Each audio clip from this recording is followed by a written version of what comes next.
Alright, guys, welcome back to Best of NES 2017.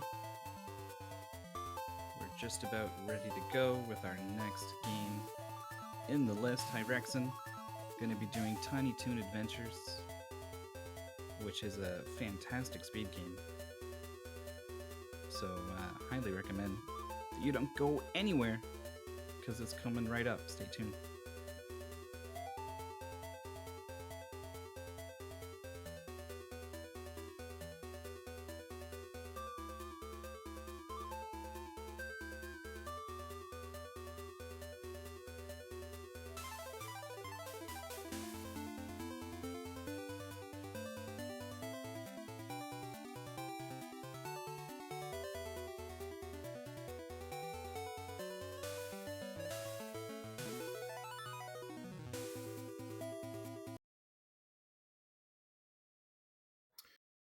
All right, I think I should be live.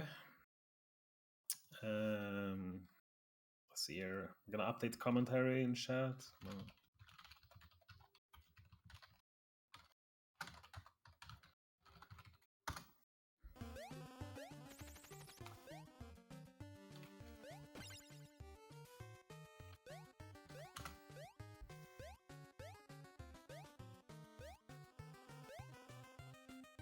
Oh, okay. Then we got it updated. Hello guys, I am Andy, and Hyrexen is gonna run Tiny Toon Adventures for us here. He had some technical issues with his microphone and game sound, so I'm jumping in for some commentary. So, yeah, I will explain some stuff when he gets started. I will let him set up here first.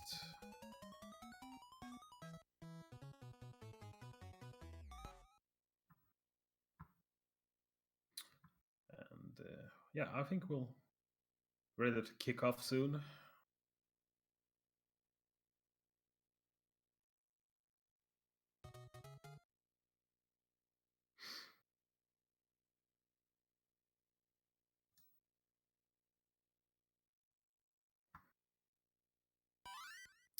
All right, here we go. So, what you can see in the beginning here, you have a couple of sub-characters to choose from. He's choosing Plucky Duck as his sub-character because he can fly past a lot of stuff, which is of course good for a speedrun. Okay, we've taken an early hit, which is not what he wants, but he will be able to recover pretty soon, hopefully. The marathon nerves are kicking in, but Hyrexen is a pro, so it should be fine. So the mechanics of this game is kind of interesting. You know, in a regular platformer, you would say that the basics include that you hold right and maybe a run button as fast as possible, like in Super Mario, for instance. Well, wrong.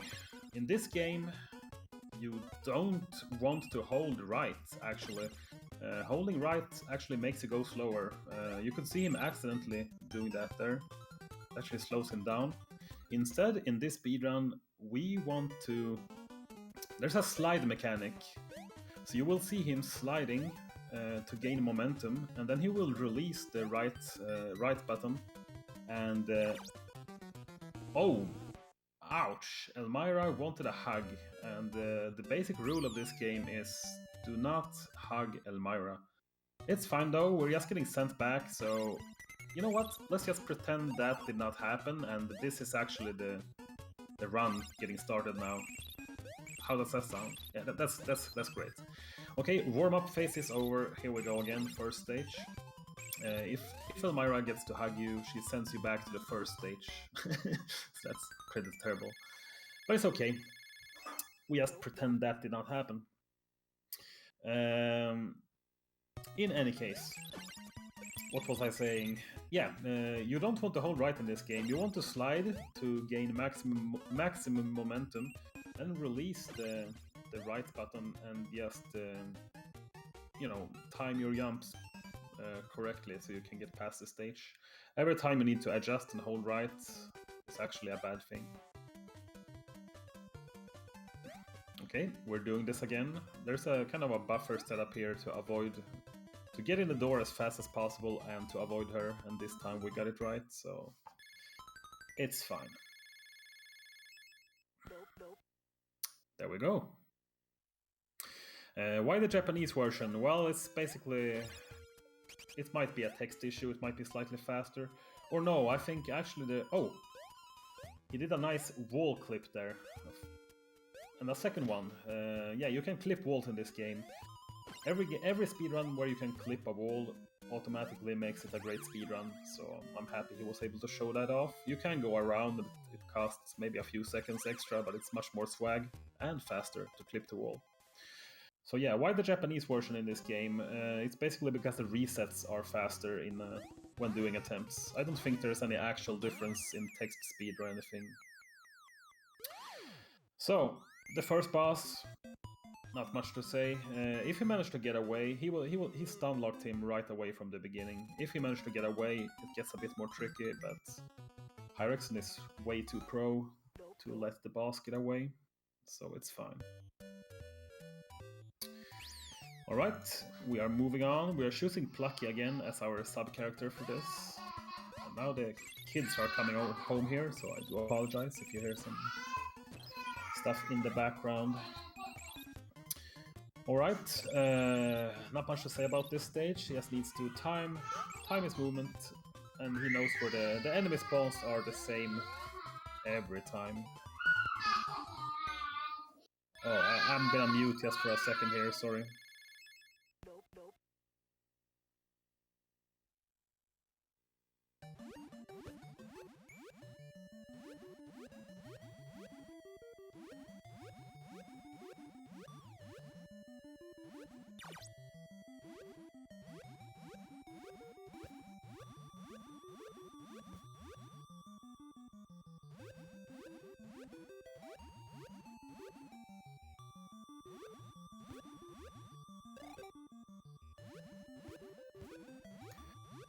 Okay, sorry about that. So there was a water stage here. What's notable about the water stage is that the slide mechanic does not work as in the regular stages. It's actually a lot harder to perform fast slides underwater. It's like a frame perfect trick, and you don't hit down and B at the same frame. You have to wait a frame. So it makes the timing really awkward, and he was able to pull it off pretty good there, so that was really... I think he's happy about that one. Also, the slide jump mechanic is a lot harder when there's only one tile, like on those platforms he had to traverse there, so he's doing a really good job here. In this boat section, this is probably your favorite stage, by the way. In this boat section, you need to time your jumps very perfectly. Otherwise, the spikes are a one-hit kill, and the enemy movement is dependent on your movement. So you need to manipulate that as well. We have the second boss coming up.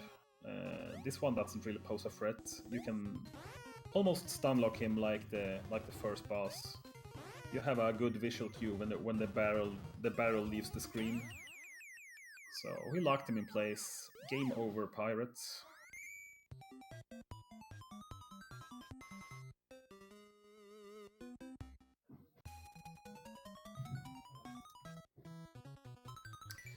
Dope.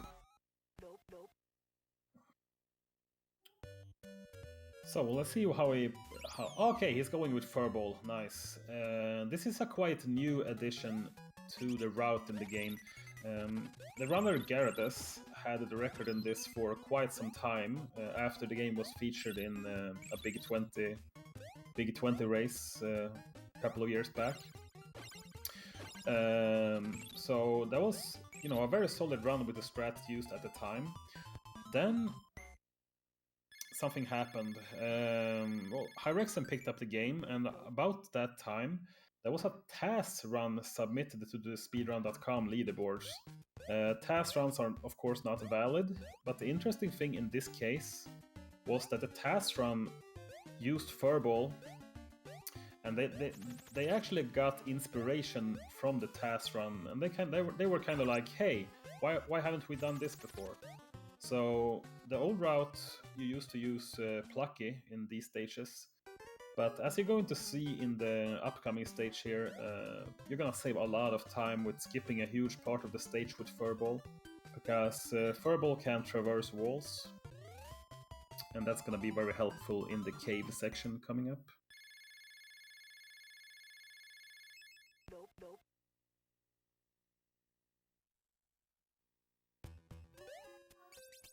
It makes the stage a little bit harder, but it's well worth it. It saves a lot of time. I don't remember exactly how much time it saves, but it's quite a bit.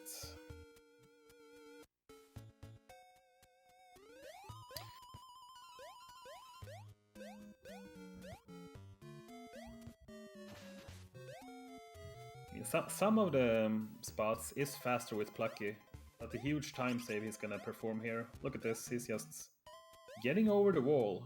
And this was one of these, hey, why have we never thought of that? It's actually quite interesting in speedruns. It's not very uncommon that kind of, you'll see, easy time saves are not always spotted because, you do things out of old habits, basically.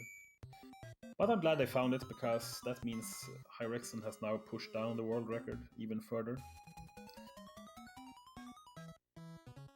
And I would not be surprised if Gyarados is making a return to make a push for it as well. So there's good times ahead for Tiny Toons. If anyone wants to pick up this game, this would be a good time. There's always a good time, of course, but the game is active now in particular. Okay, we're heading on to the next stage. It's basically the same. Nothing special to add in this stage. It's just a regular not getting hit by the enemies and not falling down in the pits. That's kind of the name of this speedrun. He lost a little momentum there. As soon as you miss one of the jumps, you lose momentum and you need to gain it back, but he managed to recover good there, so it's good. This is another stage which used Plucky before. When you're Plucky, you basically fly through the entire stage. Here he has to jump a bit more precise, but he's a pro, so you already know that.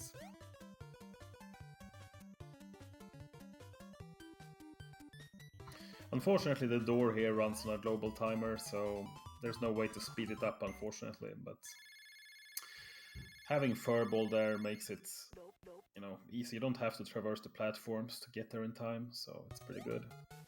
Here's another place where you save time with Furball.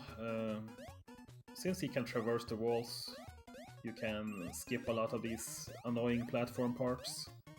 It really makes up for the... I mean, it's easier to do it with Plucky, but... Okay, having some... Those jumps are really precise when you need to get on the one-tile platforms from the wall. So it took a couple of tries, but it's fine. Alright, here is one of the big reset points in a real attempt. The gorilla here can be a jerk. Depending on how many times he smashes his chest, it can... I think the difference between a good and a bad pattern on this fight can be like 30 seconds or something. It's a huge amount of time that can go bad. Because sometimes he just won't jump, and if he doesn't jump, the small gorillas doesn't spawn, and the fight can go on for a long time. He's having pretty decent RNG here, actually. Ah, that was not too bad. So he basically killed himself.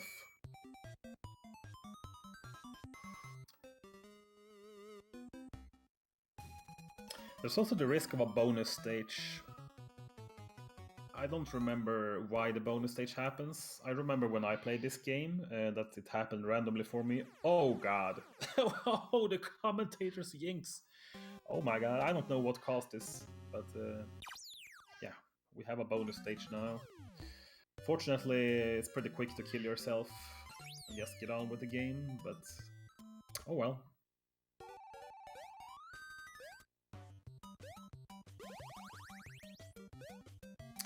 we are moving on to Wacky Land.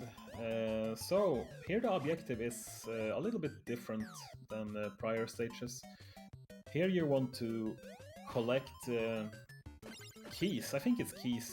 Well, those things, whatever they are. I don't remember the name of the character from the show. But you want to collect 4 or 5 of these to open the door to the final stage.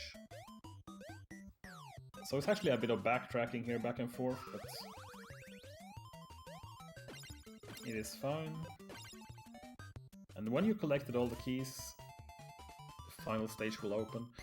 And as in many other games, the final stage is the hardest, probably the hardest in the game. It's pretty precise. The first room is completely dark, so you need to know where the platforms are. Thankfully, we play this game a lot, so we know where the platforms are, but the jumps are still very precise. So we will see what happens here. Once again, we're gonna go with Furball, because there are many vertical sections, which makes it a lot easier to traverse with Furball. So as you can see, when sliding through enemies neglect their hitbox, so he can't get hit by enemies if he slides through them. It's a mechanic he used on many spots in the game. I did not mention before. It was clearly visible though, but still. So here you need to time his jumps correctly in the vertical section. It's very easy to get hit by those cannon fire. He got through, so now he got the backup heart, so he should be good for the final boss fight now. There's one more wall section, but there's no hazard in it really, aside from some hard jumps. Oh, first try, very good. Okay, here we have Montana Max, is the name of him.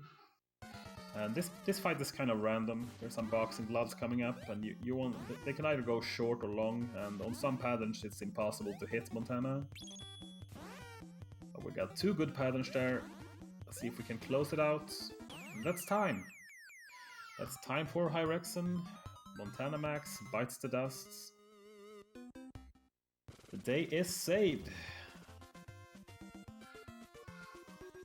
So that was a good job by Hyrexen. There was an unfortunate mishap in the beginning, but no one remembers that, so it's fine.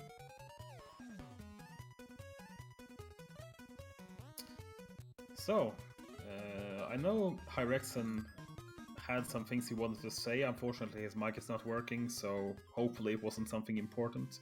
Thank you for the run, Hyrexen. Keep watching the marathon. We have a week of Garfield and River City Ransom, and then me with Gremlins 2 coming up. So you all have a good day, and I will see you later. Thank you so much, Andy. Oh, okay, yeah. Bye-bye. the kid's becking. That was Hyrexen with Andy on commentary. Links on the chat if you want to follow. Sorry, the command is a little off, and also sometimes Nightbot is pretty sleepy, like me, like maybe some of us, given that it's 6:30 on the East Coast. Anyway, if you're on the West Coast, boy, you're up late. Thanks so much for hanging out with us at Best of NES Marathon 2017. Up next, it's gonna be Cats on Your Head. Look out, they're up. No, it's her. It's just the name of the streamer, and fittingly going to be playing some Week of Garfield. So stay tuned for a really bad game.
It's Cats on Your Head. I'm here with Garfield, a great Japan-only release for the NES. Well, technically released for Famicom, but it's a great game, full of charm, kind of janky. We start off, well, we're not supposed to start off by dying. We start off with a health manipulation glitch, which can on occasion kill you. So that just happened. We had a Garfield faceplant to start the run off, which I guess is a way of showing you the great death animation in this game. Anyways, we get our health down to 1 hit point, and then we pick up an item which subtracts 2 hit points. So if you do that, the game says, okay, 1 hit point minus 2 hit points, that's -1. I don't understand negatives. Let's just give you full health instead and call it even. So that's what it does. You underflow the health. The fact that doing a health underflow though makes it kind of risky. So we took a death. These things happen. So in Garfield, the way it works is there are a ton of items hidden throughout the game. Like I just revealed them right there. You have to walk over a spot an item is hidden to reveal it, then walk back over it to grab it, and then walk back where you were going in the first place. So there's a lot of little wiggles to like reveal items, grab the items, and keep on going. So if you see like boxes appearing behind me, those are items which I'm revealing and grabbing. Oh, sometimes grabbing. The items in this game are pretty important for speedrunning. Most important one is speed shoes. If I grab some, there's some over here. They make you go double speed. There's also lasagna. If you get lasagna, the music changes and you become invincible. Garfield has a few weapons. His, I guess, primary weapon or his free weapon is a kick, which has very low range. Doesn't really do a lot of damage, but it's free. You also have a pie, which is the most powerful weapon in the game. It kills most enemies in 1 hit. It does a ton of damage to bosses. There's bones, there's cereal as well. The main weapon we're going to be using is the pie.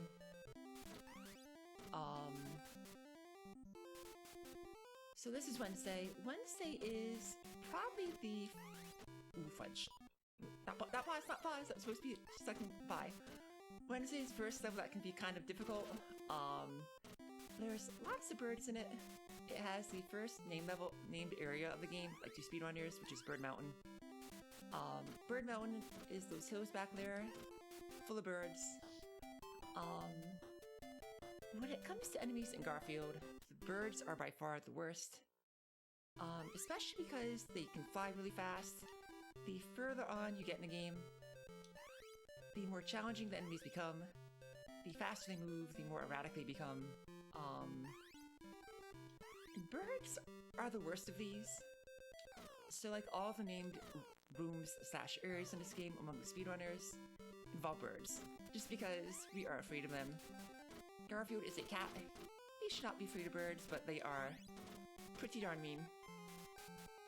So right there I glitched through the ladder to go a bit faster.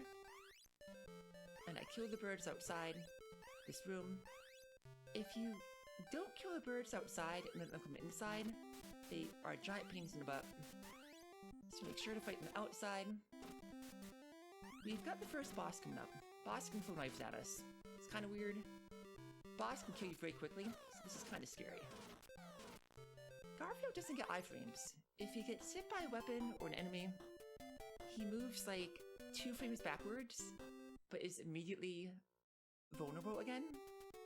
So what can happen with bosses is they can throw a knife at you, they can throw an apple at you, a baseball, and it can get stuck on Garfield, and Garfield just takes and goes up flying across the screen and then dies. He like face plants. This game doesn't have the best reputation, let's say. That's one of the reasons why casually this game can really crush you. I love this game to pieces. It isn't the most fun to play casually. If you speedrun it, learn where all the items are, it is significantly more fun. So, do you want a week of Garfield? Get into running it. The community is a lot of fun. It's me, Cool Kid, and Zerg pretty much right now. But everyone's pretty friendly. Everyone loves this game. Ooh. Focus on that, okay. And everybody that likes strange strats, and I don't know, I think it's pretty cool. Okay, that boss is scary. He's screen wrapped. This game isn't well programmed. So, enemies can screen wrap. Occasionally, the game can crash. I'm hoping it doesn't during this run. Usually what will happen if this game is goofing up is it will start remixing the music, which I love to pieces, but occasionally it will crash. So I'm doing a mix of fast and safe strats over here. Ooh, fudge. Ooh, that's not good. I just glitched out the lasagna so it did not appear. So it's going to change things up slightly. Yeah. Okay, recovered. So on occasion in this game, you can despawn items. I despawned a lasagna, which is bad. You focus on this boss. Took care of him. That boss throws baseballs at you. He's pretty tricky, probably the trickiest boss in the entire game. We took a lot of damage last time. Our health is very low, which is a bit concerning. We'll try and recover a bunch of health here. Health management is very important in this game. If you lose health, you can get more of it by collecting health items, but every item you collect in this game takes time. So health and time are kind of interchangeable. At least until the last two levels, when health really becomes hard to get. So I'm hoping to get as much health as possible going into Sunday. Saturday and Sunday are both 2 levels apiece. Monday through Friday is 1 level each. The weekend and a week of Garfield is extra long. I guess because Garfield loves weekends. Oh yeah, I haven't mentioned the cutscenes. Cutscenes, between each level you talk with John, he is completely useless. And becomes progressively more useless as time goes on. I gotta focus right quick, this is very difficult, this entire section.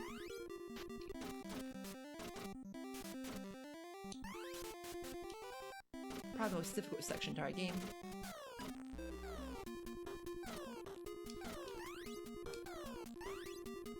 We get through it. We get through it. You may have heard Garfield music glitch out very briefly there. Again, Garfield is a very glitchy game. On occasion, the music will stay glitched out, which is great. It can make some pretty catchy remixes. Let's goof that up.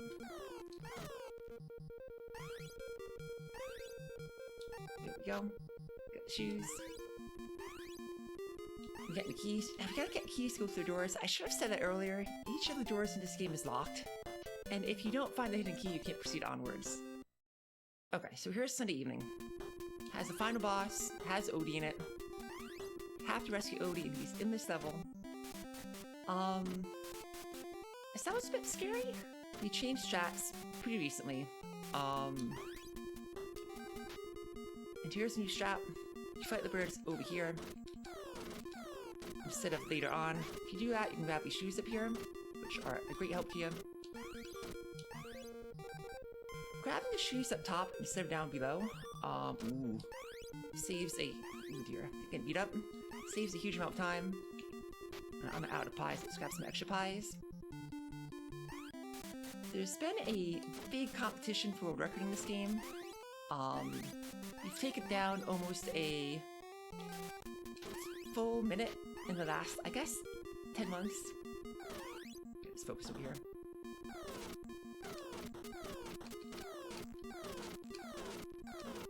Okay, so Odie should be coming out. There he is. His eyes are kind of bobbing back and forth. You can still die over here after killing the final boss if enemies spawn. No enemies spawn to troll us. Congratulations, boys. It was easy. That was the week of Garfield. I love the way it says it was easy at the end. Pretty challenging game, but a ton of fun. Big shout out to Cool Kid who came up with a ton of these strats, Zergrif who has contributed a bunch as well, Thank you everybody for tuning in. Hope you enjoyed it, and enjoy the rest of the marathon. Thank you again.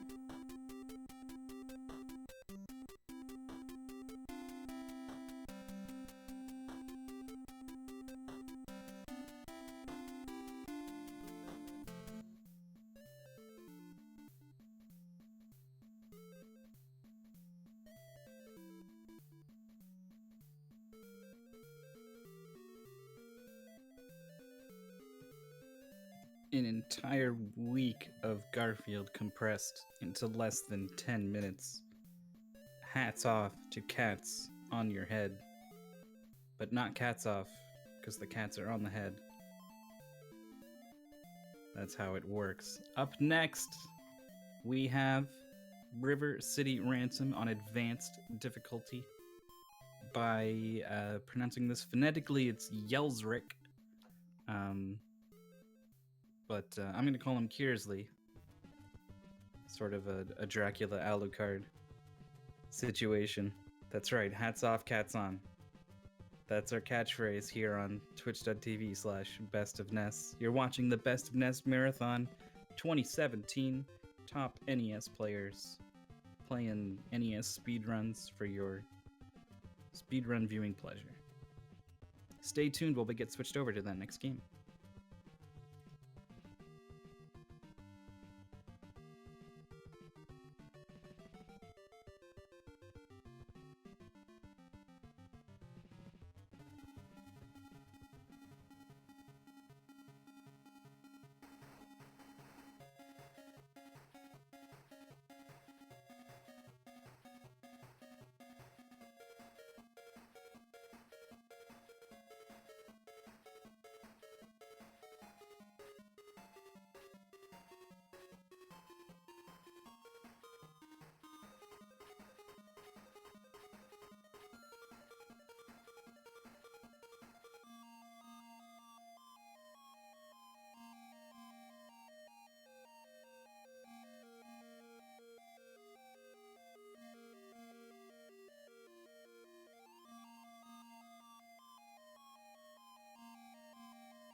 Okay, good morning, folks.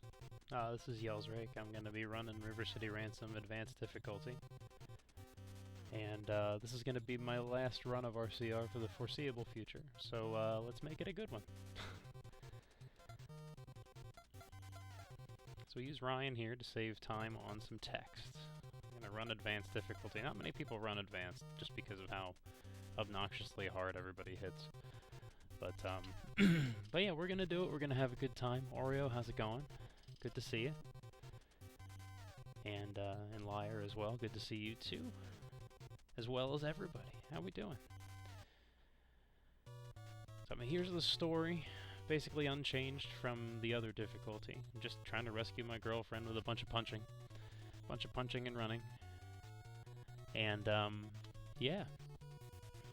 That's pretty much it. I mean, it's the same boss rush, it's the same pattern as the novice difficulty. We are going to do a different strat, though. So,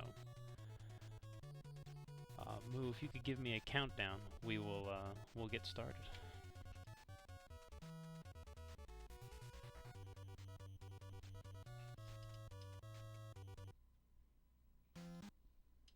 Here we go. Very first thing you're going to see us do here is we're going to do a little safety strat here. Because again, on advanced difficulty, everybody hits really hard. We're basically 3 hits away from death at all times.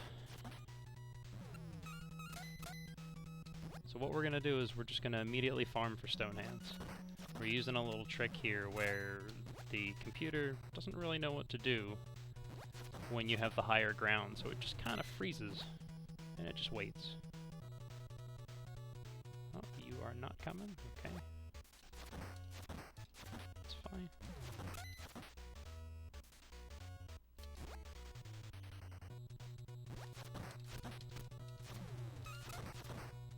It's a pretty good farm on the first room here. Thanks for the good luck, Pudding Witch. So now we need $2 more. I'm gonna be silly here and reload a couple times. Probably shouldn't do that. It's okay. I'm being silly, and I almost died, which is fine.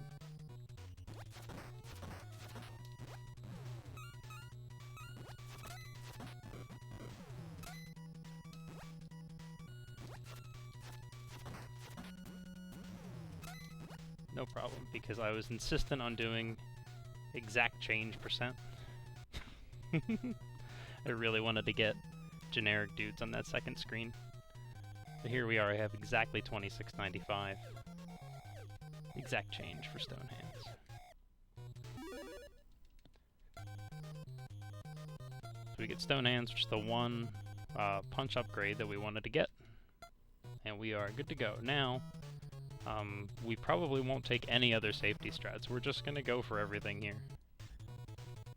So random sudden death may occur in this run, that's for sure. Because like I said, pretty much 3 hits away from death at all times, even at full health. So really I'm a 1-hit KO right now with 1 bar of health. But that's okay. The basic premise here is that the stats of everybody in this game are doubled. So everybody takes a ton of damage to knock down. There's at least one gang member in every single gang that has enough willpower to survive a death blow. So you can't even guarantee that you're going to be able to kill everybody in 1 round of stone hands even. It's nothing is this is a terrible pattern.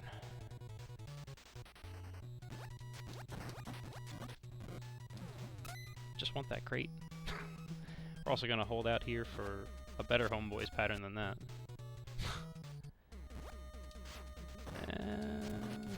Okay.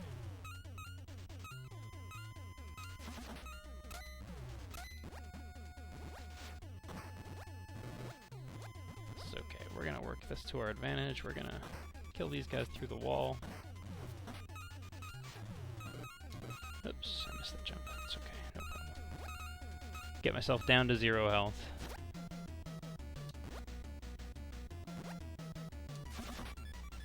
Set up for the death warp. The bosses are linear in this game with one exception. Blade is back near the start. So we want to die. But after we hear Rocco's coin spawn. So we got that, no problem. Here we are on to the second boss. This is Blade. Ooh. Where's my dash inputs? Come on, we can do this. And everybody, the basic premise for all boss fights is just stun lock with stone hands. Well-timed punches. Oh, empty Sticksville, nice. Thank you so much. So now we're into the biggest death risk in this run. I guess every section has a big death risk here, but this one loses a lot of time. So the issue is that we have to run for about 45 seconds to get to where the next boss is. If we die on the way, we have to do that whole run all over again. Ooh. No, would you... Okay, good. We're up on the box now. The problem with homeboys is once you get them into melee range, they will just pound away. And the warehouse has a lot of lag in it, so I can't really respond. Even though technically I could respond with input timing, it's going to eat my input in favor of their input, so... There we go. Yep, you love those weapons. Okay, here we go. Here's Turk. More punching.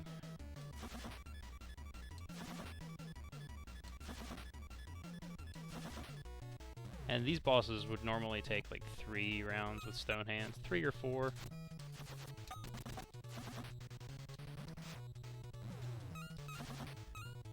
But now at this difficulty, they all take like 8.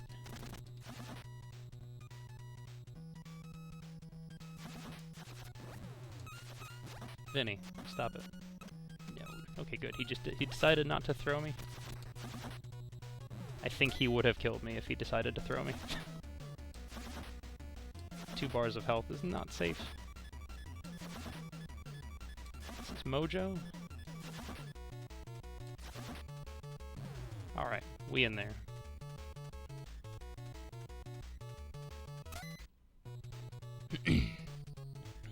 Okay, so here we go. I probably should have said hoo-ah at some point. I'll do hoo-ah for the factory jump. I think that's where the hoo-ah moment is here, so. Oh, okay. There's sudden instant death. That's fine. That's the bad factory pattern. Doesn't lose that much time, though. Back we go to the factory again. How vicious. These guys are so vicious. Alright, and hoo-ah! Can't do it as well as Arcus does, but we made the jump. Here's the 5th boss. This is Thor.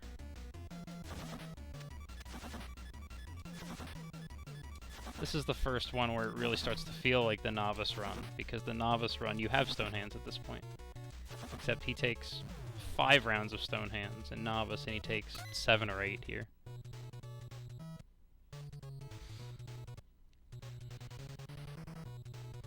Okay, so now we are working our way over to the high school. Last room to juke. Okay, that's good. We have internationals with a tire, which should be okay, as long as one of them doesn't randomly show up with a weapon.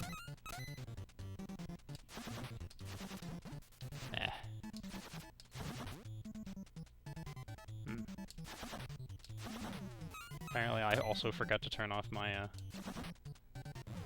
follow notifications. Not sure if you guys heard that or not. Anyway. This is Ivan. He takes, I don't know, like 11 or 12 rounds of stone hands on this difficulty. Smooth fights on novice takes 7. But we're good. We're in there. And into the high school, so now you're at the point where everybody takes at least 2 rounds of attacks to kill.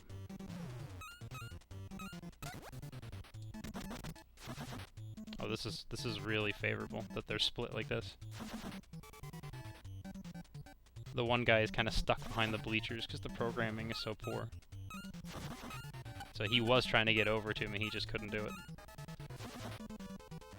In a marathon run, I will absolutely take split spawns in this room. Here's Otis, my man. He should take about 11 or 12 rounds as well.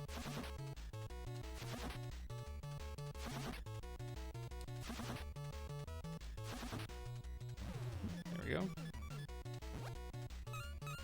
Oh, hold on. Back up. Okay. I didn't lose my acceleration, so I was able to nail that jump second try.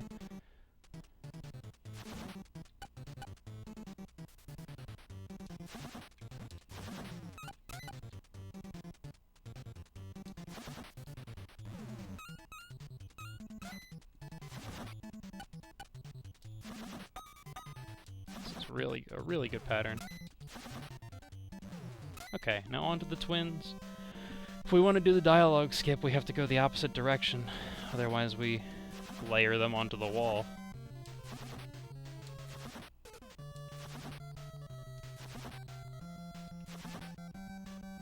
Nine, 10, 11, 12. There we go. Last boss. You'd think this is the hardest fight, but I think there's a problem with the way they had the stats ramp up for advanced mode. Because he dies in 4 rounds. I think his stamina was so high on novice that they did not overflow in time. Or rather that it did overflow. So he basically has no stamina. And a bunch of willpower, so he survives 3 death blows, and that's about it. So there you go. That is River City Ransom Advance. Wow, 10 minutes. Nice. That went super smooth. That went twice as smooth as all the practice runs I just did in the last hour and a half. So that's really awesome. But yeah, the hilarious thing about this run is that everybody hits super duper hard. And the only thing that it just has this joke at the end where the final boss basically has no health. Anyway, thanks so much to Best of NES for having me. Really appreciate that. Thanks to Mythical and Moo doing the tech, and everybody who's been doing the tech all weekend. Everybody have a really, really good weekend, rest of the weekend, and I will see you all later.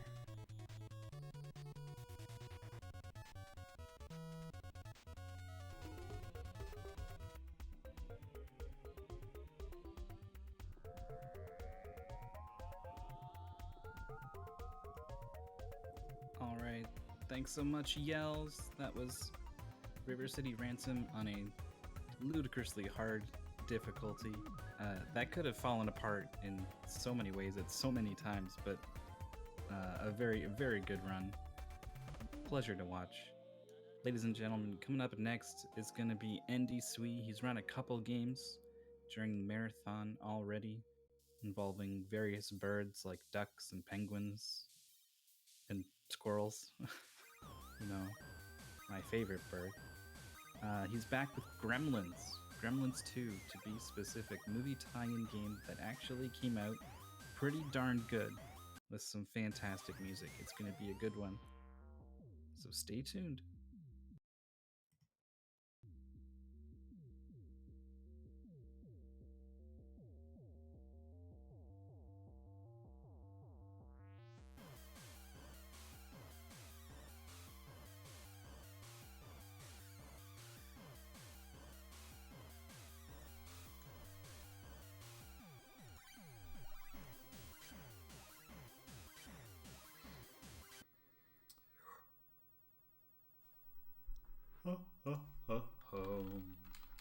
Alright.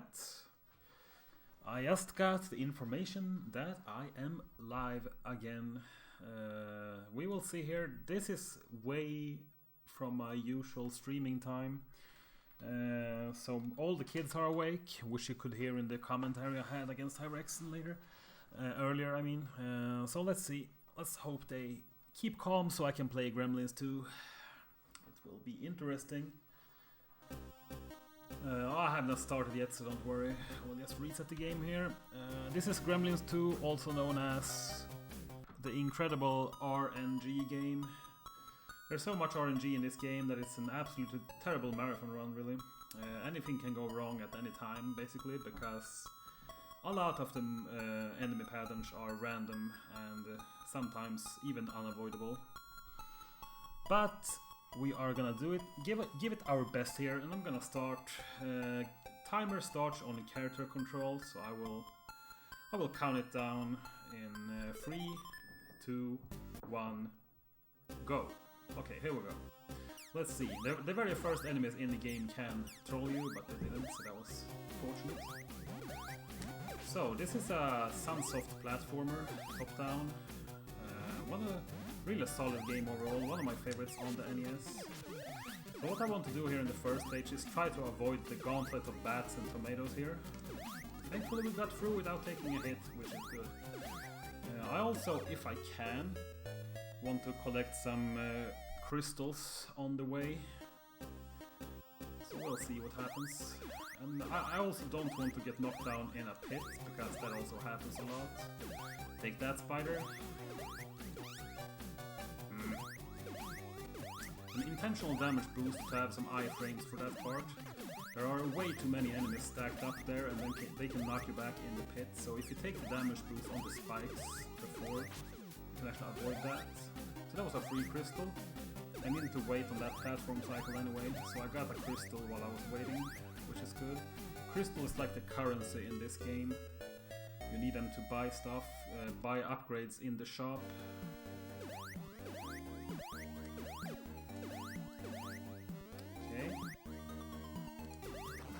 Get past that without taking a hit, that's good. We're taking an intentional boost there, there's no way to avoid those mines. Let's see if the spider behaves. Nope, he was homing.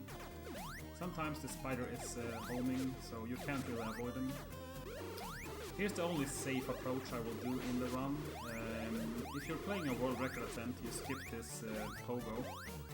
And it gets a little faster. The thing is, what you want to do in a marathon run of this game is pick up an extra heart, because when you do a world record attempt,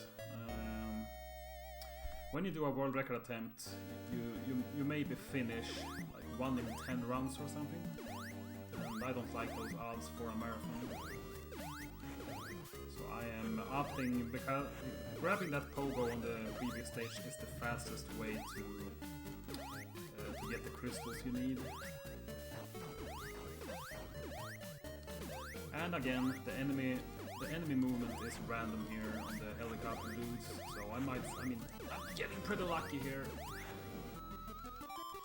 We're buying the power-up upgrade here, which is one of the items required more or less to finish the game fast, because you need the power-ups on the boss fights. Well, you don't need them, but it makes them much faster. Okay. It's a very precise movement there, but we got past. So, this was actually the part of the run I was most worried about, so I'm happy we managed to get past.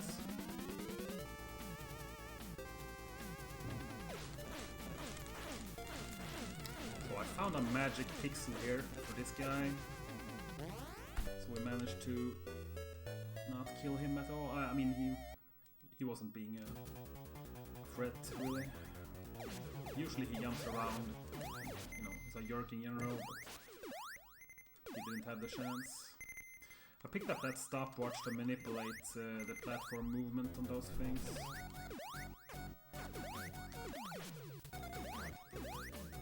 Right. Taking a... no, we're not taking a hit. Just kidding.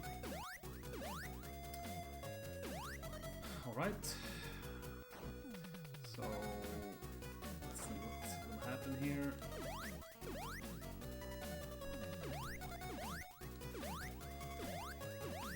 Managed to avoid that section, which is good.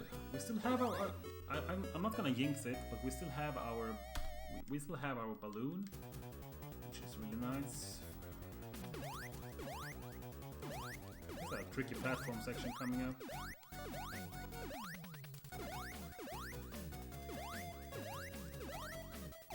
So, we're coming up against the run killer, one of the run killers. There are a lot of run killers in this game, but we are coming up against the Electro Gremlin.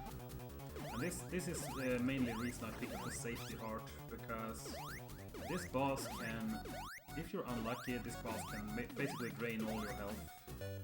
You need to tank him, and he doesn't always behave.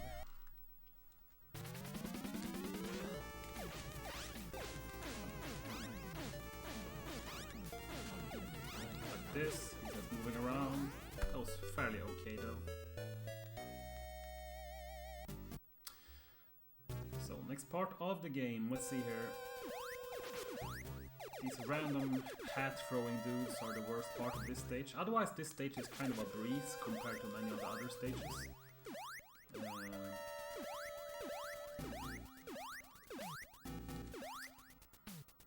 There's not much going on in this stage. I mean, it looks kind of terrifying, but it's actually pretty much... it's easier than most of the other stages in the game. But it's like the calm before the storm, because after this stage, there's a terrible stage coming up. That guy is a douche, but it's fine. Let's try a task strat here if I get it. Nope, I didn't get it. It's unfortunate, but it's fine. Can avoid that guy and take a boost forward by his bullet. That's fine. Okay, intentional damage boost here. It's actually faster than going around. Avoid these guys, pretty precise. We despawn the thing there. Luckily the platform did not get despawned. And we still have our balloon. This is unbelievable.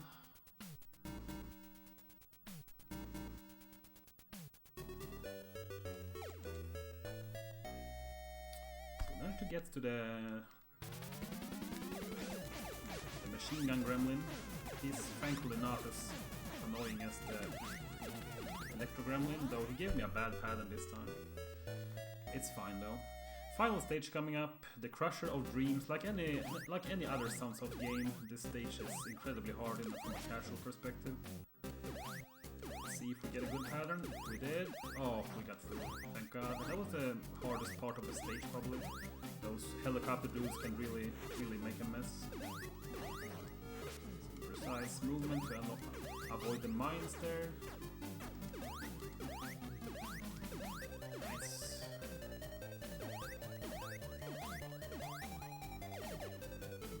Get out of my way.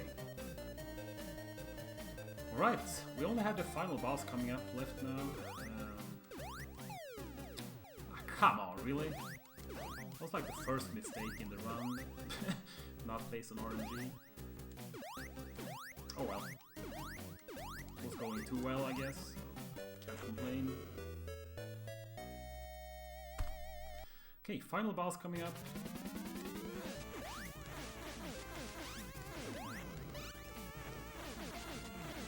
Die, please. Thank you.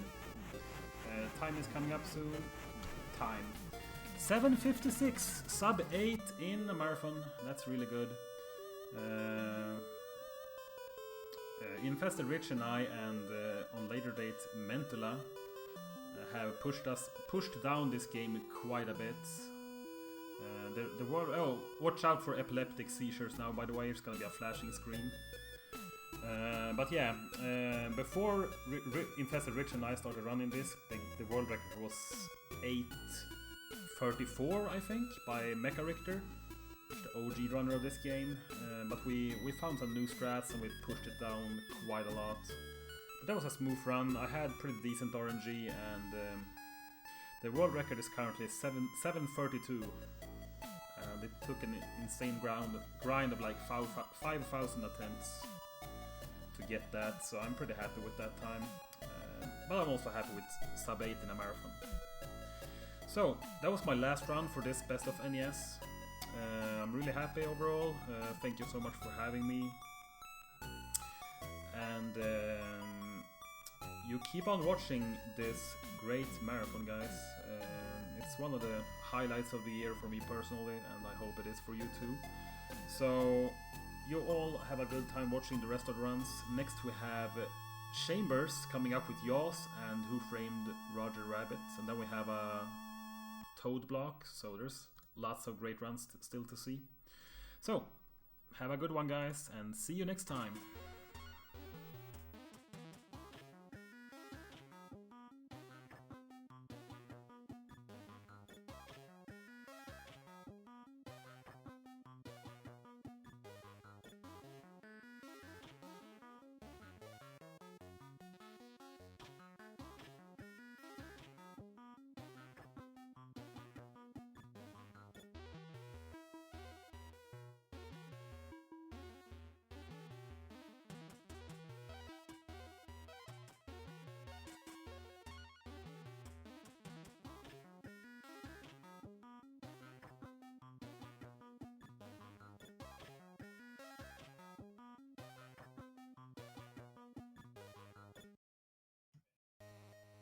Alright, Indy Sweet with the very solid Gremlins 2 run. Hats off to him. Garrett is changing the runner, but if you scroll up a bit, links in chat to follow Indy Sweet. Up next is CL Chambers, going to be running a pair of very quick games for us in Jaws and Who Framed Roger Rabbit, so stay tuned.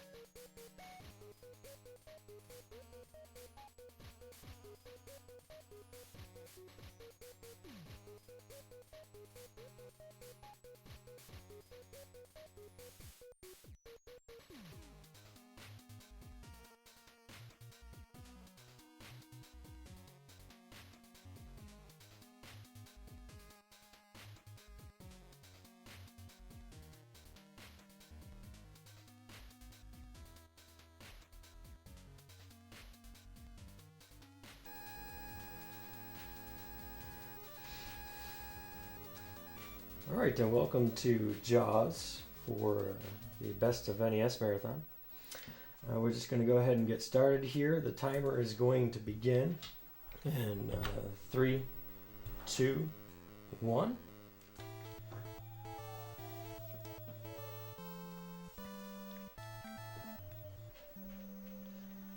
Probably won't be doing much commentary until certain parts of the run, just to make sure I execute everything correctly.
Alright, there we go.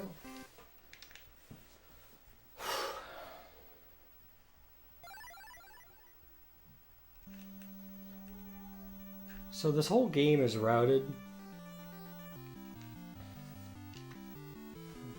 I both tested and got the world record on this from routing it.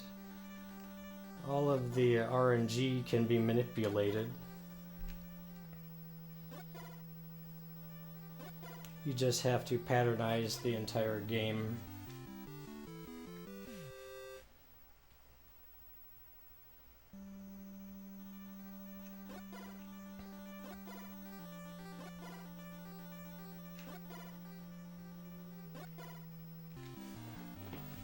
Alright, it's focus time.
And there we go.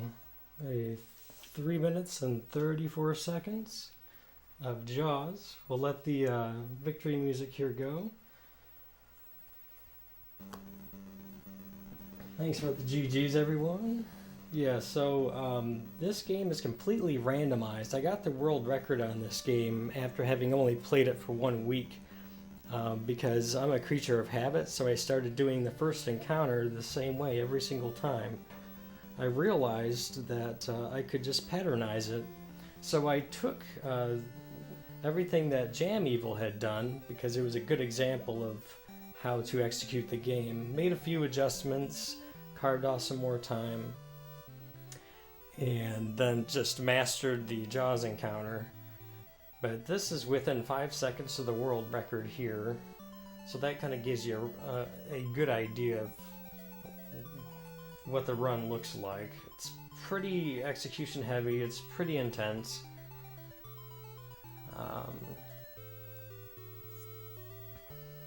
Well, I did the tasks, and the tasks is faster than 336. The task that I did is not on task videos. It's on my YouTube channel, Donkey Kong Genius.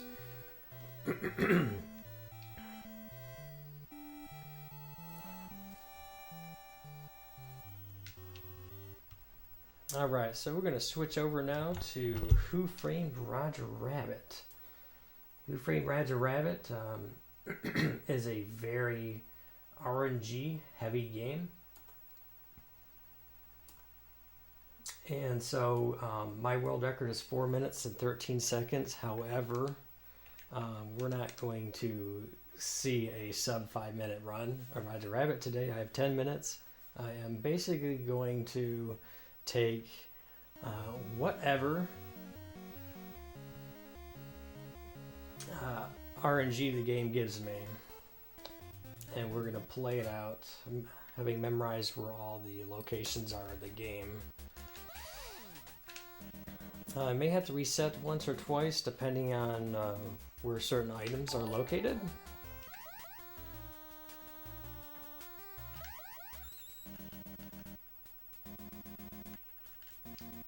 Alright, that's good. Alright, that's also good. Alright, so we are on our way. Oh, sorry guys. I forgot to tell you when to start the timer. And I must not have shut off my notifications, so very, very sorry about that. So if people can refrain from following me until the end of the run, that would be appreciated. Alright, so the shoes are not where we want them to be.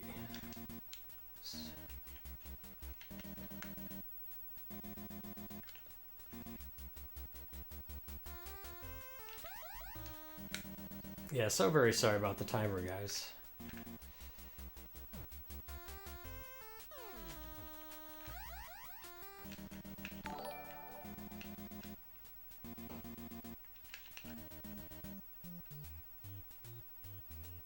Ah, we forgot to grab the whistle. That's okay, we'll just do the long route, grab the whistle on our way back.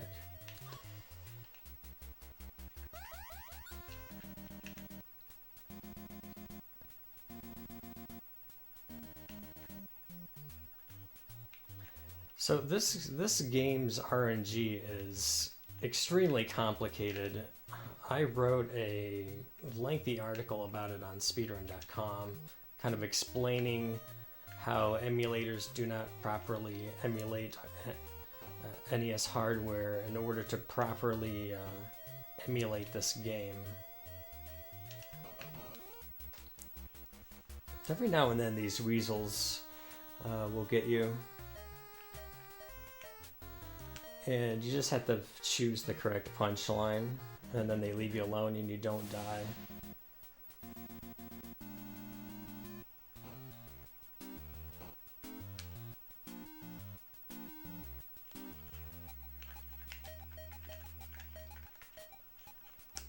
Should have that switched over already. Alright, so we are not in this cave here.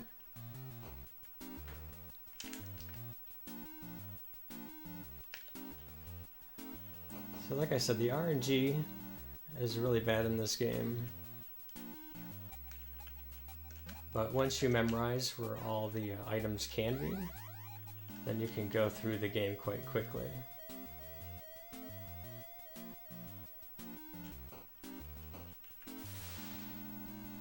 Alright, once again, we do not have the whistle.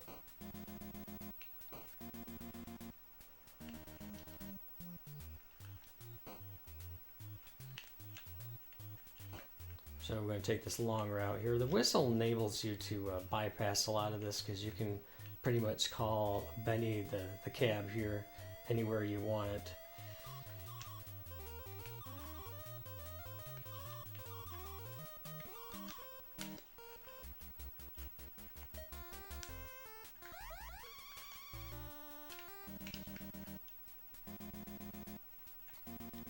Alright, so we are heading on to Toontown.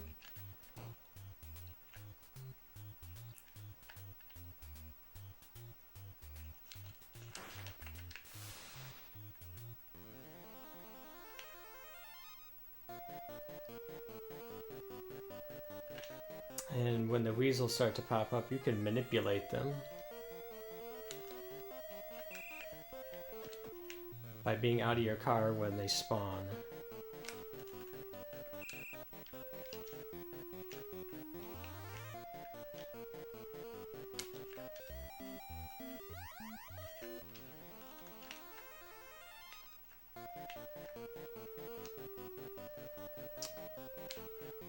Well, some people may not like this game, but it grew on me, and I really enjoy it.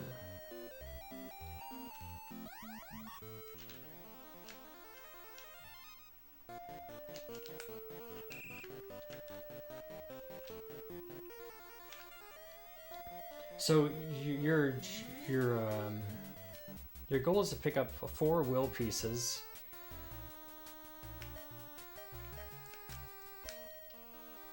And take them to the judge. If you've seen the movie before, the idea is to find the will.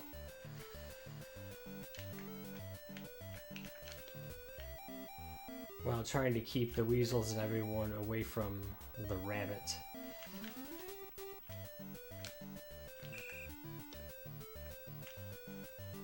The movie is incredible. I really enjoyed the movie. Quoting the movie, watching the movie.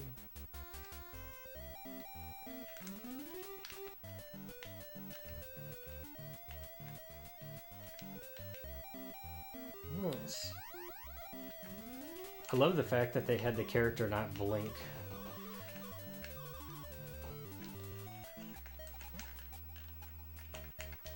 Alright, this is the final boss in the game.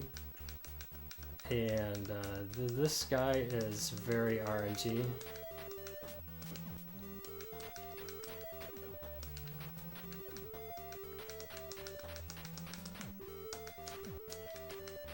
So he can actually just simply kill me.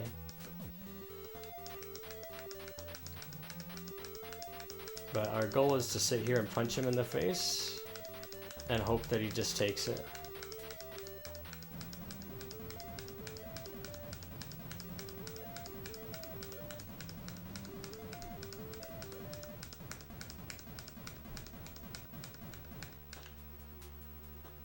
And we punched him in the face. It's a wonderful game of violence.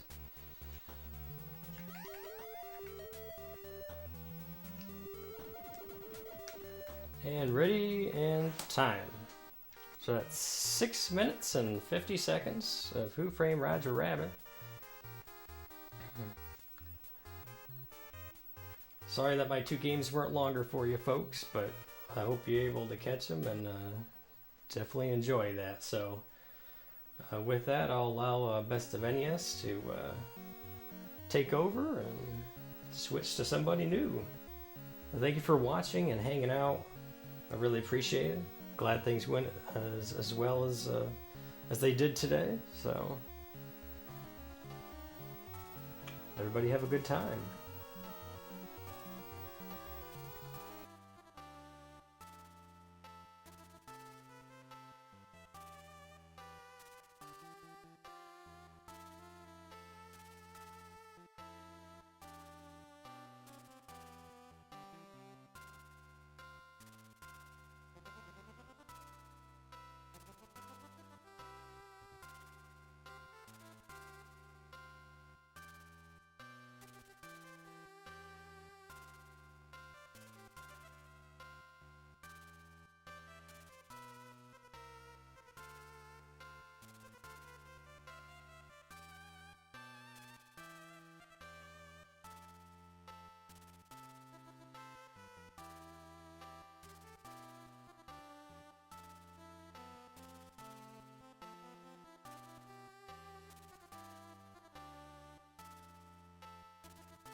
All right.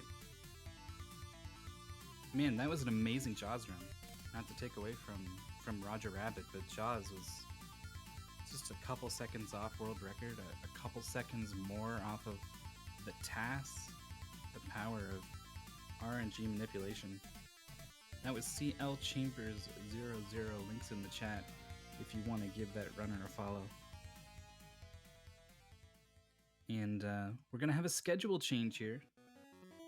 By the way, schedule command in chat for anyone who wants to know what's coming up here on Best of NES 2017. Schedule says it's going to be Toad playing more games for us. Toad has played a lot of games for us at a lot of different times of day, so I can't 100% blame him for not quite being ready for his next block of games here. So what we're actually going to do, if you scroll down just a little, you'll see CL Chambers is due to come back soon with Adventures of Lolo. We're going to do that run now, and then hopefully we'll have some more runs from and then get back on schedule. So we're going to get him back in here, get him back in the stream and share on the ones and twos on the controller, and stay tuned for Adventures of Lolo.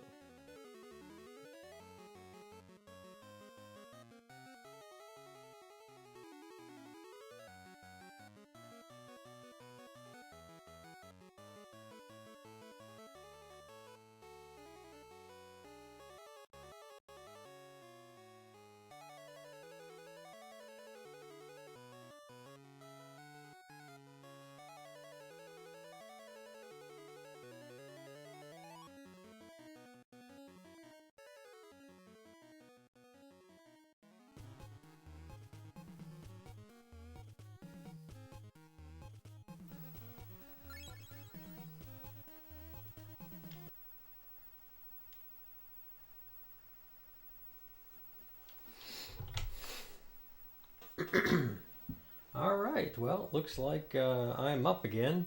I guess we're going to be going straight into Adventures of Lolo, just to help things move along a little bit. So this is a puzzle game that Tom Vadava had the world record at one time, then Fiesel had it, and then I took it. But this is going to be a very casual run. Oops. I feel welcomed, Oreo. Thank you very much. Been a long time no see, folks.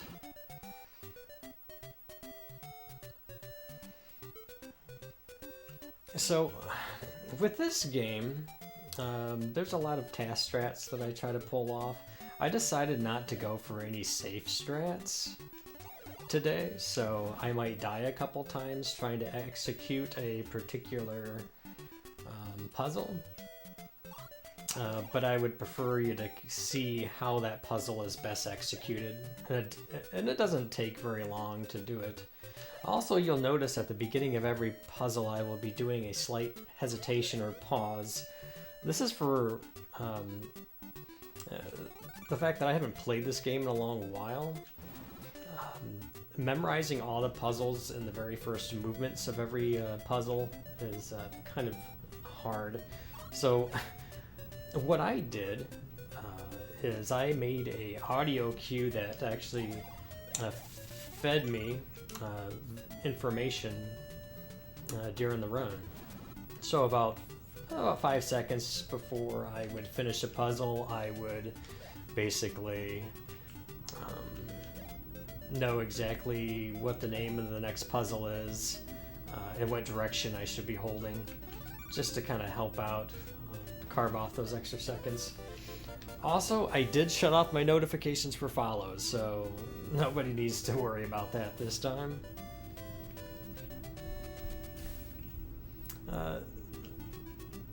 Oops, well, I did that wrong.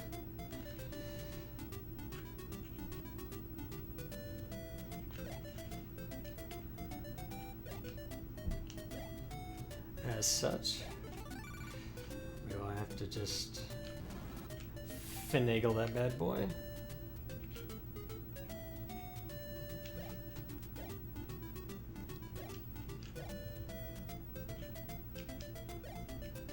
Now we have a task strat coming out where I'm able to walk where I'm not normally supposed to be able to walk.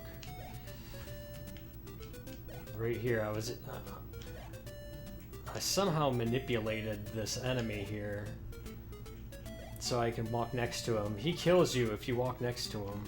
I won't demonstrate that for you.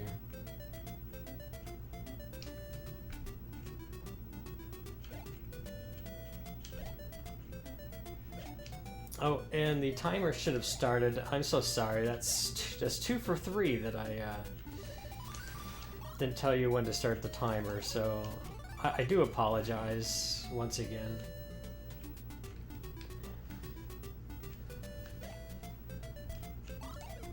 Kind of unfortunate. But this game is laid back, but it's also fun. And we already screwed that one up. There are some parts in certain puzzles where if you do one off movement, you will die. Like I said, I'll be doing restarts on a few puzzles, such as that.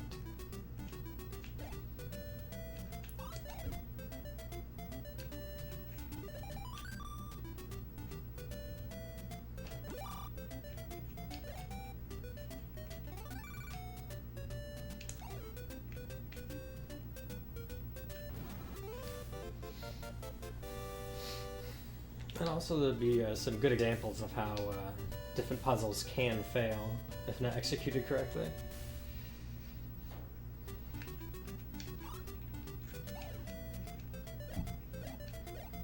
I wish they had something different than this soundtrack. Maybe when you got into later stages, maybe it would have different music, but this is pretty much it. This is the music for the whole game.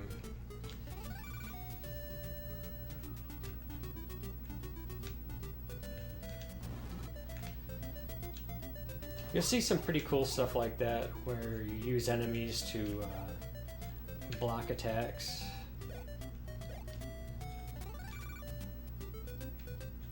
Oops. And if you try to turn too quickly or too late, you'll get what I call cornered.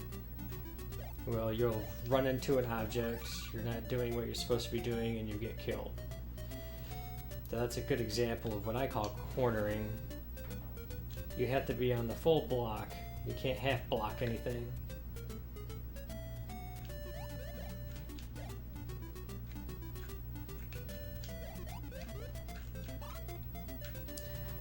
Most of these movements are buffered when it comes to avoiding certain death scenarios.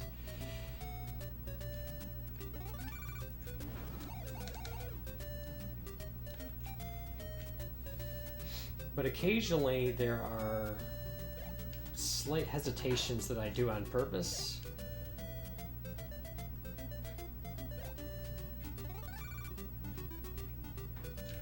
Which will come in handy when we get to one of the final puzzles.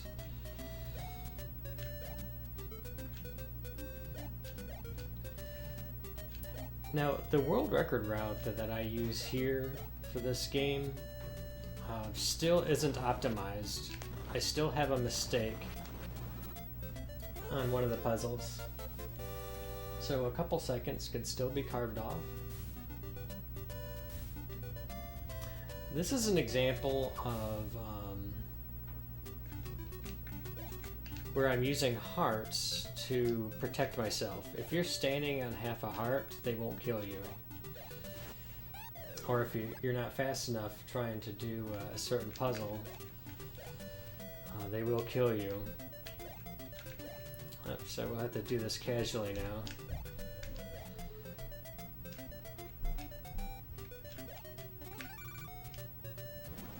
Alright, that's fine. Thanks for the luck, Centurion.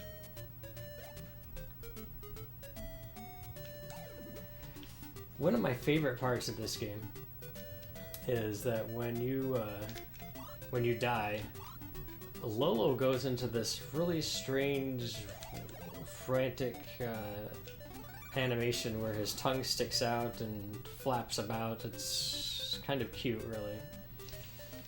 If I can say that. It's cute.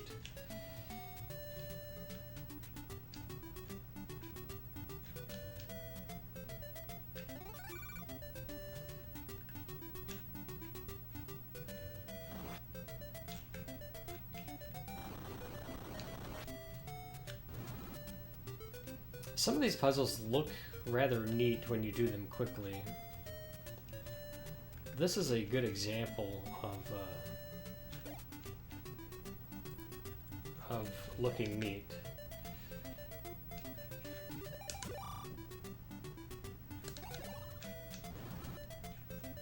Once again, we manipulated that enemy because we were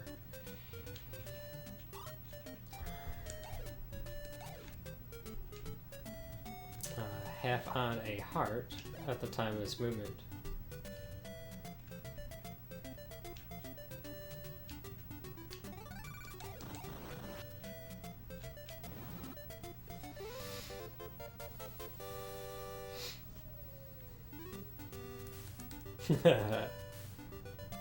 Hello, Ghost.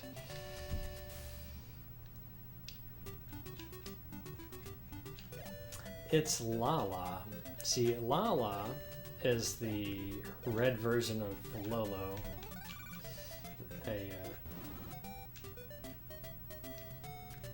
Not quite sure what kind of creature this is, but Lala gets captured by the blue dragon, and your goal in this game is to pretty much go through his castle and get to the end.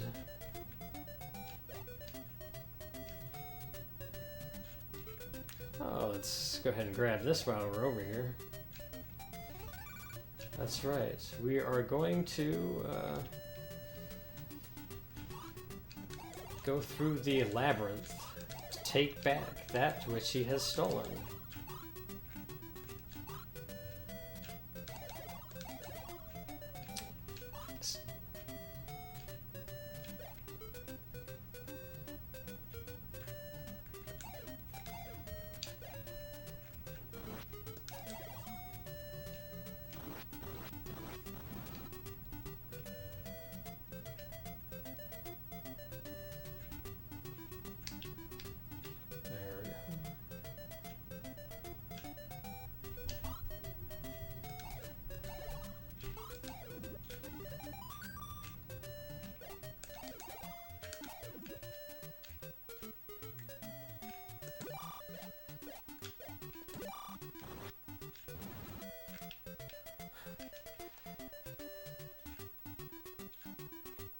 Some of these puzzles are as simple as just memorizing the movements.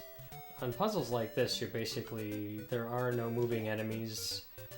There's nothing you have to time out. It's just walking through and executing everything correctly. These are the nice and easy puzzles.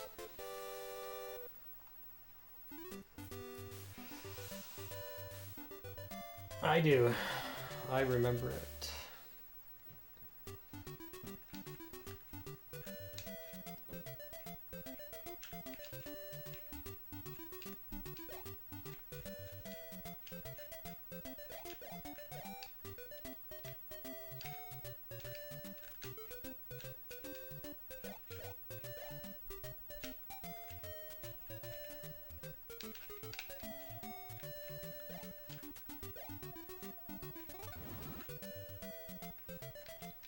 Yes, I got the, hi JKL, I definitely got the run that I wanted on Jaws.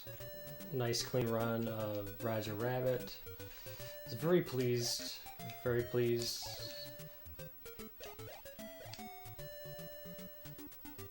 Oh, and thanks for the shout out, sir. Alright, so this puzzle up here, I may have to do a couple times. As you see, we have a moving enemy, as such. Everything has to be buffered. All your movements have to be perfect. You have to manipulate his behavior just right.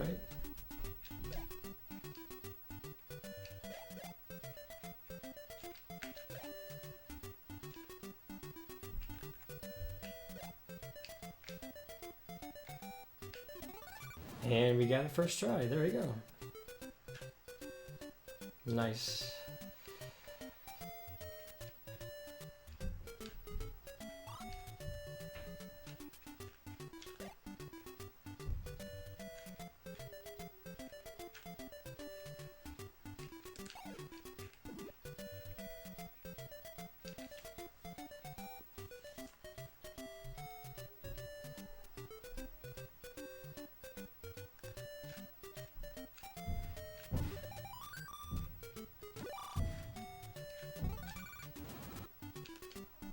All right.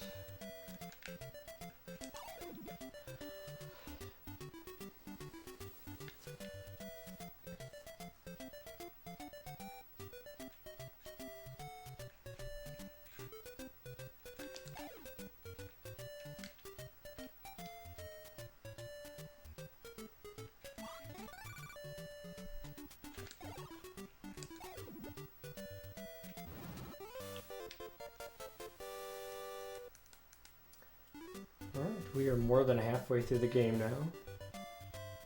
Estimate was about 25 minutes, so see how it goes.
Alright, and we proceed.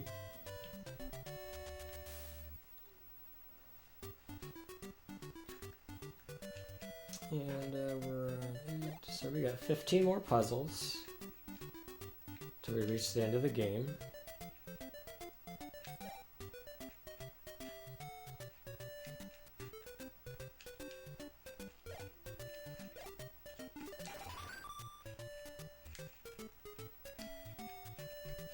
You need to block these Medusas here. You also need to block these pink guys.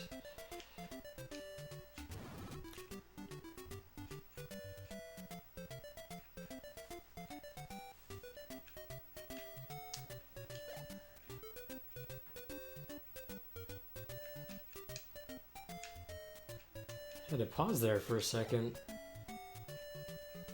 Thought I did something wrong.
Nope. It just keeps going.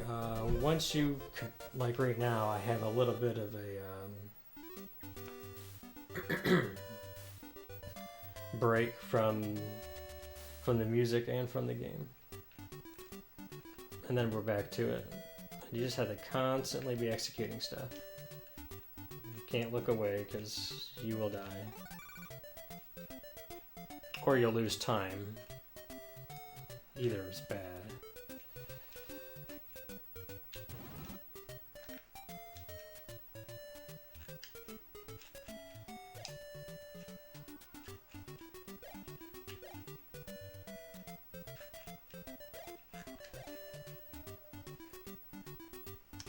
Thanks for the good luck, Raven.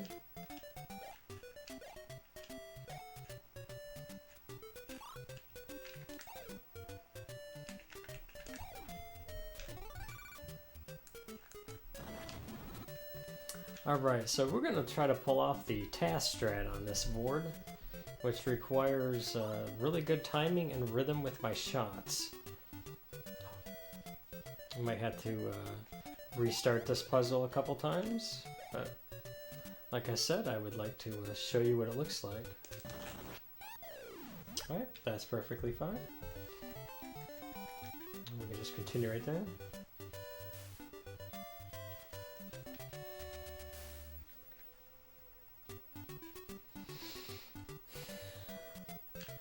So, like I said, we'll have to reset this one a couple times. I preferred to show you exactly what the puzzles look like in the world record route as opposed to doing it safely. There we go.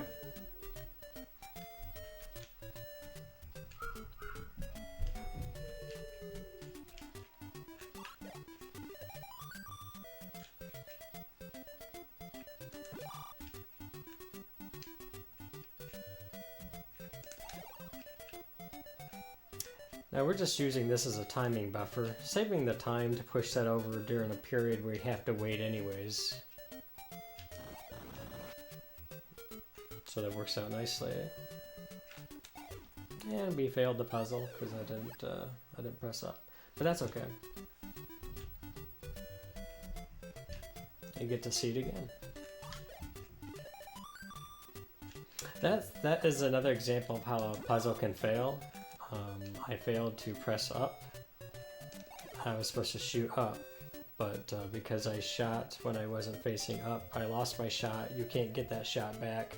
The puzzle cannot be solved at that point. And the only thing you can do is just there we go. Just make sure to do it a little bit slower this time. There we go. This is one of my favorite puzzles.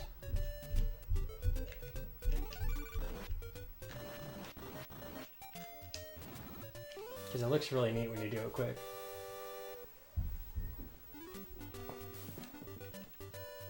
Well, I can think of a couple non-forgiving games for the NES.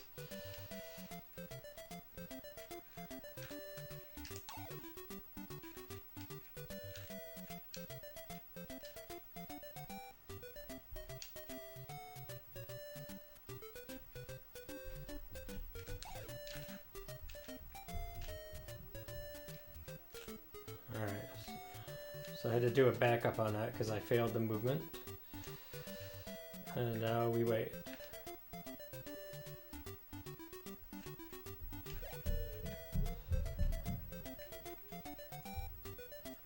So this trick is pretty neat here. See if I can get it.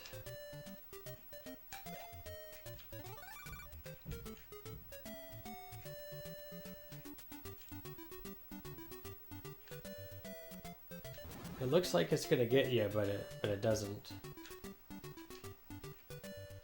Alright, this puzzle's a little crazy.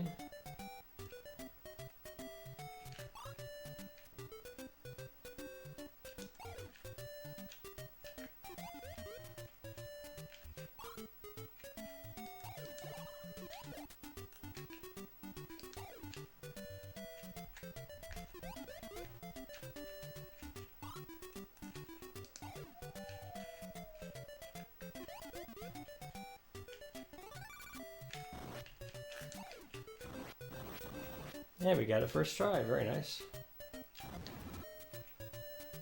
There's a lot of stuff going on in that room. A lot of timing you have to pull off.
Alright folks, that's it. That is Adventures of Lolo.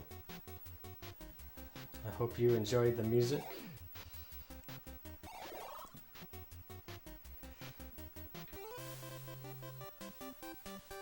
And once again, thank you for everybody tuning in and watching and hanging out with a real chill game. Chill but intense. So this is my last game of the Best of NES, so I'll see you guys all later, and hope you guys enjoy the rest of the marathon.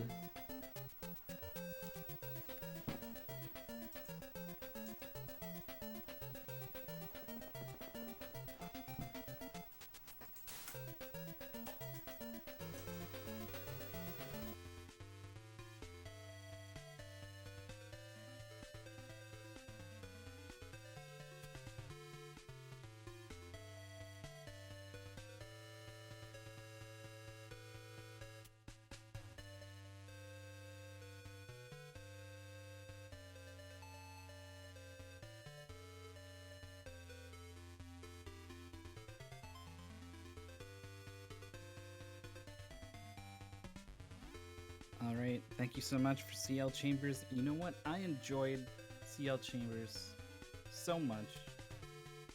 I want to bring him back out for another run, a bonus run.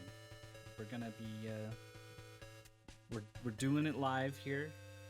Up next is gonna be CL Chambers doing a Section Z run. He very nope, just kidding. Just kidding. He's in the chamber. He's waiting. But up next, actually what we're going to do is bring back Endy. Endy recently played Gremlins, and boy, he thought it was the last run of the marathon for him. Just when you think you're out, they pull you back in. Endy did Ninja Gaiden 2 at ESA this year, and he's been spending the past 10 minutes warming up that game for us. So stay tuned. Up next is going to be Endy playing some Ninja Gaiden 2.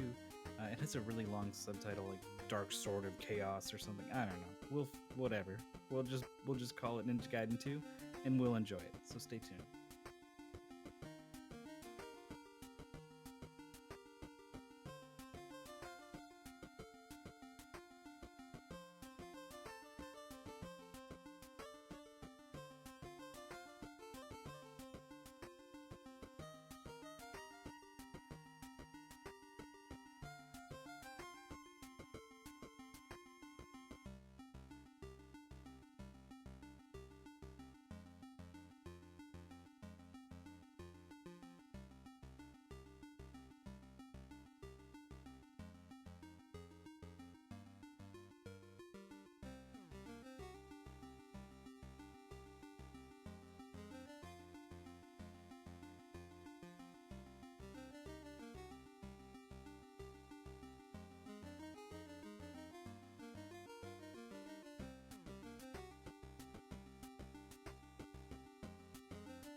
Ugh.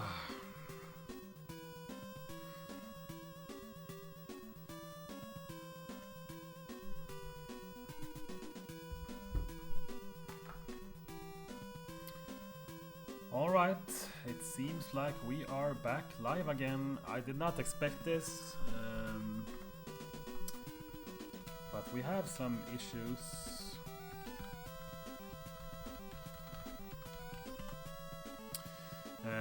We have some issues with the schedule because some people are missing in action. So I'm bringing out Ninja Gaiden 2, which was not a part of this marathon because no one submitted it. I had the third best time, tied the third best time in this game. And unfortunately I haven't played it since ESA, but with any luck I will be able to at least show off the game. You can expect some deaths, so I apologize in advance. But we're just gonna go, and the timer starts on character control. I will count down. 3, 2, 1, go. Alright, first stage coming up here. The idea of this game is try to grab as much Nimpo as possible for your special attacks. Damage boost forward, always damage boost forward. We're also gonna try to grab a couple of clones that will help you in the boss fights. Got the first clone of the game here. See if I can remember how to do this. There's a quick kill coming up at the boss fight. If I manage to do some stuff correctly, we will see.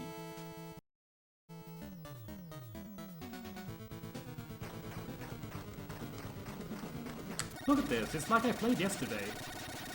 It's like I played yesterday. We got the quick kill. So, this is probably one of my favorite stages. I really like the backgrounds and everything's going on in the stage. Very fast, fluid motion stage. You just learn the patterns, run and jump and slash at the same time, and you never have to stop really. It's a non-stop stage, which is why I like it so much.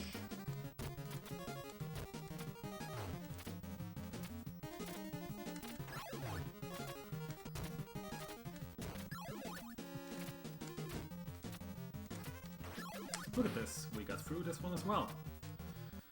Okay, time for a hard. We're gonna go YOLO here. I don't know the easy way. See if I can get this tricky jumps coming up here. Yay, we got it. That's a reset point. You can die very easily there.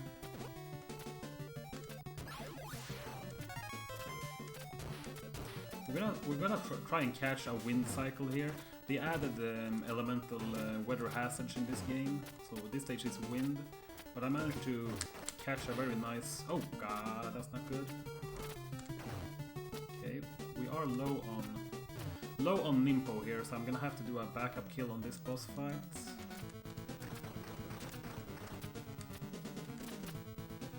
Take that. We got him.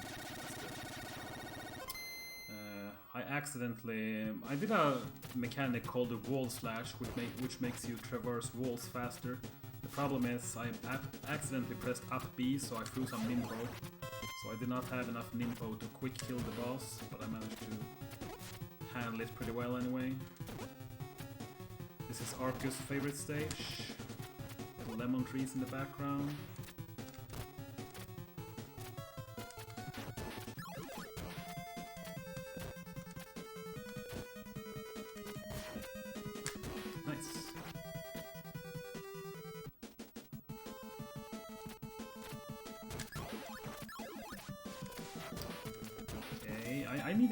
I don't think I can commentate much during this run right now because I probably need to focus because it's been months since I played this game. There's some tricky parts coming up, so I can't really... If I die, recovery will not be very clean looking if I die, because I'm actually terrible at backup strats in this game. So I'd rather not die, so I'd rather focus on the game. Let's see this boost.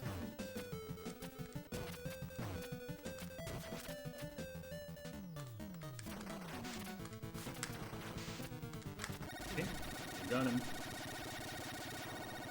Phew. Okay, now the stage gets progressively harder.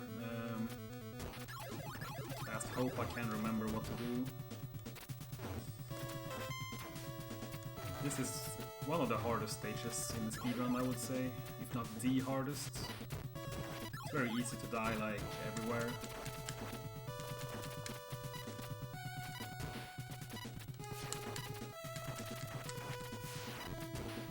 Okay.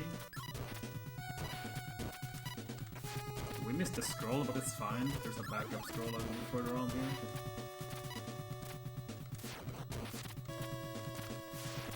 This is the backup scroll. You take a scroll in every stage, and the reason is you want the scroll adds 10 extra nimpo, 10 extra potential nimpo. So I'm currently at 70 max right now. You can have a maximum of.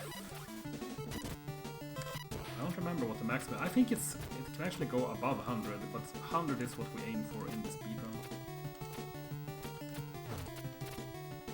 Some tricky bird boosts here. I have a new strat, but my muscle memory reverts back to the old one. Okay, we're going.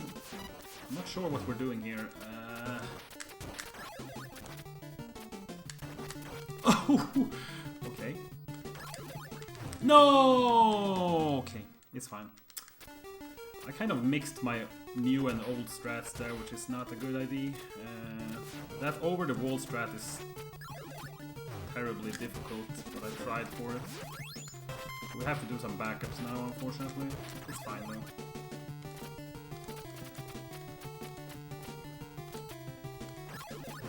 What? How do you even do this part? Well, this is a speed walk. My apologies. It's fine, it's fine.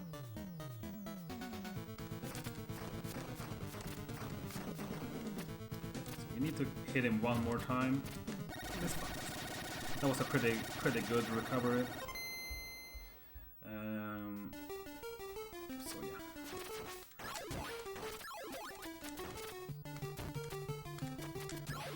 Okay, I'm glad I remembered how to do that. Let's see this part. I'm gonna clip a few walls here. Okay, I'll take it.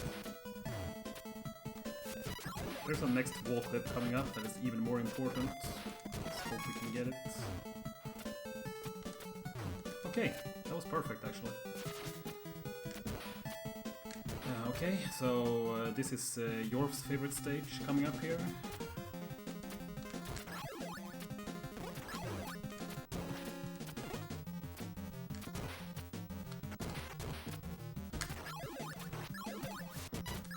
Nice ice physics.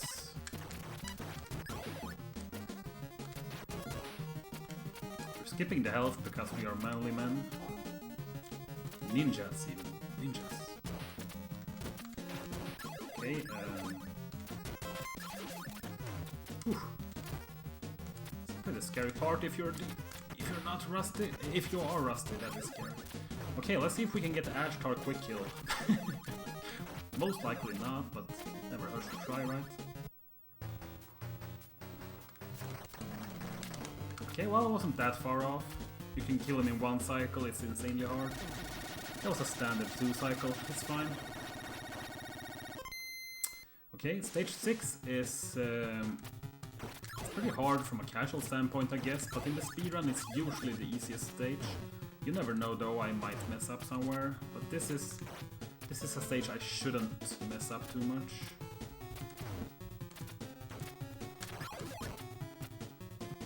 Scroll here, jumping to manipulate some stuff, shooting some stuff, killing that flame for safety because we can get sub-pixeled and now I got hit there.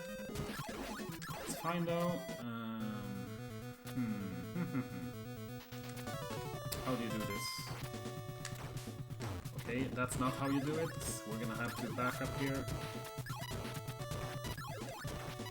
It's another one of those spots where when you're de-rusted, it's hard to remember all the patterns there. It's fine though, we only lost a couple of seconds.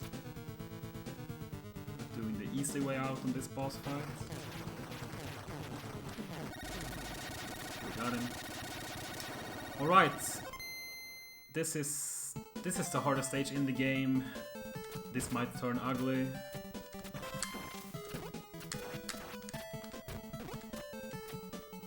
I don't know how I managed to do that.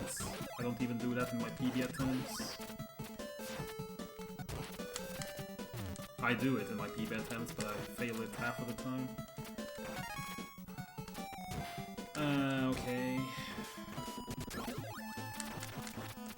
That's not what I wanted. It's fine though.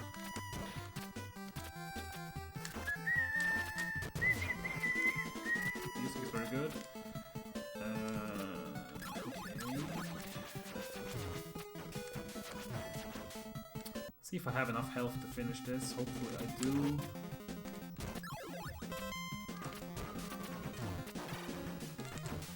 Okay. Why did I even go for that? It's fine. Ah, okay. This is not good. Oof. We are alive, boys. Alive and kicking, and we're back at 2 clones. So, whew. Tried the nice jump, didn't get it. Okay, the final stretch. It's not easy, so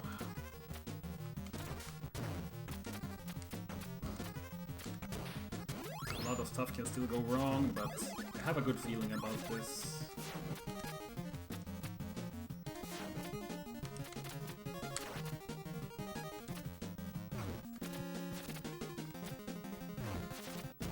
That. There we go. Final boss. Let's see what happens.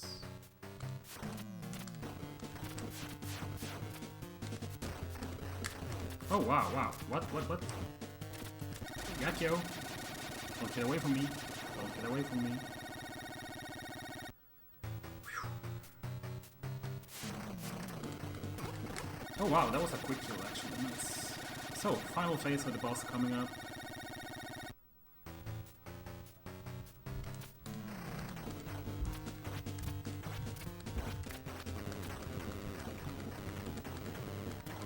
Okay, there we go. Time is when the timer reached 0. Time 11 to... yeah, what's... I don't know what that was. I didn't time it myself. I would say it's in the mid-11 range, which is... which is perfectly acceptable for not having played the game for months, actually. So that was like, yeah. I wish I could have done a better performance for you, but considering the situation, I'm very happy with this run. We had a couple of deaths, but that's to be expected at this case. So, hopefully we get the missing in action runners back on track. Otherwise, I think Chambers have more stuff in store for you.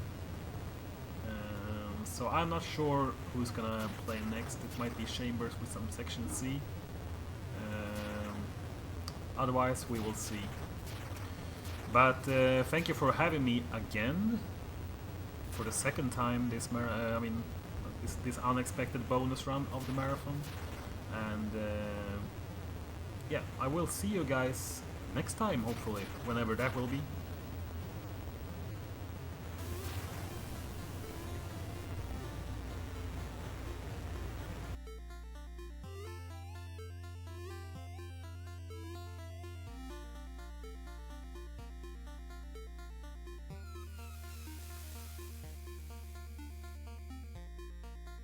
Thank you so much, Andy, for that Ninja Gaiden 2 run. That is such a hard game, both to play and to speedrun.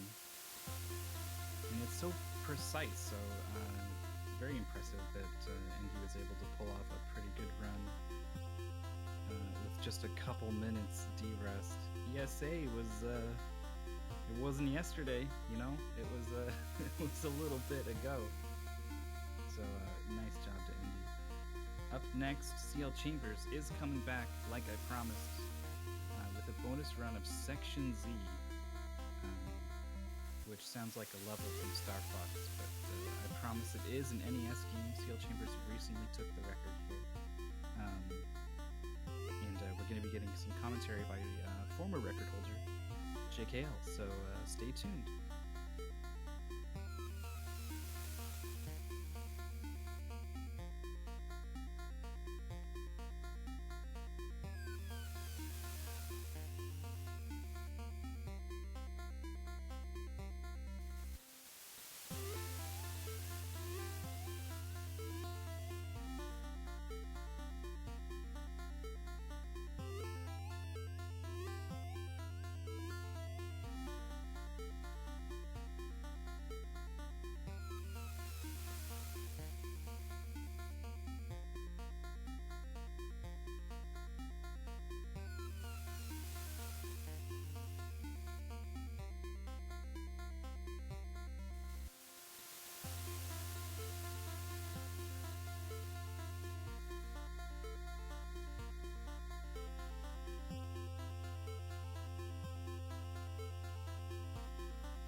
Alright, I think we're pretty much ready for some Section Z, run by CL Chambers, and doing commentary is going to be JKL, so yeah, you can take it away, JK.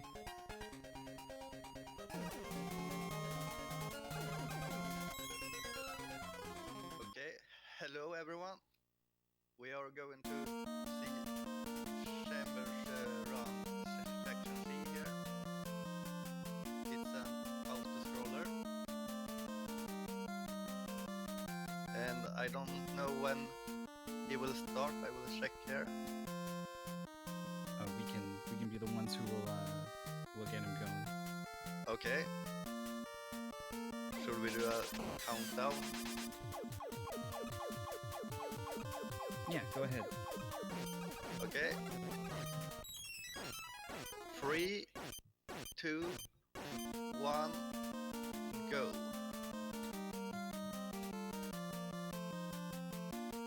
So let's see when it starts going here.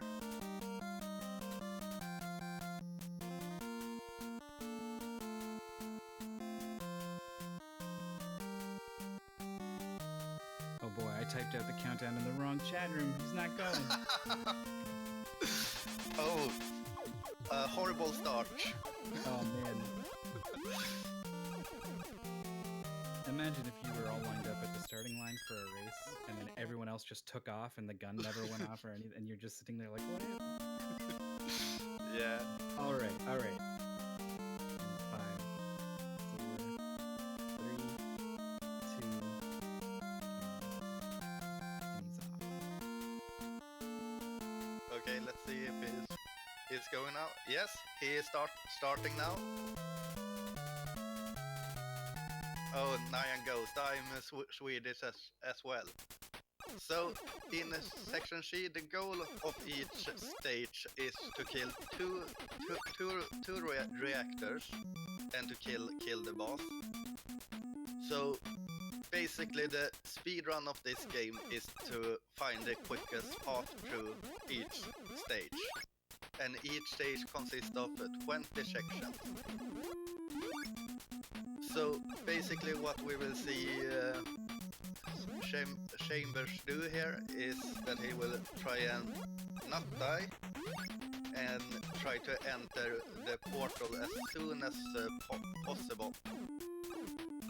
So coming up here is the first portal, where he will go down to section 3.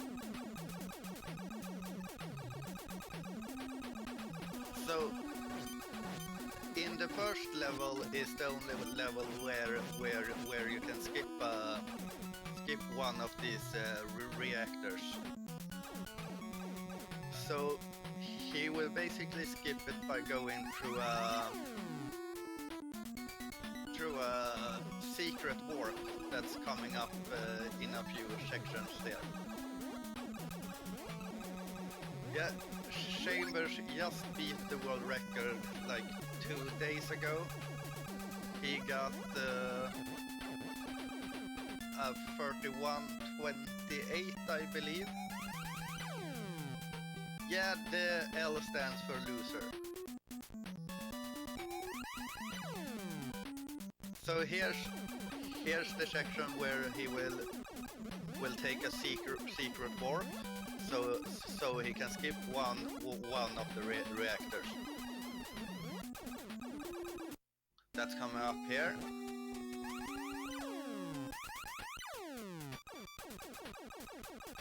So I will explain a bit how this game works with damage and stuff. If you get hit by a bullet, you lose one energy that you can see he has 18 of. But if he gets hit by an enemy, he instantly dies and loses 5 health and has to do the section all over again.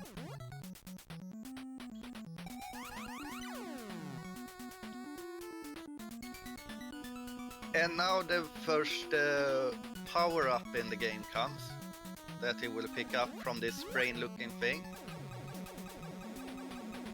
And that's a more powerful gun that has piercing ability. That will be very useful for this room.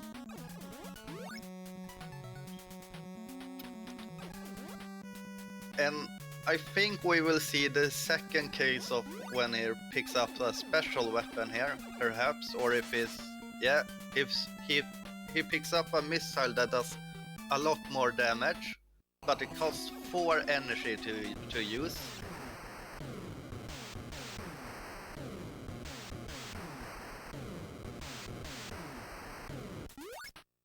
So basically what that does is now that reactor is destroyed, there are these red doors that he can enter. That was one of them. So I can explain why I started speedrunning this game was because I saw a run on speedrun.com and remember that I used to like this game as a kid. So basically I decided to run this game and noticed very quickly that this game is kinda broken, and we will see very shortly why it's broken.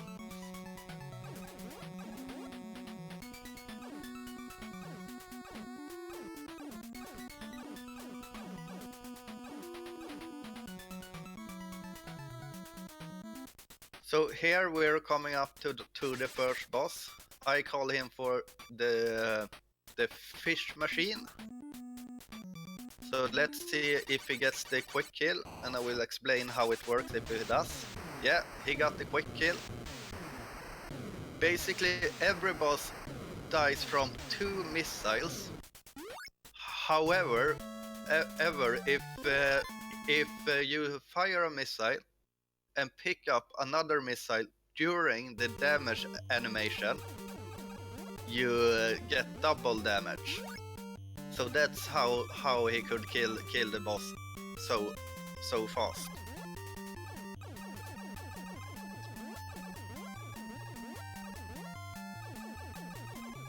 So this run is kinda safe for the most part.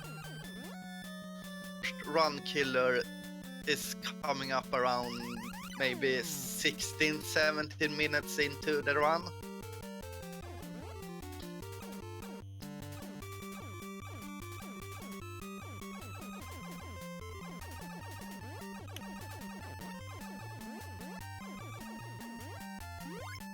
So right now he is hoping for energy drops, because you need a lot of energy to get through this game.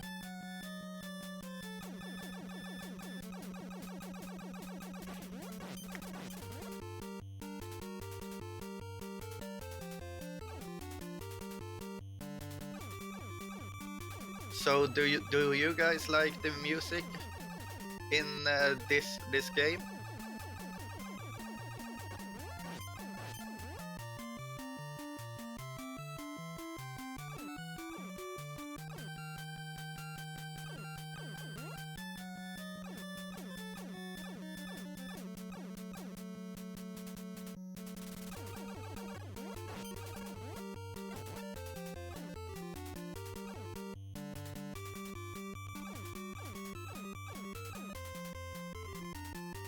Yeah, I gotta agree with the mythical there, because it's good at some part, but at other parts it's just weird.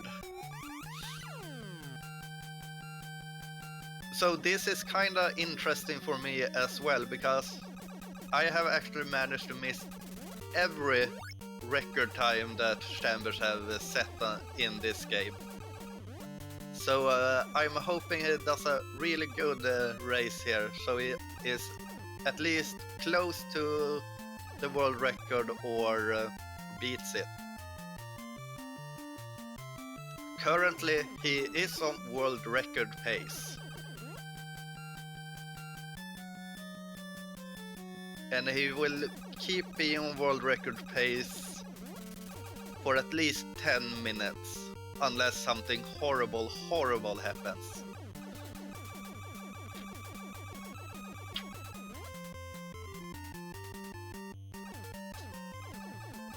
Also, this was one of the reasons I didn't want to run this game for Best of NES, because playing this game for 30 to 35 minutes and trying to commentate it would be very hard, because you need to look at notes and stuff.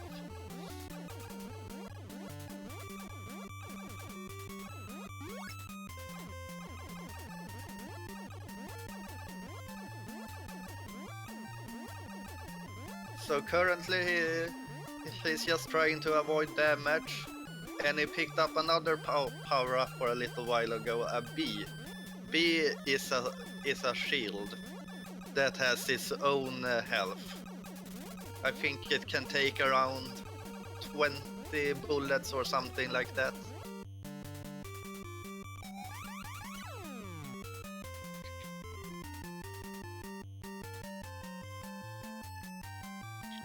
So here's the next reactor room.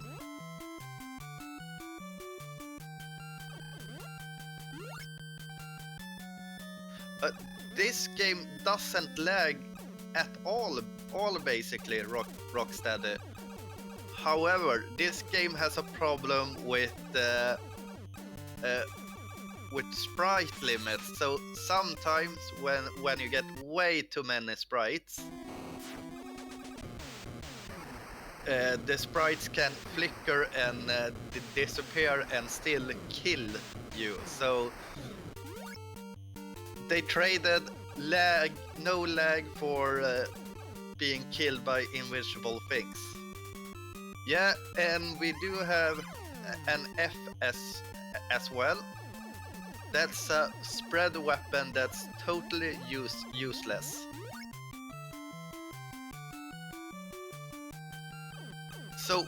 So one thing he isn't doing that I'm doing in my runs is that is that he's keeping his normal M weapon.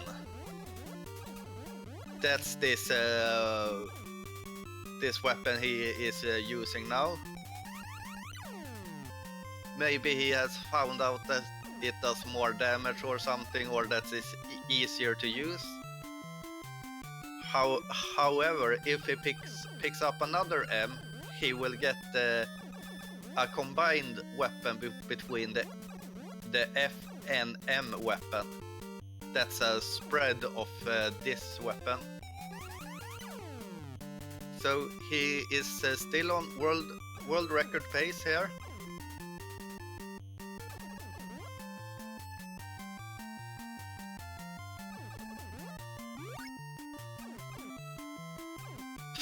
Another M.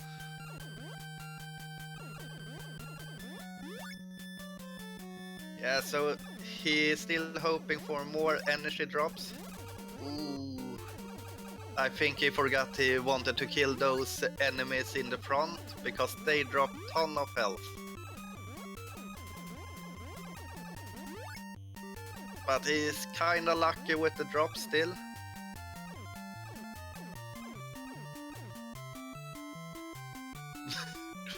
The radio weapon.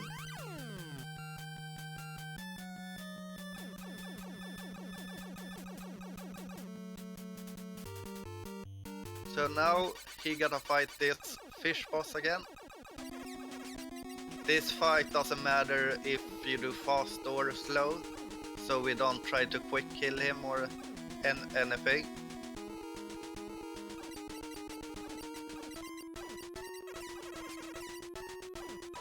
Yeah, you can save time by killing bosses faster, and you can kill time by going the fastest way possible, which can be hard because of you need energy to do the quick kill. And you can also save time by going into each of the warp portals perfect.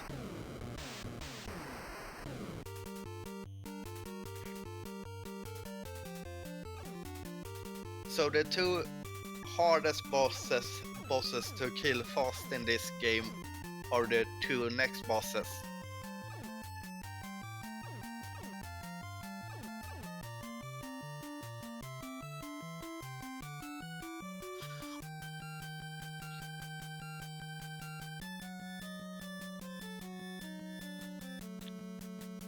Trying to think of what more you can say about this game.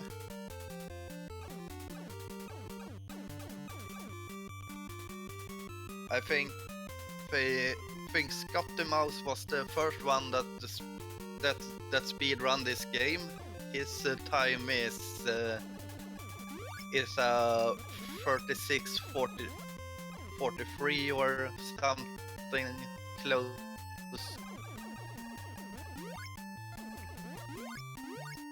And basically his run is very clean, but he doesn't use any of the glitches that Chambers is using here.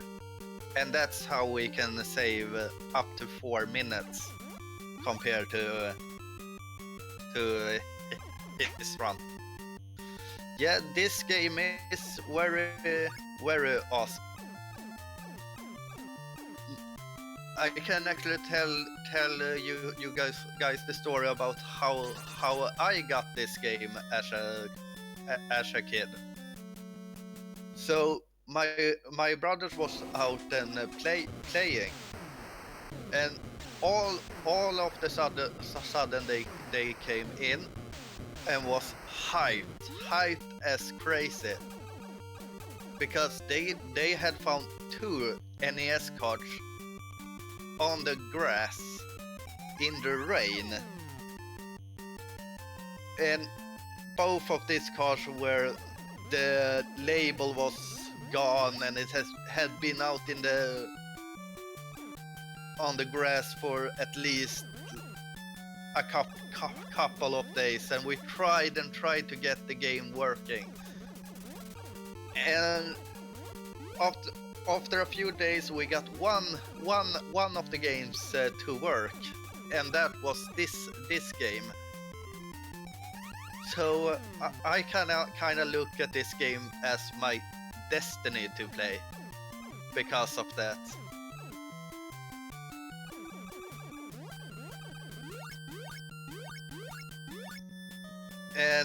And the other game was, I wanna say it was Turtles, Teenage Mutant Hero Turtles, as it was called here. So I think most likely someone was playing these two games and got so pissed off that they just threw the games out.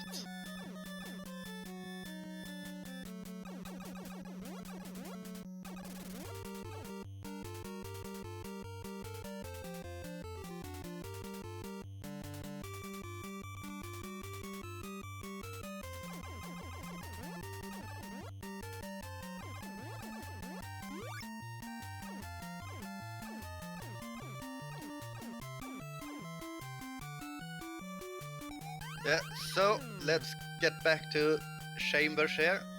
He is close to the first real roadblock in this game.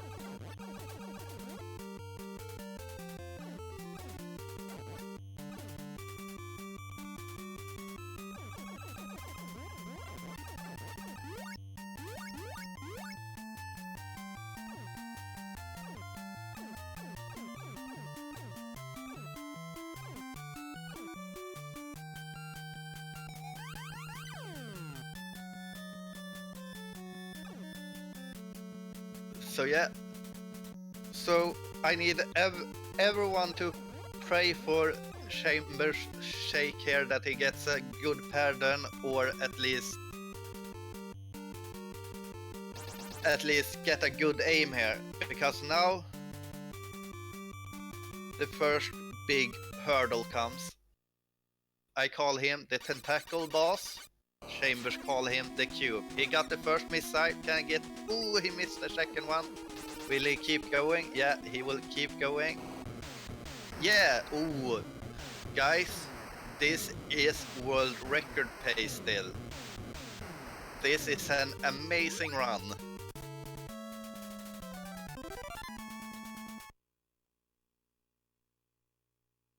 I gotta check on the mainstream. Around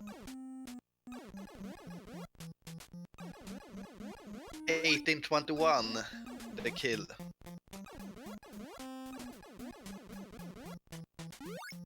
So this is world record pace. I don't know if he can really improve his next boss fight, but I'm hoping he has some good strats there as well.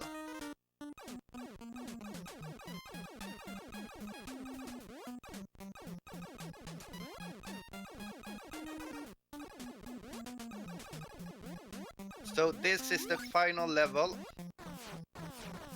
I don't know if I explained it before, but each level is 20 sections.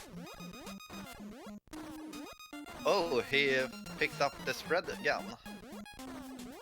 Now I'm a little bit confused because I usually don't use the spread gun for the next boss, so maybe he is trying out the strat that I was talking about the other day.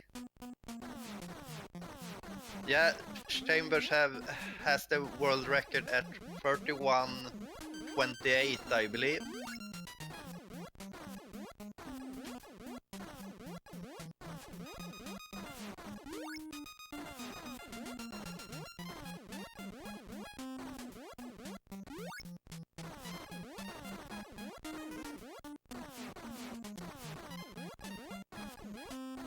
I'm actually feeling nervous for Chamber Shake here. And I think he is starting to feel nervous as well, because that's what you do when you get to this point at a great pace. So now now we hope that he can get this boss kill fast, because this is one of the places where I have horrible time, and I think Chamber's time is kinda bad in here as. So I call this boss the turtle boss for some reason. Good, he got the one cycle. So now he wanna kill all these robot things just spinning around. So what we wanna see here is that he doesn't get any bad spawn, so he can't hit the ones alive. So I guess he is kind of going right and left just to make sure that one side isn't over. So he has killed one right now, killed two. Now he wants the spawn to be on the right side, doesn't get it. 3 is kill. He wanna move to the left side, but he can't. But he's still getting some good shots in. Ooh, half down. Come on, Chambers. Ooh, he gets a good spawn. Ooh, almost died there. Ooh, I don't know if this is super good, but it's not super bad currently. Ooh, this boss is trolling him so hard right now.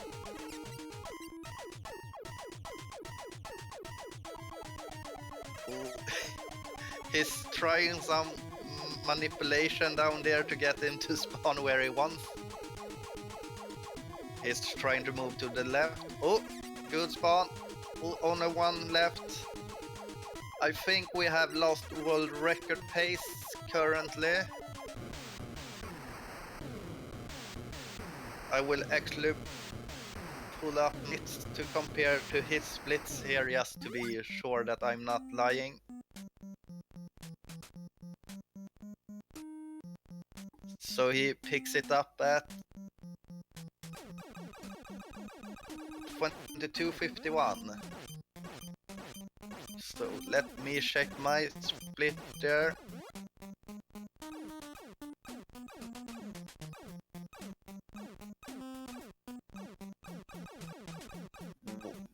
I forgot what time I said, but I think he's still at pace at being able to get sub 32.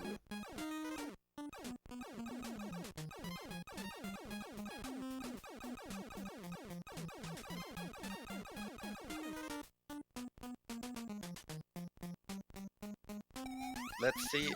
Yeah, he is going for the fast path here. Before this you can actually go two ways. 21:52. Then he is around 9 seconds behind my record. But he actually found a way to kill the final boss even faster than I do. And I think that saves around 9 seconds. So I will still say that he can get a world record. Not a world record, beat my time. So I think he can get a sub 32 minute time. So here he goes into another warp.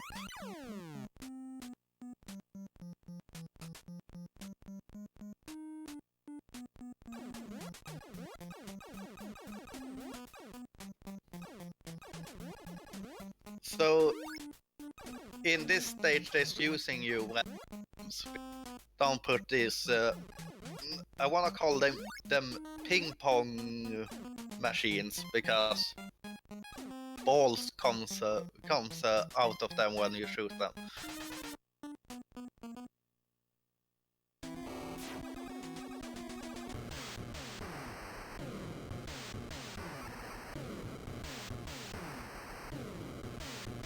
Oh, right. Also, I must say we started timer on the start, so that means we actually actually have around 10 seconds less on the real timer. So he is definitely on sub 32 pace currently.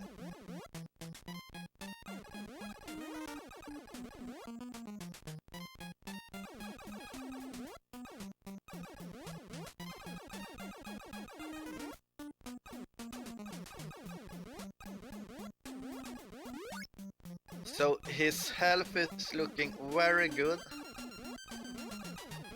But there's one more place where you can lose a lot of health. Ooh, yeah, he got down there. So we are going to fight our favorite boss once again. Ooh, room 51, is it the one I hate? Yeah. I hate this room, but Chambers have found some kind of... Oh, I'm stealing this rat because this rat is just insane.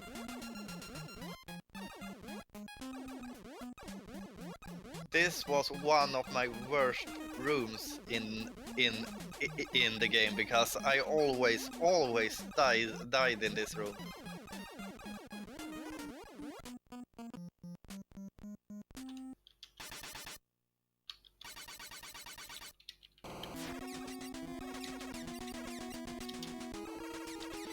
So yeah, now we are fighting the tentacle boss again. But this time we try not to use the use the missiles, because if we have issue getting the quick kill, it's a lot of, and this way we are guaranteed to lose only like 20, 30 at most. And as Chambers has ton of extra health, he shouldn't be in any danger.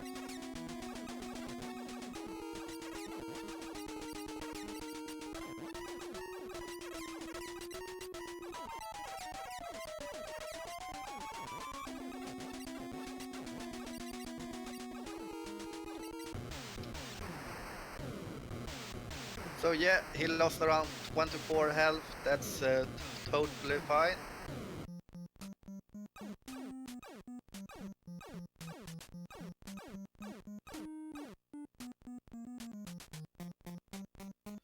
So even though Chambers isn't on world record pace, we can all root for him to be bigger at least. So now he is coming up to the second Oh no, this isn't the second reactor room, by the way. I don't think it is. I'm very sorry because it was a long time since I ran this game. And there he walks in the low part because he wanna avoid the warp zone there.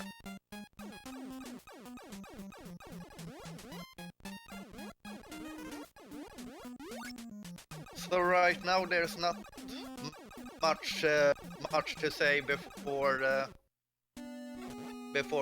he gets to the final boss. He goes into a secret warp here to get him.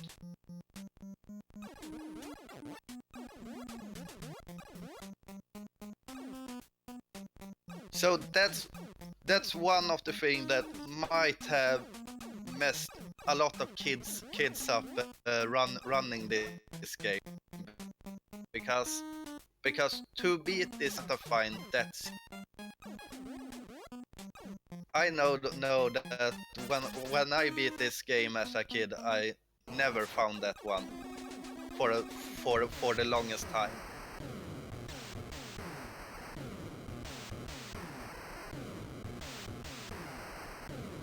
There's 60 sectors actually.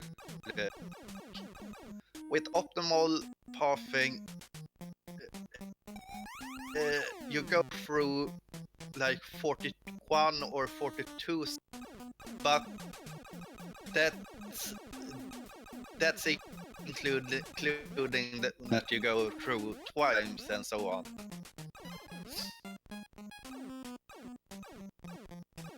So unique sectors can't stay up in my currently I don't want to do that because we are nearing the end here. Or actually there's 60 because the first sector is 0, 0.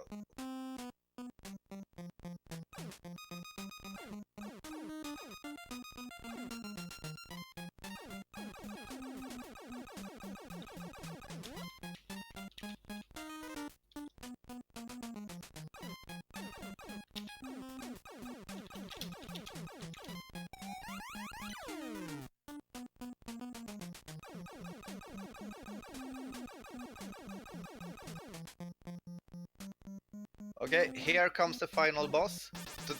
Do not blink or you will miss it. So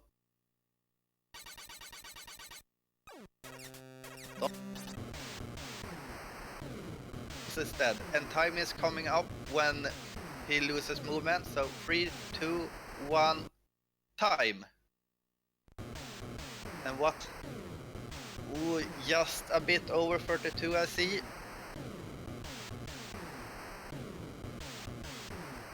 $32.09 it seems. That's an amazing time for awesome work chambers. Let's give him a big applause. And that was section C. I really hope you guys enjoyed this game, enjoyed the music, and enjoyed the fantastic play of chambers. Awesome work, chambers, as always. And I think I will be on my way. All right. And thank you so much to JKL for stepping in on commentary. Yeah, it was totally fine. And I just want to say that was a sub 32 run. Yeah, our timer's a little off. Yeah. According to the player's own timer, just barely sub 32. Yeah, that's an amazing time because my old world record was 32:02. Wow, there it is then. Because he only got that record like very recently, right? Yeah, 2 days ago, or 3 maybe. So if this marathon happened last weekend, you would have just seen a world record. That's how good that run was, folks. Yeah, amazing run. All right, so we're gonna be moving on in the schedule. We're kind of back on track now. We've got Final Ellipsis, who maybe just goes by Ellipsis now, is going to be running the classic game, Marble Madness, followed by the not-so-classic game, but I need to find out what it is, Eliminator Boat Duel. Oh, I've seen that game, and that game seems a lot of fun. Cool. All right, so everyone stay tuned, and we'll get switched over to that.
Hey, I hope you all can hear me. This is Ellipsis.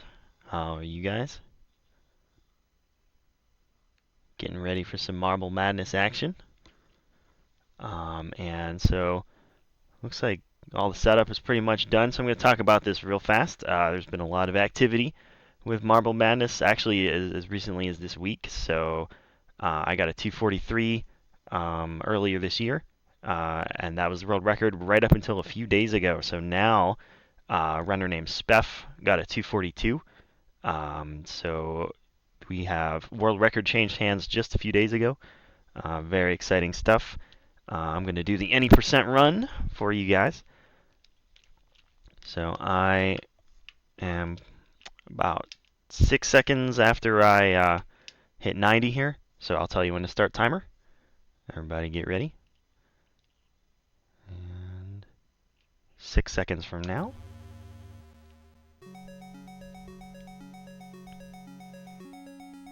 And go. So this race, just trying to do some good muscle memory. Oop, didn't get it. So what I was going for there was a blind 55. Not what I usually want to do. So you try to get off screen and get 55 seconds on the in-game timer.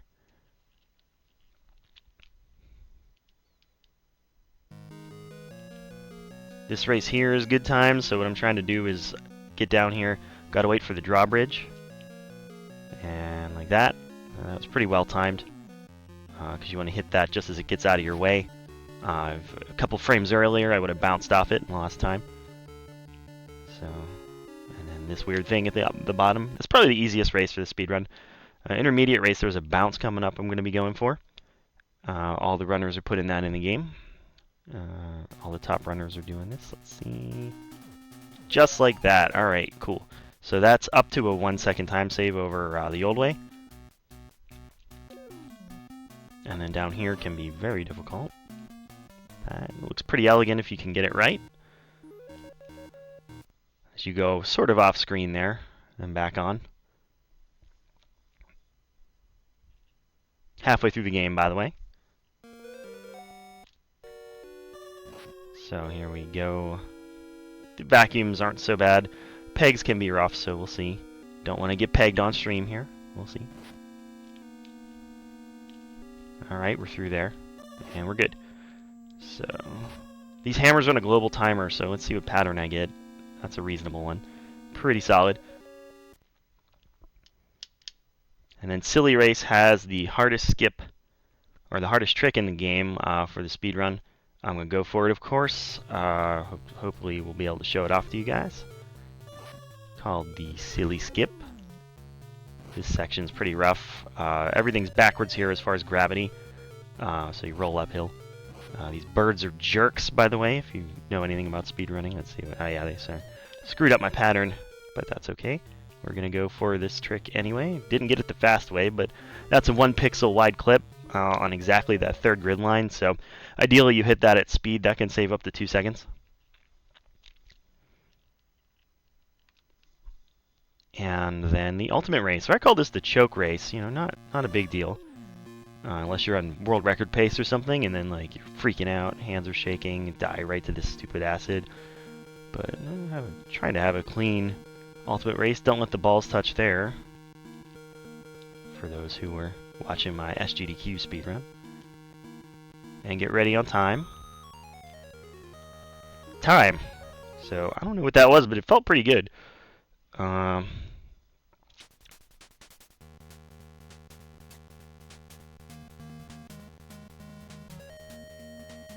Got to watch on stream delay.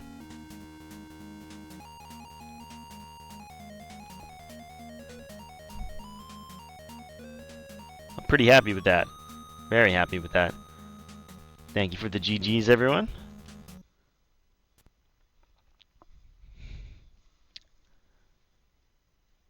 And I think we're going to do a switch of the audio. You can see that 179, 240 I just got on the high score table before this run might actually be the high score world record, at least as far as Twin Galaxies is concerned, but you know. Alright, I'm going to switch games, and I'll be back for what you guys really want, Eliminator Boat Duel.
And I think we're back.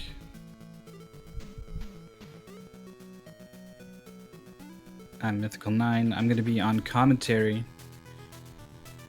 Yeah, man. And I don't get to listen to the music on the game because otherwise I'm going to hear my own voice, unfortunately. So That's too bad. We got some kicking tunes here. This is Eliminator Boat Duel. This is the run that everyone has been waiting for, no doubt. And it's about 10 times longer than what you just saw with Marble Madness, so there's that. Do you want me to get ready for countdown? yeah, I can. I'll count you down myself. Oh. How about that? Yeah, that's cool. All right. Eliminator Boat Duel in 5, 4, 3, 2, 1, and go. All right. So I'm going to try to win right off the line here. Oh, that was great. That was a great start. So I want this Nitro. So this is actually, so for those that do not know Eliminator Boat Duel, which is probably everyone, what I'm trying to do here is inflict damage on the other boat. You will see that when he turns white. There's two ways to win in Eliminator Boat Duel. There's the speed strats and the regular strats. So you can, of course, win the race by winning the race, or you can win the race by assassinating your opponent, just like real life, right? So this is actually one of the hardest / scariest parts of the game for me, because we've got a very crappy boat, and he's got nitros,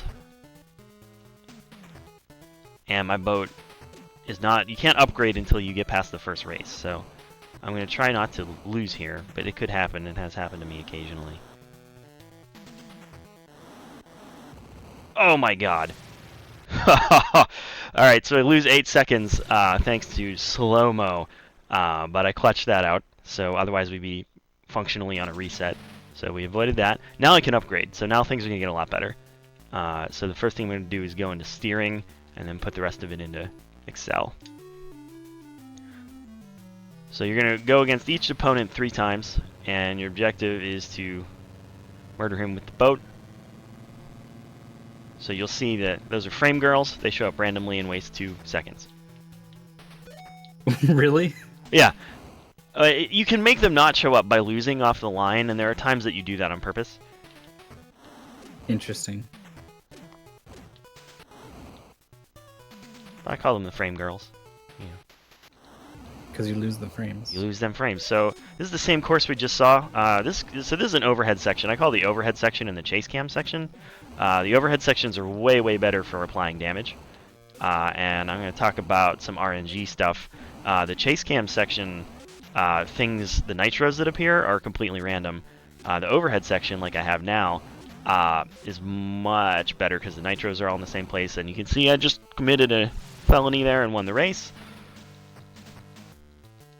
So is it actually a race? It's not just kill your opponent? There will be a few. There will be a few races that I actually take to completion because I have to.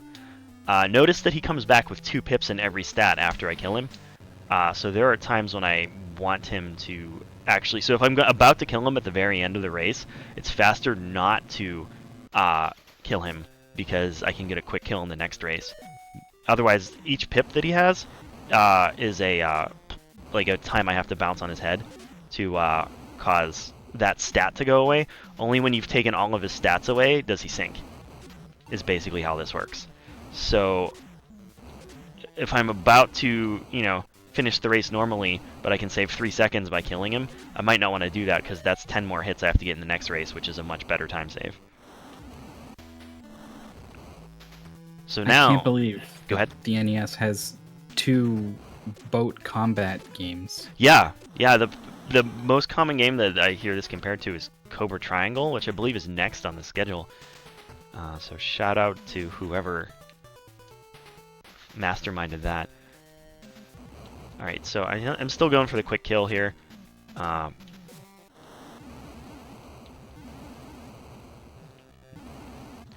You watch the damage. Oh, there we got it. So in the bottom right and bottom left, you see the graphic that represents our boats. And that will tell you how destroyed the boat is. So now we're back in dry dock, and you can see this is the next opponent. So you go up against everybody 3 times. This is Weird Willie. They all have great little phrases, but... So here is another opportunity for a quick kill. I'm going to go for it, of course. Now we're in the swamp, you may notice. Yeah, we're out on the bayou. Yeah, so this is not as good of a course for inflicting damage. The one we were just on was pretty much the very best one. This is the second best one of 3. Just as far as how much you can jump on their heads.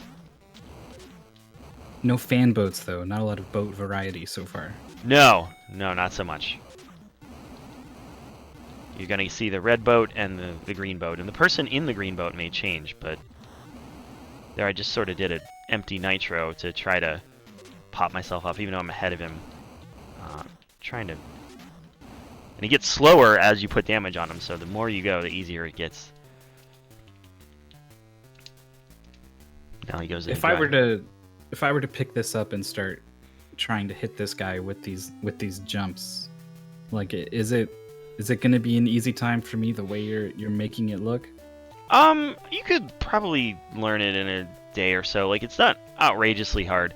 The routing for this, I took this game a few years ago and routed it from scratch, and I'm very proud of that because there's a lot of strategy that doesn't reveal itself immediately for places you do and do not want to try to inflict damage. I'll talk about that as we get later on. But the actual movement, no, I don't think the movement is the worst thing to pick up. It sucks early on, and had I played on easy, there would be 4 additional opponents, and you would build your boat more slowly. On expert, you start pretty much part of the way through the game with with a ton of money, but you have to do that first race with the crap-ass boat. I was gonna say, until you said that, like, it didn't seem like hard was any harder at all than easy. Right, it just starts you midway, and that's sort of the challenge, is you don't get those upgrades, and you're up against a harder opponent right away. It was like hard mode is less opponents and more money, and you don't have to do as much. Yeah, pretty much. Yeah, I call expert any percent, but I also call easy 100%, because you start at the real beginning of the game. Oh, that's not confusing at all. Right? So, alright, here's the chase cam section again. Look at the top there. You see the 3 little dashes underneath the timer. And you'll see there's the filled in one, and that's the legs of the race you've already completed. And then there's the partially filled in one, which is the one that you're on. And then now let's move to the bottom. So you can see that this is a 3-leg race, right? Mm-hmm. And now this is the last of the 3 legs. We're in the river now, which is the worst of the overhead sections for doing damage. This seems dangerous. I'm seeing like other boats hanging out, and there's like granaries and silos and stuff. Oh yeah, I mean, did you see the shark in the water earlier, or the giant crab thing? Even right. So here I wildlife. Do not want to finish this race. I don't want to kill him here because I was right at the end. So he had 3 hits left. You can see by his dry dock stats. But he's done. We're gonna go up to Mangler Mike next. Mangler Mike. Yeah, there he is. I'm going to let him win off the line just to save time. Because it doesn't matter so much, and what I'm trying to do is simply gather nitros, get some damage on him. Mangler Mike is very hard to quick kill. So you're going to see probably 2 complete races against him before I can kill him.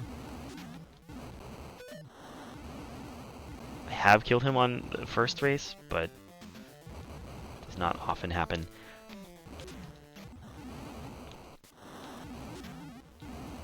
Fun fact about Eliminator Boat Duel, there is a typo on the cartridge. So if you look at the front of the cover, it says Eliminator Boat Duel, like misspelled. It's like printed on every copy of this game.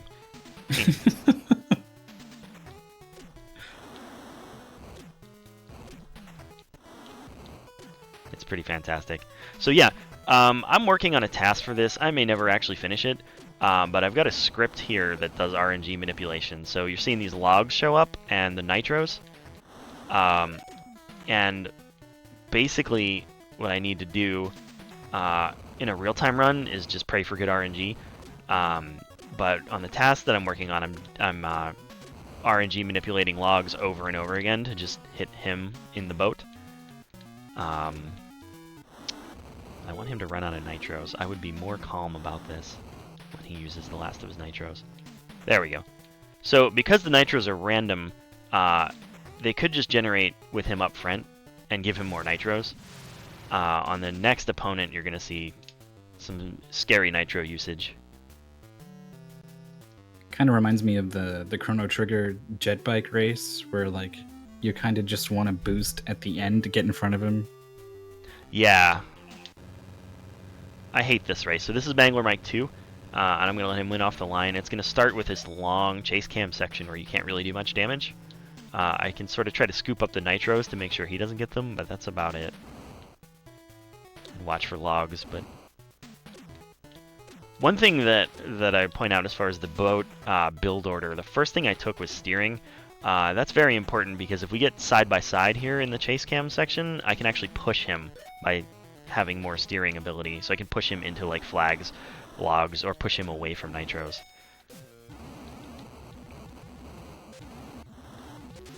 So here's my... You think this is your big chance, right? To do damage on him, and then it's over. So now you're out of the overhead section. So is there like speed values at play here? Like, is there any way to just like go fast and leave him behind, or vice versa? So there's this weird rubber banding. That's a very good question. There's this weird rubber banding that happens. So no matter how far apart you get in the overhead section, you get rubber banded back onto the same screen in the... Oh my god. And I lost that because I was talking. So that's what No. We get the loss in slow motion. I get the loss in slow motion. Oh no. Oh my god. So that cost 8 seconds plus however long it takes me to redo this race. That's too bad. I was too busy thinking about the mechanics that I wanted to explain. So sure. What I'm worried about here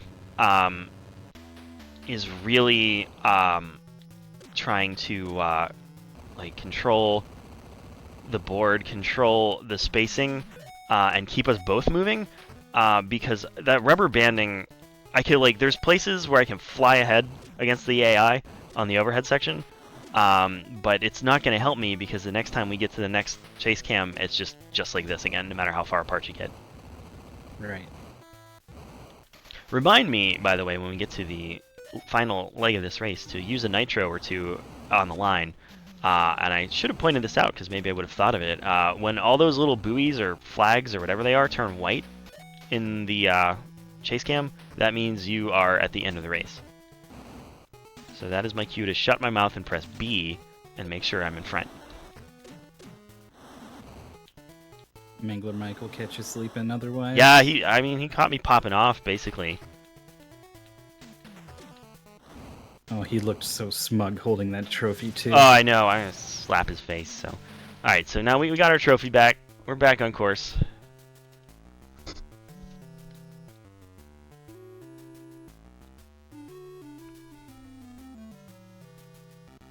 In Mangler Mike 3, we can usually get a quick kill.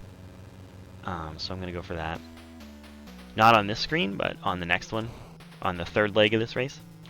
So you can see there's 4 legs. Yeah, and it's very strange, the randomness. It looks, from what I've understood from playing this a bunch of times, the like the width between the buoys will be the same, and the like slalomy part of it, but all the RNG is the nitro appearance and the log appearance. But it's seeded by the player input, so you can mess with that pretty good in a task.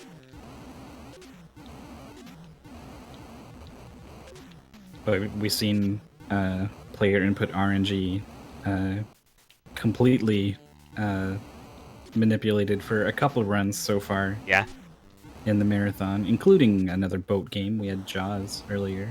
Oh, excellent. See, that what I did right there was actually a nice nitro use, because he was jumping on my head, but I pressed B before he landed on me, which put me back in the air, and on his head instead. And there we go. That's what he gets for taking my trophy. Alright, so up next is going to be Veronica Alabaster, and she's nuts. So the AI has personalities here. Veronica Alabaster does not like when you're ahead of her, and she will nitro wildly to get ahead of you. So I'm actually going to try to win off the line here. I didn't. So I'm going to nitro as soon as I can. And you're going to see just a ridiculous nitro battle. Yeah, all the way up at the top of the screen. Yeah, you can actually bounce off the top of the screen if you nitro in certain places.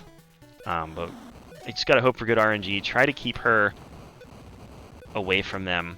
But it's tough, because, you know, because she's got nitros, she's gonna get to the front and get more nitros, so you really want to try to run her out. And that's almost the whole objective here of the first race. I'm not even going for a quick kill so much as trying to stay far enough ahead to keep these nitros away from her.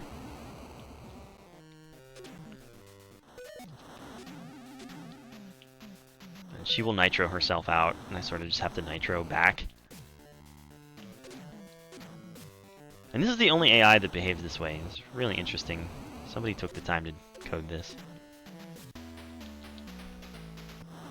Yeah, I think that's pretty cool. Yeah, so now we're in the last leg.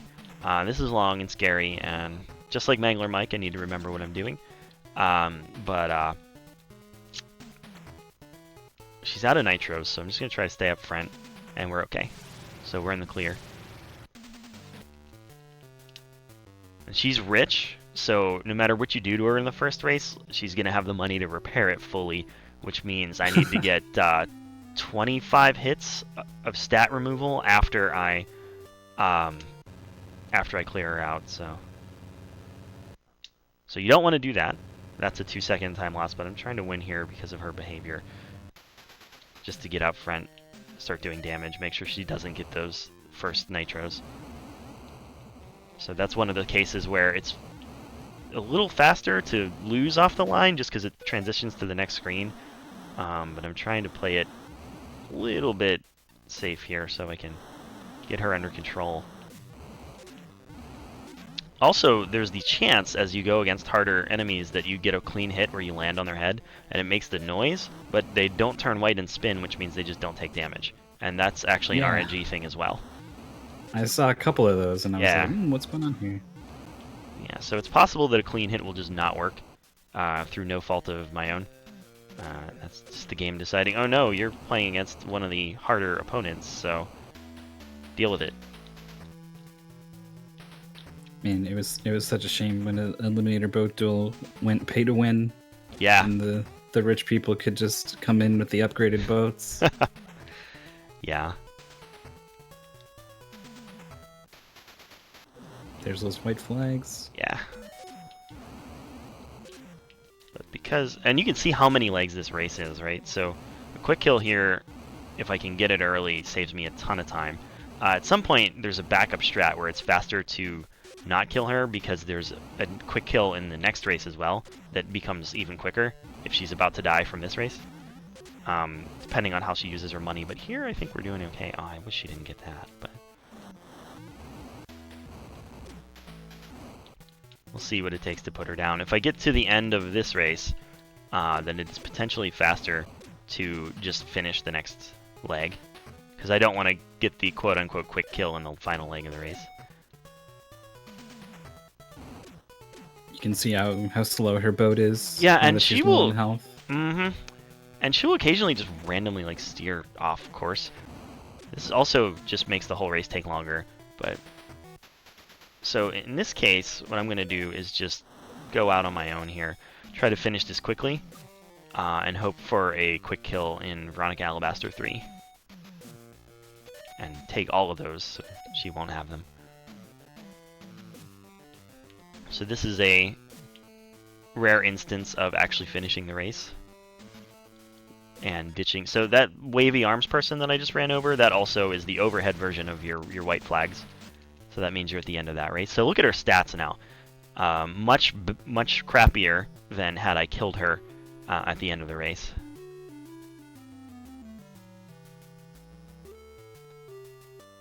So she's got She's got 3 extra dots instead of like 10.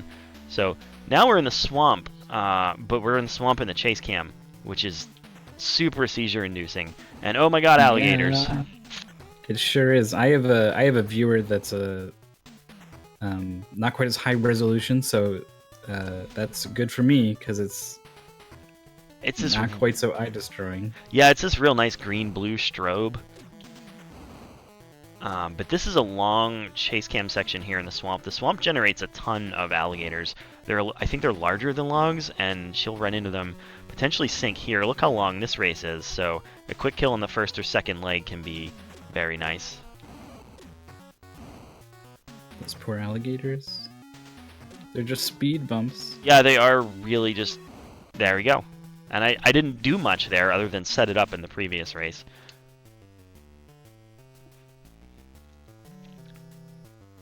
Alright, so now we're up against the final boss. Just like everyone else, I have to race him 3 times. However, he cheats. Disaster Dawn. He cannot be sunk. So now we've got the part of the game where I would say we start to read donations. But in lieu of that, we can just talk about some general mechanics. So look how many legs we have here. And my strategy changes from trying to sink him to trying not to take damage myself. And as I say that, I take damage. Because it's just so long and there's so many just random things like these alligators that the real danger is that I'm just going to take too much damage and sink.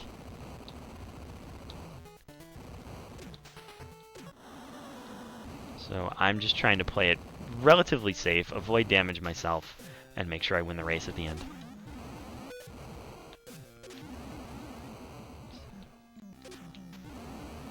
And you can see him jumping on him and nothing's happening. He will occasionally take damage, but most of the time it just doesn't happen. And you're more likely to damage yourself trying to do it.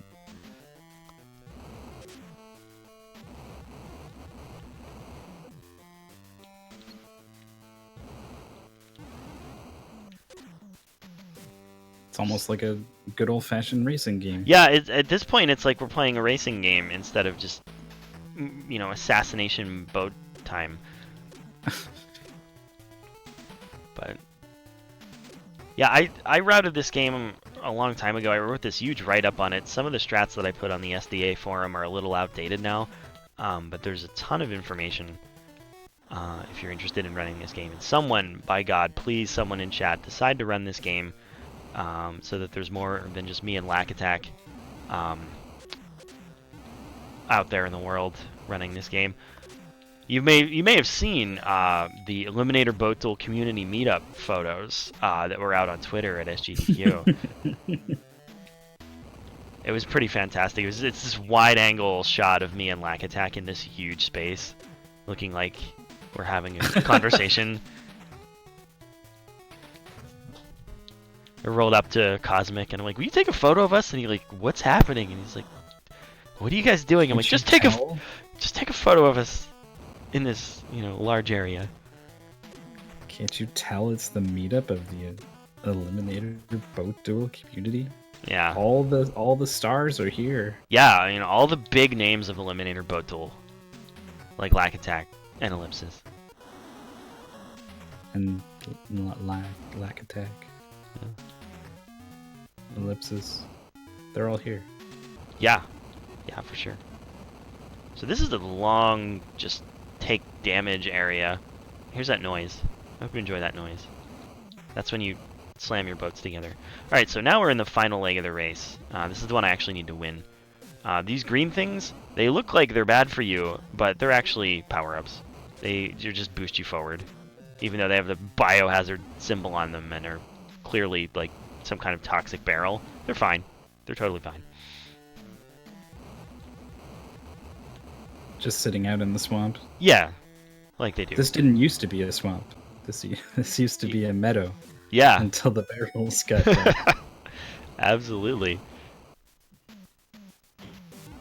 And I have the crappiest boat health picture, which means every additional hit that I take is a permanent stat.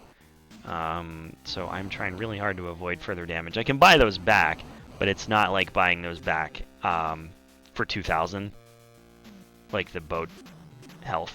Like it could be my engine, or my durability. Oh. Yeah, so I'll Yeah, show I you. get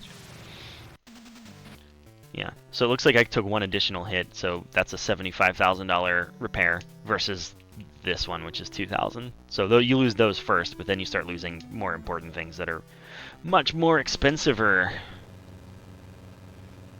So I'm gonna let him win off the line again, just because whatever. It just progresses to the next screen. You can spend up to 6 seconds, actually 7, I think, if you both come off the line at the same speed. The game will just sit there and see who pulls ahead first. And that's super cool, but unless you're maybe drag racing Veronica Alabaster, it's not really worth it to take those 7 seconds just to be out ahead going into the second leg. What was that in the water that looked like a lapras? I didn't see. There's It was like a Nessie or something. Oh, I swear I saw it. Yeah, one of my friends was talking about this when he was watching me practice. I think it's supposed to actually be a submarine's periscope. Oh, okay. So notice there, as we were in the end of that race, he's faster than me, even though I have maxed out stats. Yeah, that seems like the kind of junk an NES racing game would pull. Yeah, absolutely. And you can also see how many legs are in this race. I used the nitro there to go over that log because I didn't want to take that damage. There's a crab! Look out! There's a shark! Ah! Crazy out here, man. So that shark is, it's big, but it's maybe within the realm of how big sharks can be. Yeah, I mean, I'd say if this is like a 15-foot boat, then we're talking like, within the realm of, the scope of known shark retrievals. That crab, though. That crab is a nightmare. Like, nobody should run into a crab that's 15 feet. Maybe we'll see another one. Snip a man clean in half. Oh, man, Citizen Snaps. There's a periscope thing. But, it could be a monster. I saw it again. There it is. Yeah. It's Nessie, totally. Oh, man. Someone take a picture. A nice blurry one. Yeah. Nice blurry screenshot. Put, like, filters on it. Smoke effect. Lens flare. Yeah, I hope more people run this game. It's a pretty relaxing game to do casually. Like, you have focus on some quick kills, but it's not like it's one of those games where like, you've got this one trick, and if you miss it, your run's dead, right? Like, you can gain or lose like 10-20 seconds and still have a reasonable time. There's a lot of variance with the AI behavior and that sort of stuff, so... Seems like a pretty mean time loss if you let Dawn here get ahead of you at the end. Yeah, if you lose a race, you would generally reset, rather than look at some smug asshole holding your trophy. But other than actually losing a race, which, if you're paying attention like I was not, then you can usually do something about that. I've had ones where I was doing great and like Mangler Mike had nitroed like at the perfect time at the end of the chase cam to shoot past me. I'm like, really, dude? But for the most part, it's a reasonable run. So this is I'm your... trying not to... No, you should talk here. I'm about to say something stupid. Oh, I would say this is the final leg of this race, and it's actually pretty easy. Because there's a slalom at the end of it that the AI sucks at cornering. They can get you in the straight line, but as far as cornering, you can really put on some distance. So I'll show you. You'll know at the end of it, I'll do a slalom that'll like really get me ahead of the AI. But go ahead, you can say some stupid thing if you'd like. Well, I'm just trying not to lose my mind over the idea of a 15-foot Japanese spider crab that apparently exists. Yeah. No, I mean it. I enjoyed life a lot more before I knew that, so I'm working on reverting myself back. So yeah, you did it, man. Yeah, that's a pretty chill end of this race. And now, lastly, we've got the final race of the game, so get hyped for that.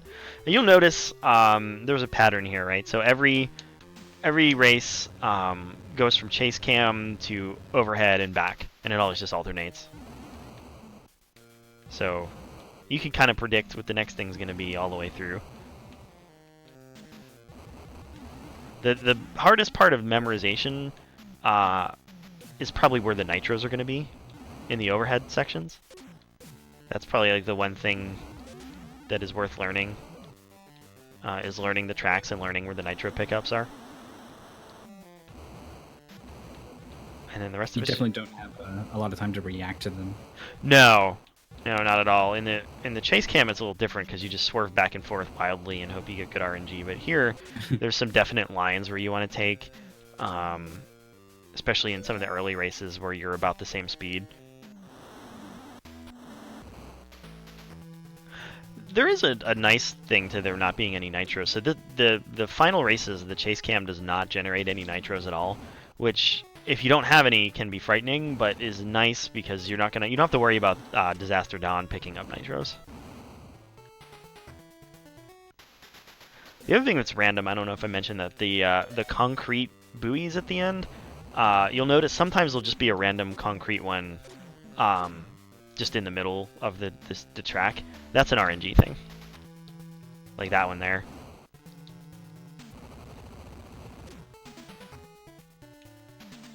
Making me think of the turbo tunnel in Battletoads. Oh man, where they throw that wall right in the middle.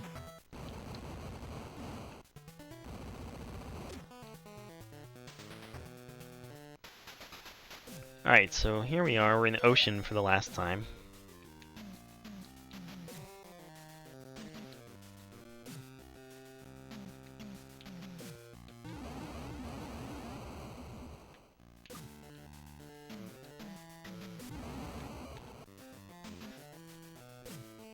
You totally left Dawn behind here. Oh yeah. Oh yeah, this is a pretty good section. So now we go back to the chase cam. This is a fairly long right there, of course. Yeah, just and magically appears. And that's the rubber banding that is kind of silly. You can leave him behind, but there he is.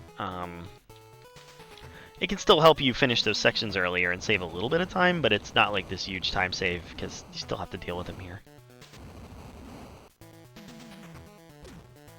Much better time save for all the other opponents.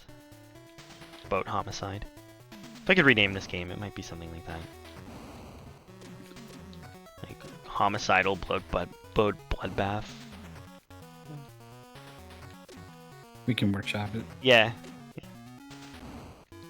There's important information in the instruction manual. The thing in the water is a peeping Tom. He's trying to find the submarine races, it says. Wow. So look at the twist. We have 2 chase cam sections in a row. I bet nobody saw that coming, you guys.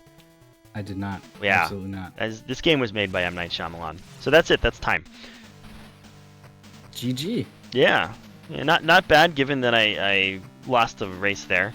Of course, we do have our ending credits, which are definitely worth checking out. So, of course, Disaster Dawn, he's depressed because you beat him. We didn't race her. There's Veronica Alabaster, who we just slaughtered with her boat, and now she likes you. Weird Willie, he's being weird. Surfer Bob says, "Awesome display, dude." And of course he says, "You can say that again." So he says, "Awesome display, dude." We didn't race him. Veronica Alabaster, of course, because we jumped on her boat repeatedly, she actually falls in love with you, and we go off into the sunset. Some nice NES cleavage. That is an NES ending if I ever saw one. Yeah, it's a happy ending. So that is it. Thank you guys for having me on. I think Cobra Triangle's up next, right? Yeah, that's right. The boat block continues. Yes, much excitement. All right, thank you, Mythical. Thank you, Ellipsis, for your amazing para runs. Yeah. Most well known, I think, from Marble Madness, but I'm really glad you ran Eliminator Boat Duel. Yes. That's really what I'm well known. People are asking me all the time, like, tell me more about Eliminator Boat Duel. So, thanks for getting me showed off, and I'll see you guys. Good luck, everyone, with the rest of the runs. Stay tuned, everyone.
10 seconds.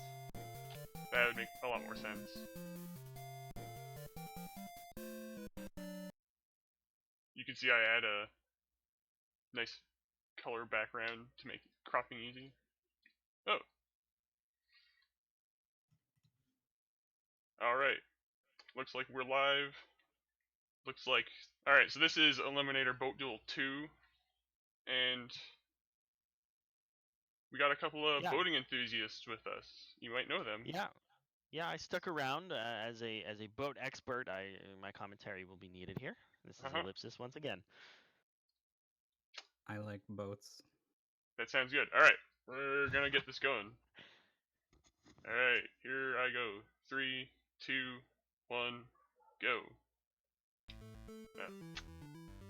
I already lost 0.1 seconds. I hit start and it took me back to the main screen instead of starting.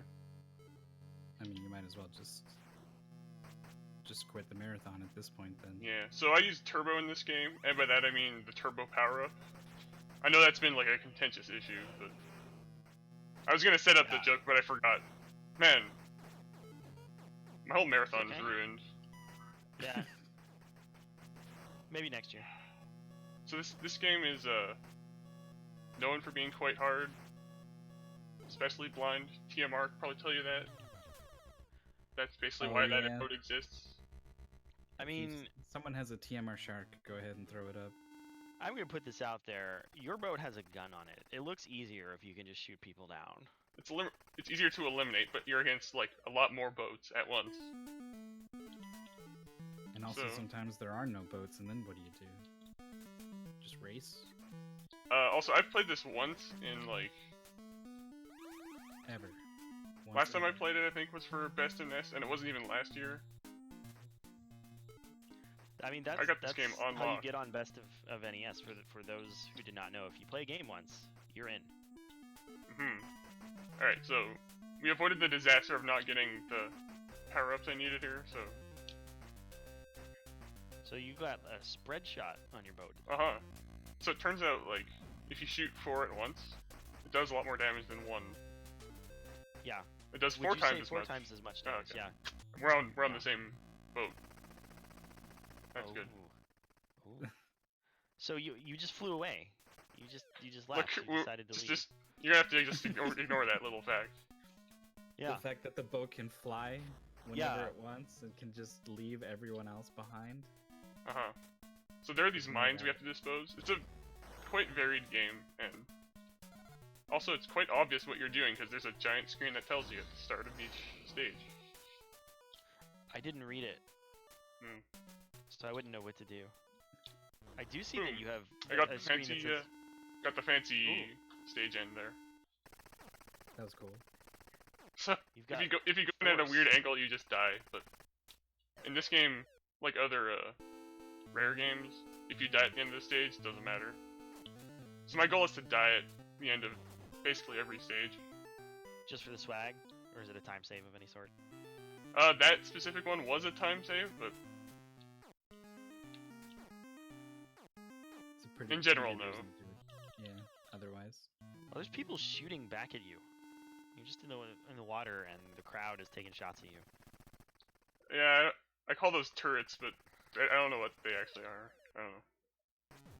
They're like little domes with guns. Fry the monster. Oh no, he's back. It's the same, obviously the same character. I noticed a lot of the same characters, but yeah. much larger. Well, that didn't take long. I feel like that you made that look a lot easier than it is. No, that's pretty much okay. Like, if you have the spread shot, they just all die when you shoot them. I mean, I just realized Smash Brothers ripped this game off. Shoot the targets. I mean, yeah, wow. Break the targets.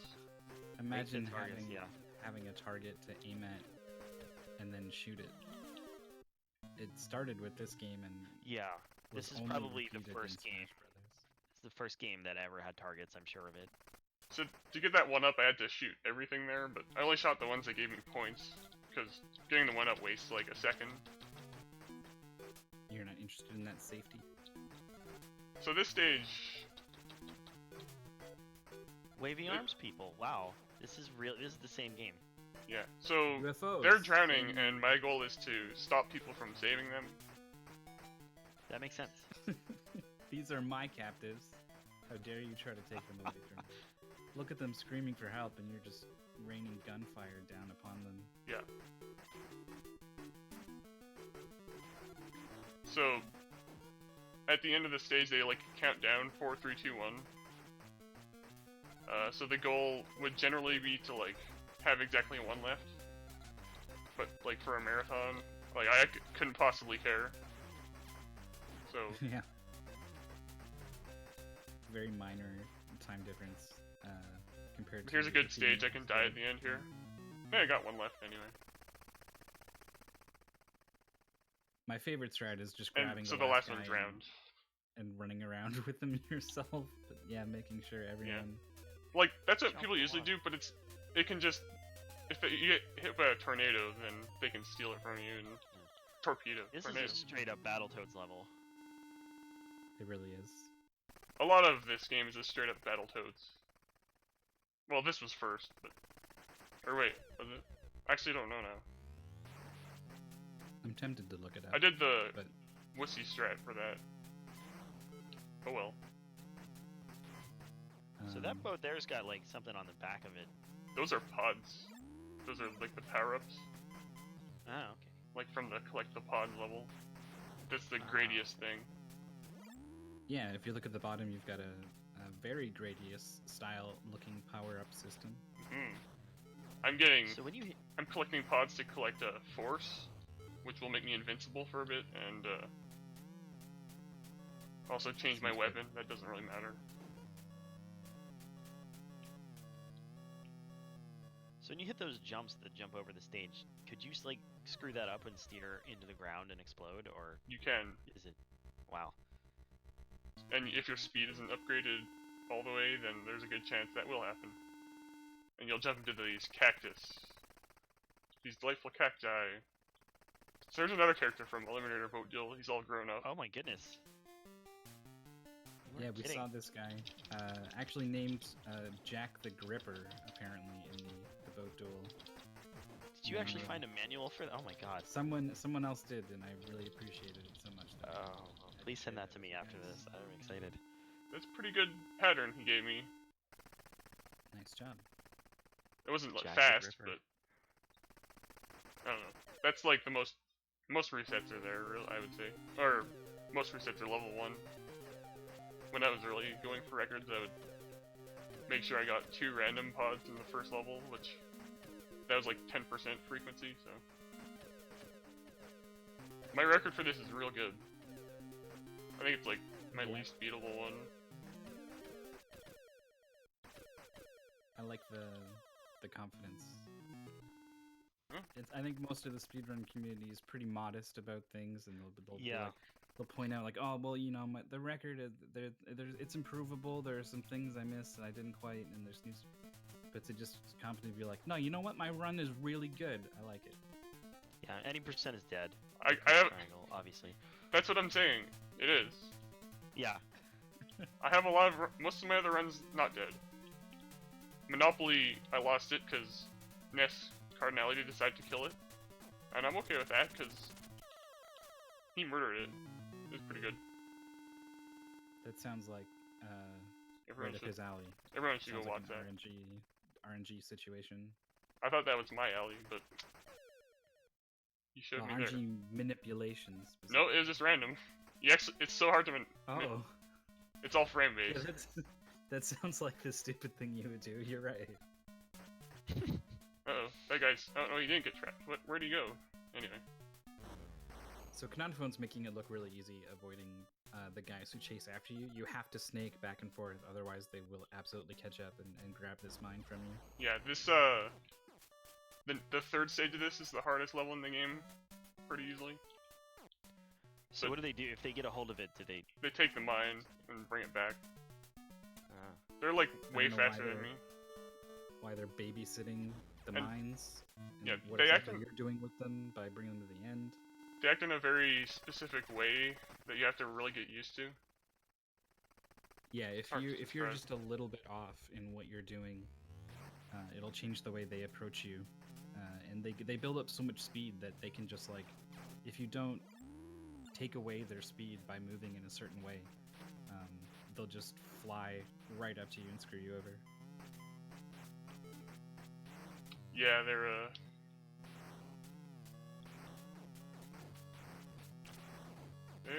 something.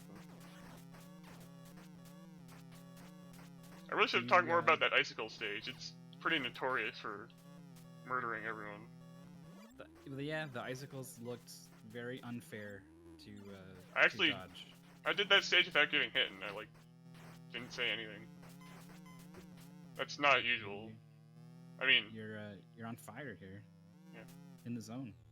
See, but if you get the world record here, Hey, it'll be very embarrassing because it'll it's not prove yourself happening. wrong. Yeah. It's definitely not happening.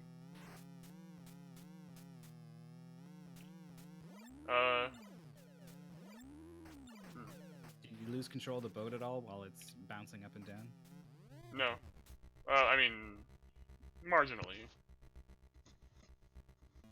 Not really. Not much of a problem. It is a neat effect, though. I enjoy it quite a bit. This game's cool. You've got some other power-ups that you're neglecting. I'm getting some missiles right now here. I'm gonna rank it up twice. The third one makes it homing, but also means like if it misses and it stays on the screen a while. So this is the stage brought to you by the letter B. It's like, oh, what are these spherical exploding objects with fuses? Just add the letter B, just to be safe. Yeah. Right, how else are people gonna know that those are basketballs? So I died it, but it doesn't... Yeah, you got me. Dang it. Didn't see that coming. Your power. You just straight up stopped. So, I died, but it doesn't matter. Where's the thing? I didn't... There's a time ticking down. I was supposed to die at the end of the stage, but it didn't happen. It cost me 0 seconds. Literally 0. So here's Guard the People 2. This time, instead of it being a circle, it's a plus shape. Which, has some unfortunate effects for the game. Are power-up upgrades, persistent? I see they're persistent between levels. Are they persistent until you die? Is there anything that would cause you to lose all of those upgrades? No. And all of them are... The fire ones, they loop around. So that's why I'm not upgrading it anymore. Okay. Like, there's a few different types of fours, and... Like, no one could have possibly thought that they were balanced. This is sort of bad because I got carried away. Yeah, this is bad because I have a guy attached to me, so... He looks like your propeller is removed the bottom half of him, and he's just... Yeah. Yeah, and the UFOs are going to be really aggressive because of this, too. And... The thing I mentioned, it's happening a bit. What's supposed to happen is that, like, they all just get trapped over here, and then nothing happens for the entire... What's wrong with that guy? Oh my goodness. He's boating wrong. It goes in the water. Oh wait, I forgot. Dang it. The monster. I was supposed to set something up there. Or I was supposed to switch to mashing grip. Mashing grip. That one's tricky because I have to like turn while mashing. That I have to do it with my thumb instead. The thing's totally dead. That was a... It also, seemed fast to me. Yeah, so Yeah, that boss not exactly... It's no shark. No. Wow, the break the targets with the spread shot looks pretty nice. Yeah. Like, it's so much better than any of the other weapons, it's ridiculous. Did you hold off on the missile upgrade for lag reduction reasons? No, it's because it's homing, and so if one of them misses, it'll just like stay on the screen and it won't shoot another missile till the first one's gone. Oh, it's limited number of missiles on screen. That makes sense. But I meant waiting to get it until whatever level it was that you got it. Oh, no, I just didn't have any opportunity. Okay. Because I collected all the pods in the collect the pods level. That's good. That was the objective of that level. Yes, that is accurate. And then the only other time I had a chance to was race 9, but I had to get a force. I'm just noticing that you also have sharks. Yeah. I think those were sharks, yeah. The sharks get in on the race. The radar. Yeah, I mean, that would be hilarious if you complete the race. It's like, I'm sorry, you lost to this shark. Yeah, second place, and there's a shark up on the podium with a trophy in its mouth. Yeah. Yeah, that would be good. Sorry. Well, this is called Race to the Finish, but the positioning you get doesn't matter at all, apparently. I like all those dudes that just miss the jump and smash into the wall. Yeah, that's a bit weird. I don't know how they get to, like, the middle area. They're just stuck. Yeah, I like the gate that closes behind you, and like everyone else is just trapped in this Left. combat mode. Right. Middle. Left. Like, how are you supposed to possibly dodge these? Right. If you don't know the patterns ahead of time. Well, This is pure or if you do know memorization. them. Left. So, Sure. right. Middle. Yeah, there's not a lot of reaction time at all. Wow. Left. Right. Ah! I mean, Alright. nice dodge at the end there. Wow. So, the airplanes will, like, as long as they're on the screen, nothing will spawn. So if you get good ones that follow you, nothing spawns for, like, the entire stage. Yeah, this So this level is nuts. So I think they bumped into each other at the start there. If you did not know that, they would come in, like, with a full head of steam, and also I was able to save time by not swerving at the start. Also, So there's if a you went whirlpool to you can't see. Sure can. They did it again there. If you went to that stage 20 and you had never seen this game before, would you even be able to beat that on a sight read, or is it just... No, but they did a weird thing. Yeah, you get a feel for just how annoying these guys can be now. Like, look at that! Look how fast they are. Yeah, they're 'Cause just absconded with your thing. And their speed is, like, it's sort of random. It does seem that way. And if they're going at different speeds, then you're pretty Can you much shoot boned. them? No. And also, you can't see the whirlpool until it's, like, way too late a lot of the time. I'm gonna Yeah, do the seems to wussy be strat here, because the MO of the whirlpool. I'm not confident that I'll be able to do this. Also, I don't have very many points. Pretty bad. Yeah, your score is garbage. You're never gonna get in Twin Galaxies that way. Yeah.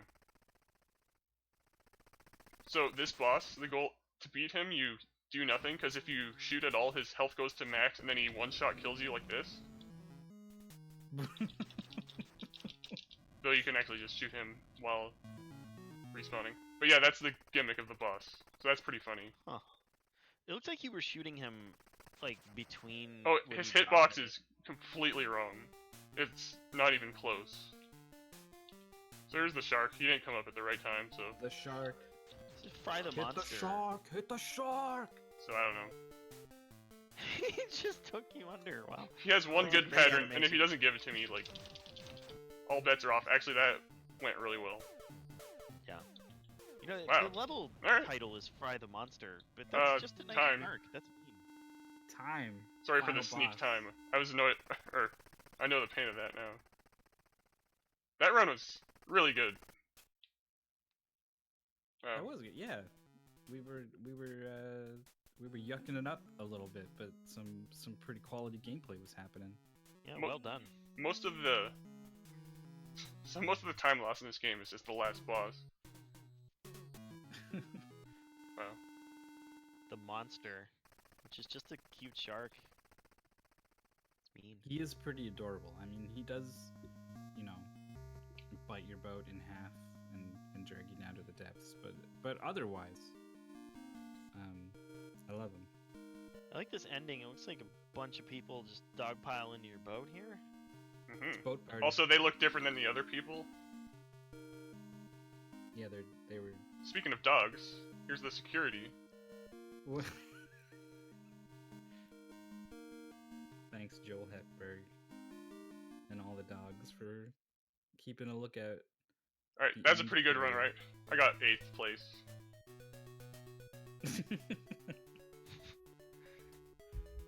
Man, why didn't we get one of those other 7 on Best of NES? That's a good point. That's a shame. So you're not done yet, Kananfone. Sorry. So, you know who else isn't done yet? You two. So what do you two know about cricket? I know everything about cricket. I played varsity for 18 years, actually. I had Was that one game? it was it's basically it was one game. And it was a little traumatic, so I don't want to talk about it. But I'm willing to sacrifice to commentate international cricket. I have no idea what to say about this game, but I am here for you. Maybe you have my enthusiasm. Alright, I'm just gonna find the cricket emoji here first. Excuse me? I'm just spamming it in chat while I'm waiting for the...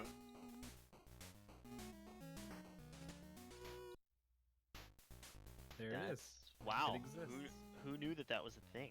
Alright, so this was made by Beam Software.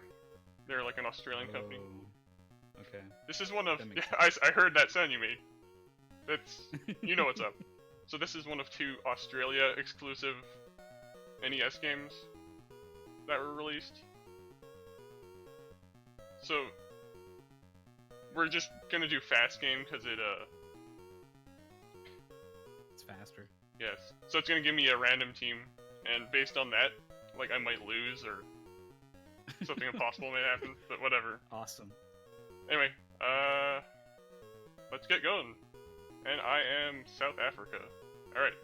And 3, 2, 1, go. Alright. So first of all, I'm just gonna set my guys in a very illegal defensive pattern here. Does knowing about cricket in real life help you with this game? Yeah, I had So to learn far, all the no. rules. I Actually, guess you know Right. the basic rules. so to keep it simple, which is actually impossible, I have to get... Basically how cricket works is it's sort of like baseball, but one team goes, they do all their like scoring, and then the other team goes. So we have them go first and try to get them out as quickly as possible, and then we just need to get more points than they got. Oh yeah, gotcha. How's So that? so we need to get yeah. So we need to get 10 of them out. That's awesome. It is great. I'm gonna leave these on screen like slightly longer than usual. Yeah. So when you're out for a duck, that means you get a lightning bolt hits you and you turn into a duck. That also means you got 0 I didn't know runs. this game was so realistic. That's Yeah, that amazing. actually does happen. Yeah. Let me tell you, as a cricket veteran, those lightning bolts hurt.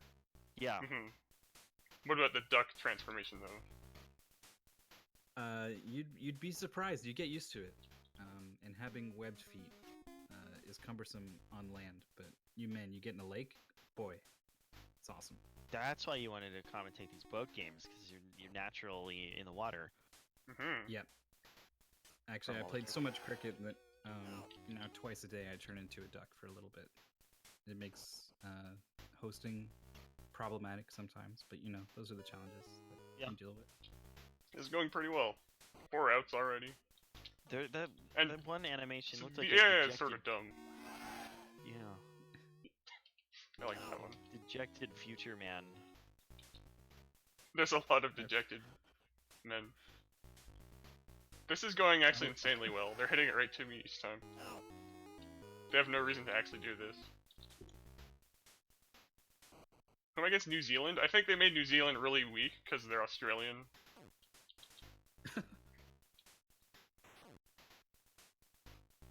I think that's what they did. They also made Are there England is individual, like, horrendous. Player stats in this game? There are. So on a normal match, you have to like set up your lineup and then like choose who's bowling. Oh, come on, that was an LBW.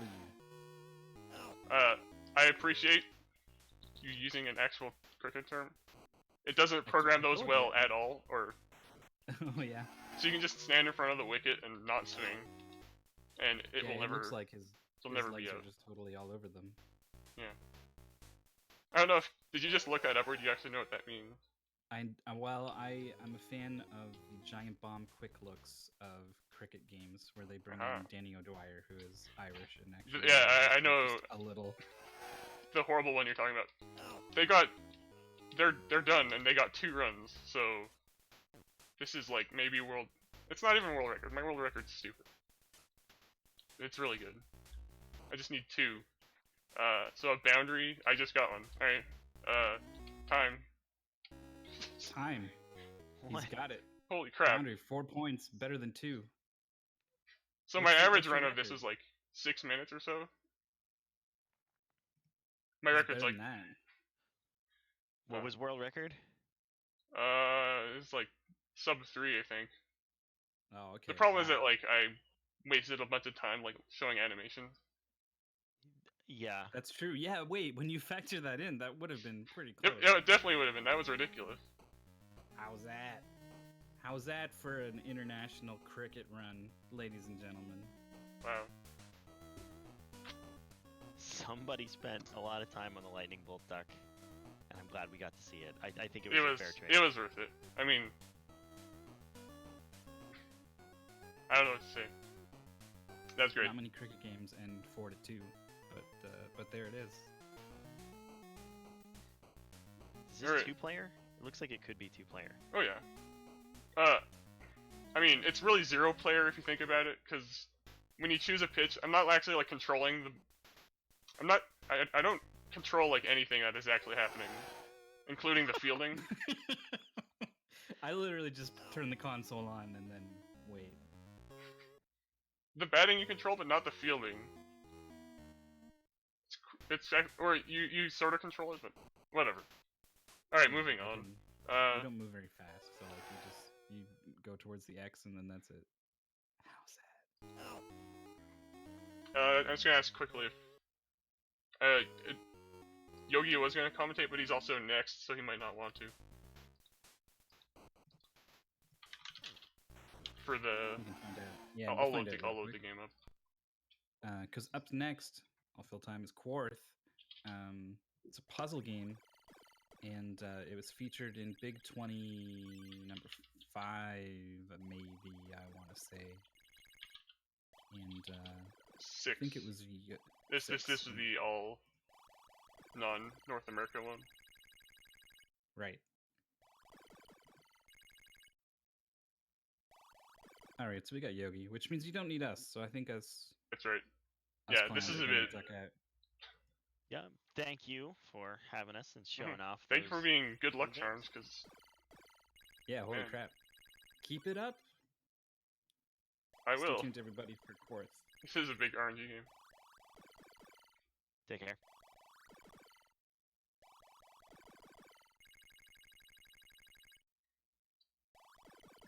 Alright. How's it going, Yogi? Hey, hey, Just gonna nice friends. balance your. Just can you talk a bit? I'm just making your audio the right volume. Hello, hello, hello. Alright, sounds good. Alright, I'm just gonna get going because this is gonna take a long time. And we can talk about it whenever. Alright. Here I go. 3, 2, 1. Quarth! Now, for all I know, there's no difference in the two ships. Yeah, Purely cosmetic. I agree. I'm sure it's just cosmetic. It'd be weird if there was some weird. Maybe you get more bees on this one. That would explain a lot. The object of the game is to make rectangles. We must save the galaxy by creating rectangles. Mhm. Yeah, this is another game that had like a ton of different ports on arcade and everything. Yeah, I had the Game Boy version. There's actually Lock power-ups that you can hold on to and use whenever you want. Yeah, the arcade one just doesn't have any power-ups at all. It's just everything is an E. Also, it scrolls like one tile at a time instead of like this, which is piecemeal. So these are the good power-ups coming up here. Yeah, we got a B power up here. Wants to make as big of a rectangle as is safely possible for the most points possible. And you'll see the points went up by about 17k or so right there. This is useful because you want extra lives so that when you get bad screens, you can just ram the blocks into the line and take a death, and it'll clear the screen for free. Which are very useful on the wide levels. This is a narrow level there, and there are 4 wide levels. They are much slower. Yeah. Also, there are only 2 known runners of this game, and we're both right here. Yes. If anybody wants to pick it, it's pretty fun actually.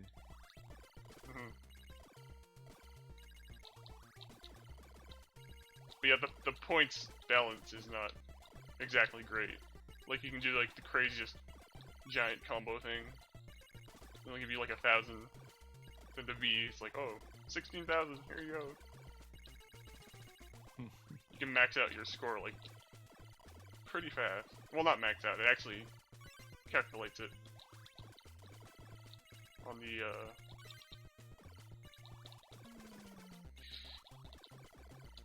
where does it show Another up? thing, you'll see Cananophone here shoot these kind of double shots real quick. That's mostly because A and B both shoot, so he's probably just like rolling from B to A or something, so that he's hitting A and B really close to each other.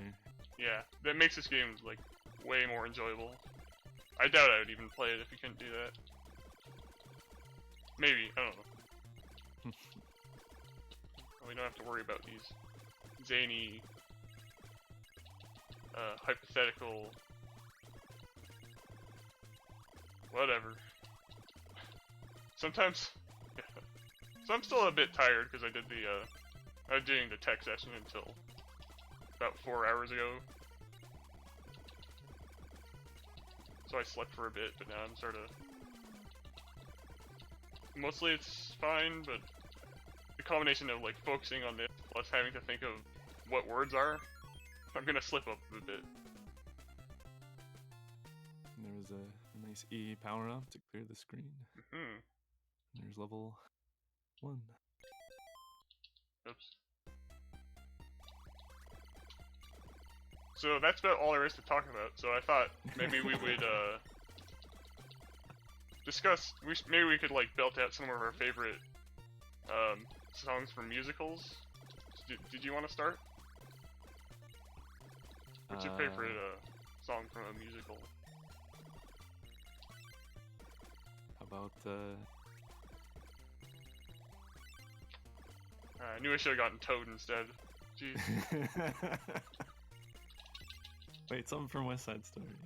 Yeah, we'll go with that. I like that intro song. Wait. No, I'm thinking of the wrong thing. I think it does it. The chat is now worried that we're gonna start singing a musical. I think. That was the goal. Whenever I mention Toad's name, he's there. We got another He's like key. the Let's see how many points we get. boogeyman. Points. Racking up the lives, folks. This is amazing. That actually, yeah, that was pretty sweet. See, the worst part about these is that like, once you get one of these bad power-ups, you can't get another one until it's run out. D just Look, doesn't do anything right. I'm getting double points. Yeah, Double of 30. so good. Oh, it also makes your ship like transform, which costs time. It is sort of cool. Yeah, so bad. I mean, it's cool. I like transforming and glowing.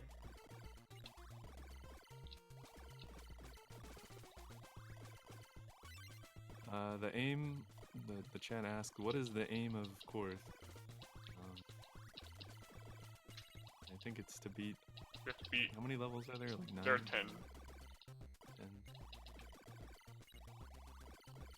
And then after that, we all get the a cool levels, ending.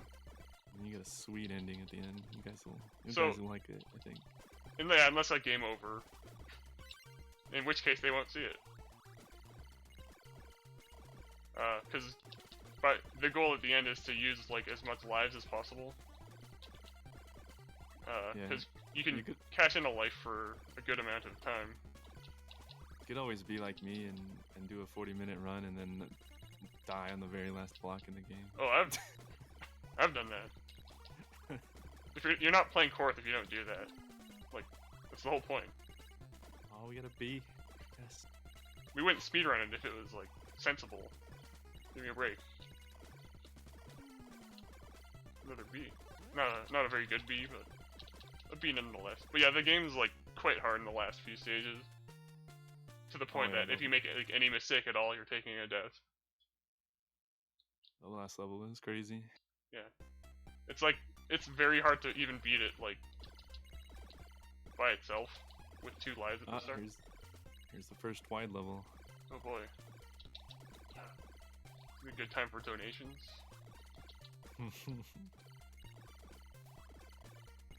So here I'm basically like going until I see a bad power up, then I'll probably just cash in a life.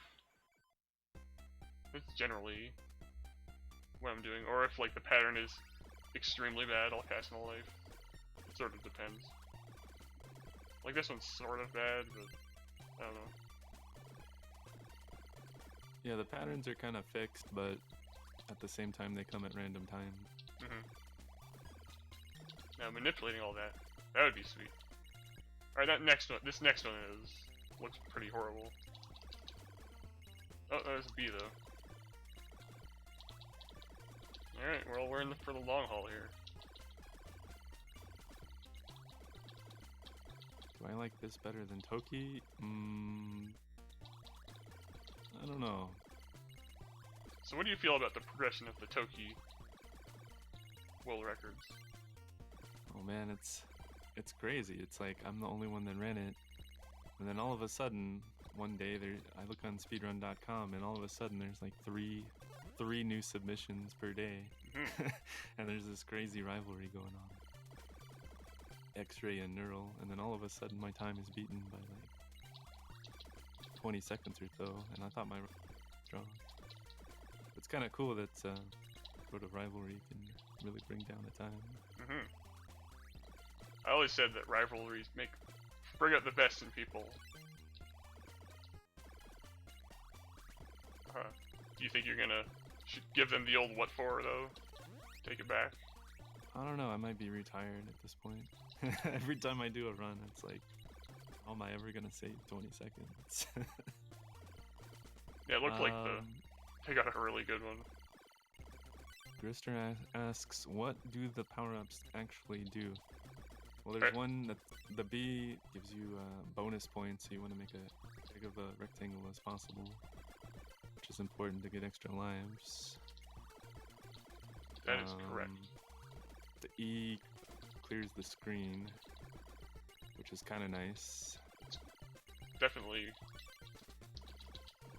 quite good. They save probably like 20 seconds each.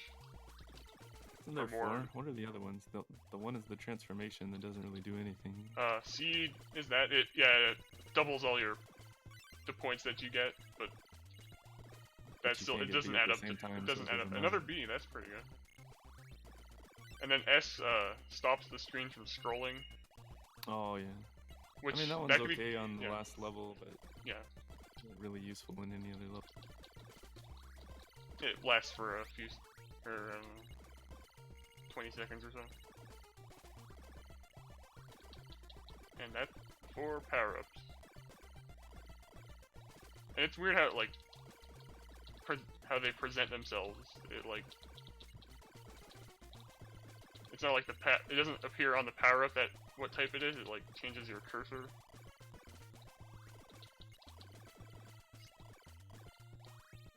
Like, that part up there is a C, so my cursor is now a C.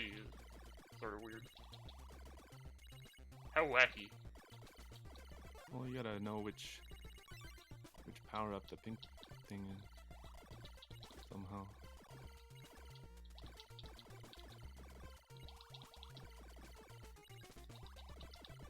They could make the block have a letter. Maybe.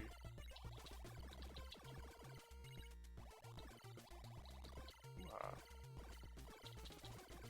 Anyway, I really enjoy playing this though. It's quite relaxing.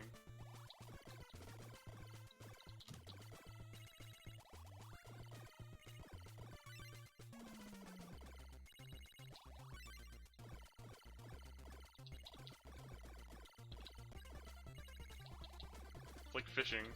Sometimes you don't need to say a whole lot. You just have to wait.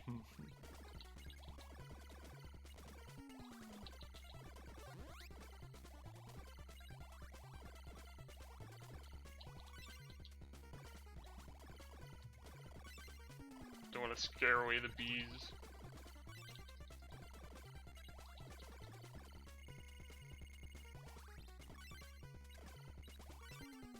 It's also a good strategy if you're like a beekeeper.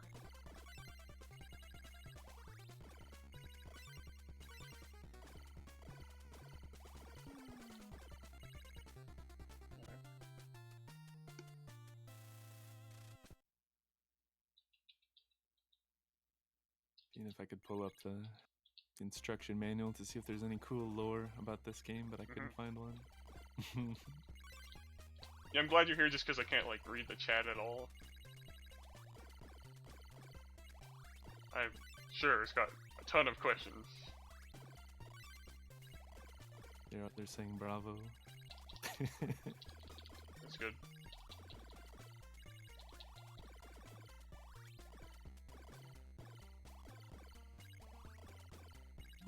Toad, what's your favorite musical, Yogi? Why are all the questions directed towards me? Get out. Well, I'm busy. Yeah, but it's... Bravo is something you'd say after attending a musical.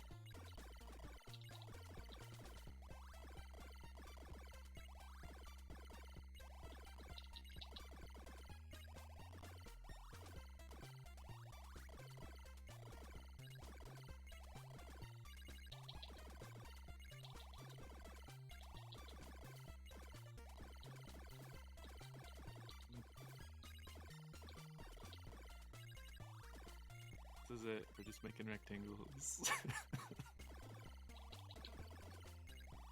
is all there is. Yeah. This game could be a bit deeper, but it's not. Like, I can think of at least one thing that would make this better. But sometimes there's just patterns that looks like you can make a big one, but you can't. So you just have to make a bunch of small ones.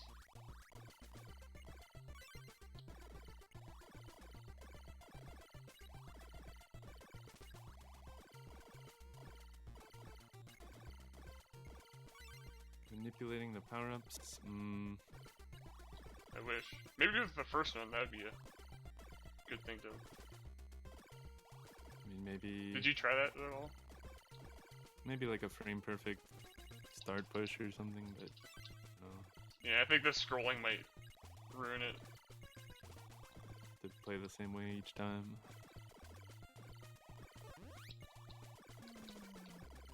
I guess we don't... Well... You gotta, like, scroll... Yeah, maybe. I mean, if you're doing serious runs of this, you'd, like, reset really fast at the start. If you don't get many... You just want a big B right at the start.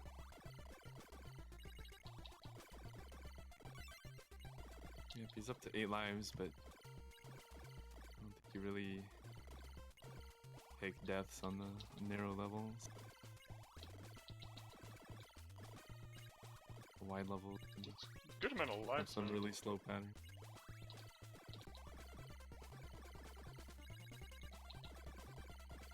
Yeah, I'll have to be more aggressive with cashing them in on the wide levels, not not remotely considering it on these levels.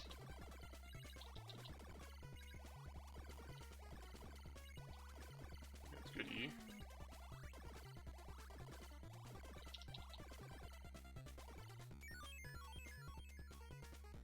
You see there on the E, he took it down as close to the line as possible to get as many blocks onto the screen as possible so they can all get cleared. Though in that instance, they were gonna get all cleared anyway. Yeah. Alright, this one sucks. So I got an Skillful death. I got an offline record on this, so it'd be cool if I broke it right here. I don't. It would require a lot. I mean, a lot of it's just based on luck. But if I feel like my pace is good, I'll probably be aggressive in the later stages instead of like marathon safe. Because I mean, like, if I game over, I don't know. Does it really matter?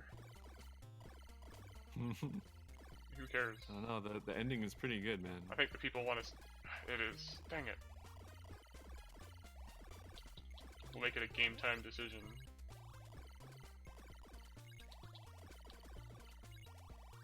It is really good.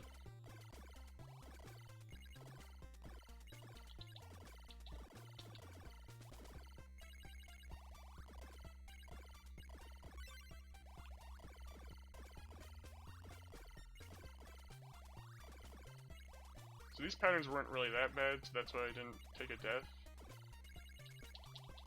So it was close.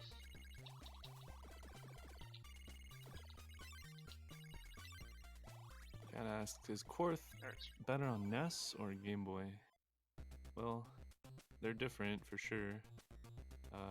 You like squinting at a little 2" by 2" monitor. And Game Boy's pretty good. Also on Game Boy you can what about Super Game Boy? Hold on to your power. Oh, true. Never had that. What sort of powers did it have? There was the first one was like a rapid shot, so it lets you shoot faster.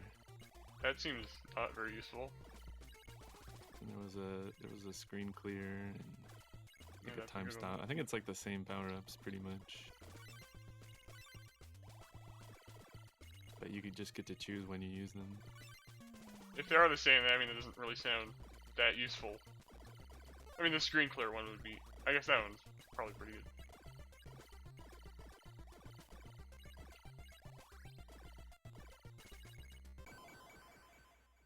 I was able to make a pretty big B there. A lot of B's. Is the luck continuing?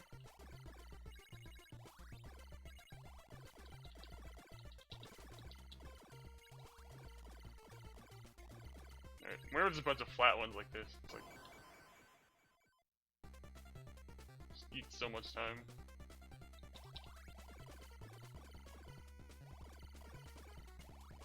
What is this, flat zone? Am I right?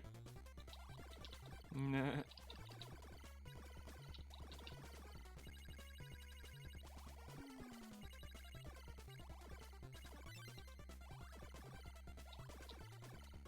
So you're doing a Q-Bird immediately after this? Oh, what a choke. I didn't notice I was far up enough. I didn't have to do that at all. That was a giant waste of time.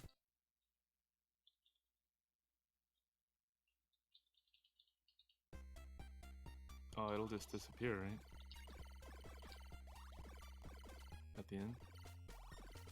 Yeah, if What's I that glitch? not cleared it. Oh.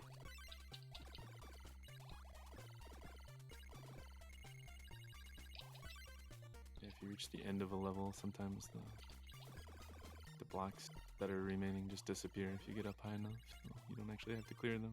Yeah. There's like sort of a visual cue I use for that, but I just completely blanked on that. How many people run this game? 2 people. We're both right here.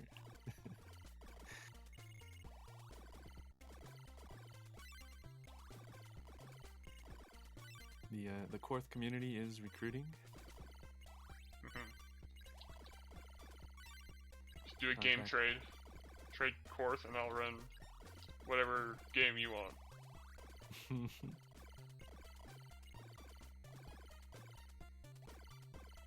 You just get like a sub 40. That could be a dangerous thing for me to say. Limit 2.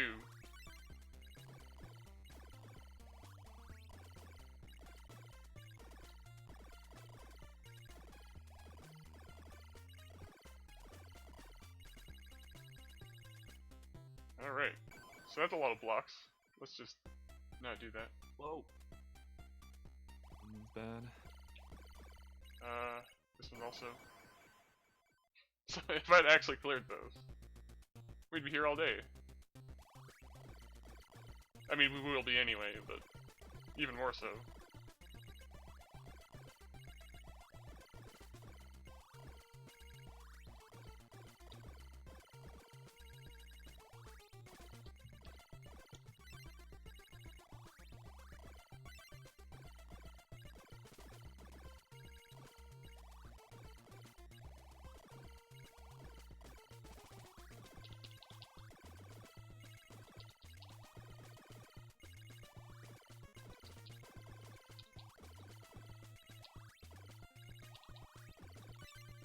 Cat is now spamming commands about Spamming. Dr. Jekyll and Mr. Hyde. They're very interested in the leaderboard for that.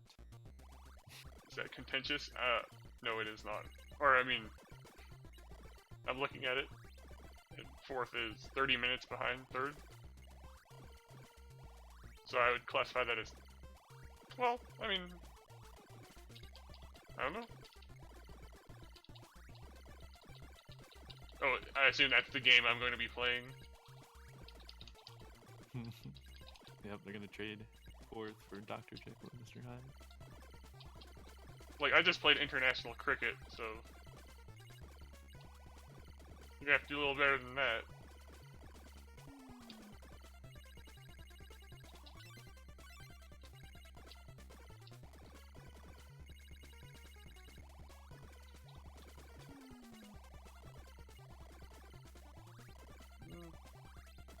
This pattern is borderline.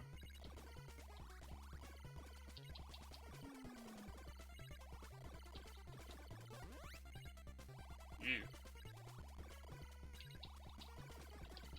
I would like to clear this one, but I'm not gonna get full value because we're too close to the end. Alright. Shoot some cubes.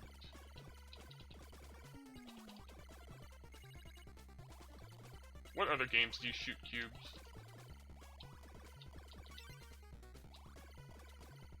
What about that puzzle game? The NES. Oh, The numbers 1 through Palamedes? 6. Yeah. ah. Yeah.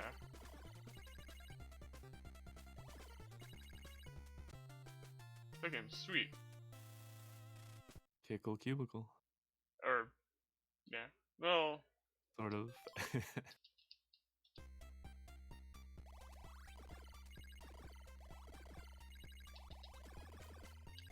Hey, we're back to a narrow level.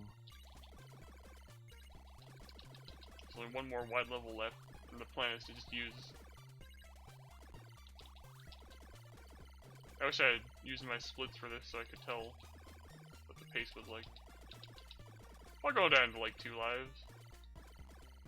Maybe even 1.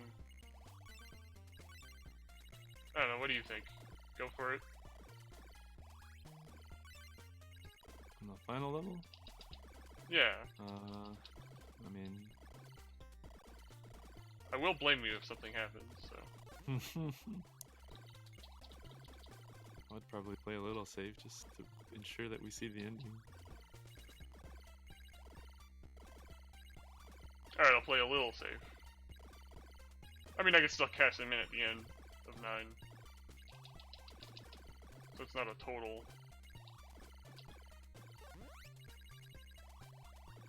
Fiasco and a half. Why'd I do that? That doesn't work.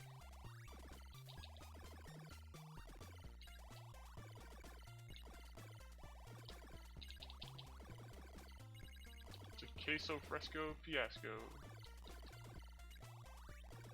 the score keeps going up, right? Even though the display is not going up. You have to go to the main screen, or in between levels, but there's not an in between for the last stage. But if you go to the title screen, or the whatever, it'll show the high score that you had with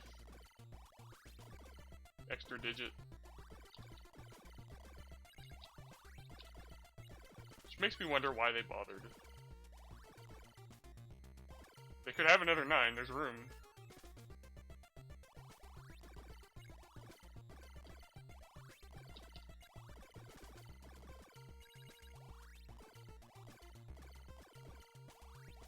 Or maybe there isn't on the wide level.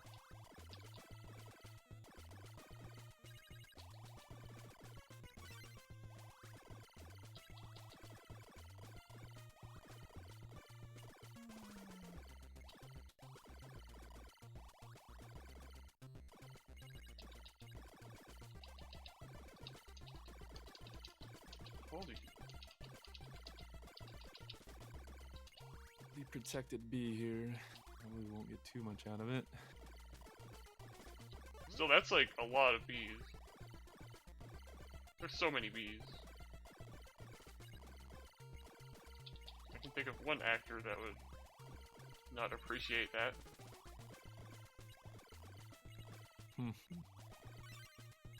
Oh, that was... whatever, that's fine. What? No, that's not fine. Not fine. Wait, what? What's happening I don't know. I've never seen that before. I've never seen that before either. Alright, whatever. Hey, another bee. Just that was randomly weird. Shooting through things now. That kind of makes it difficult. Yeah, I'm like, something's wrong with this cursor.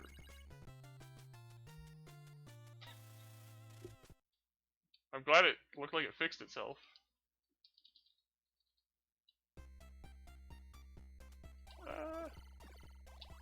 Nah. Skip this. Here's the last wide level, so... nah, we're good here.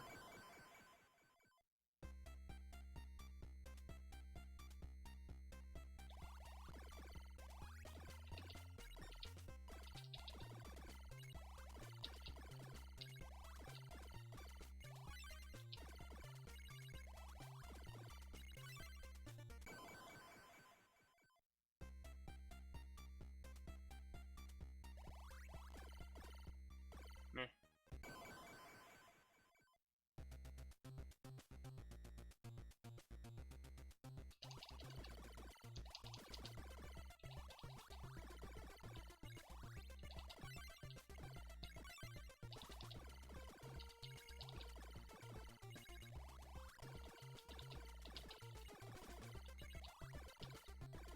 So, what if that happened because I destroyed the E, but it was like really close to the top of the screen? Yeah, maybe.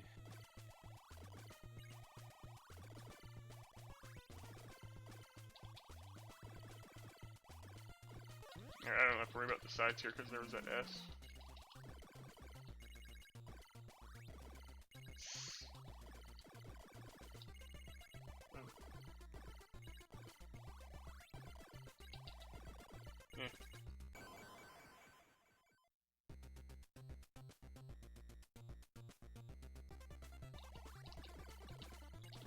So you see the pace is getting picked up a bit here of the scrolling.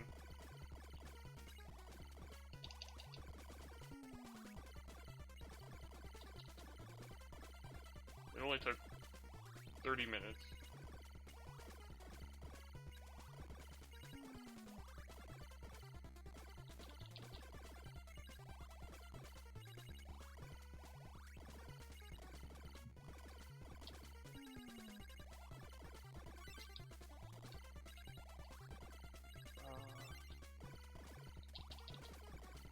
You know what? Let's take this death.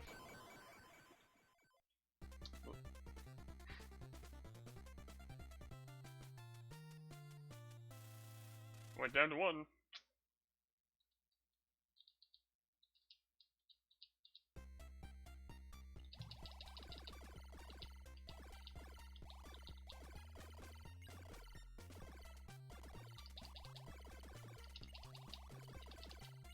8 is pretty fast, but 9 is something else. I have to take that like super cautious. Not cautious, but take as much space as I can get. No holding up at all, really. By the end, it goes faster than my holding up speed, so that's not that crazy. I can get another life here.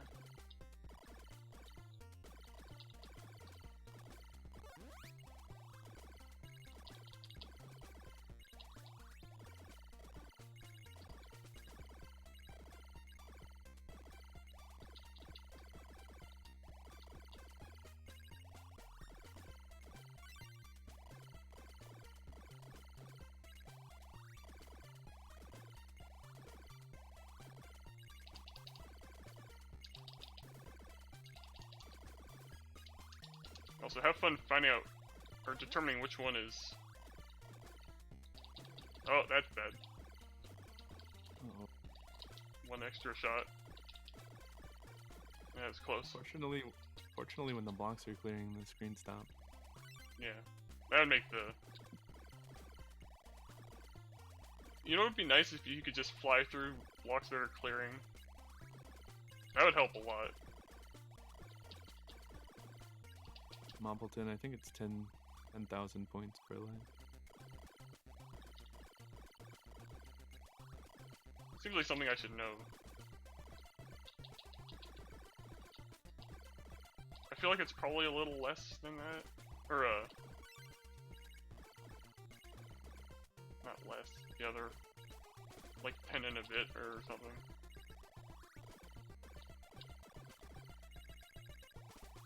I might be wrong. Like, have I gotten 14 extra lives here?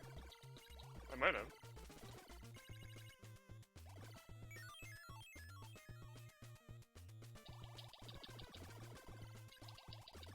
Good either. Starting now, like, E's are basically what you want to be seeing. There's a B, but I can't really. Whoa.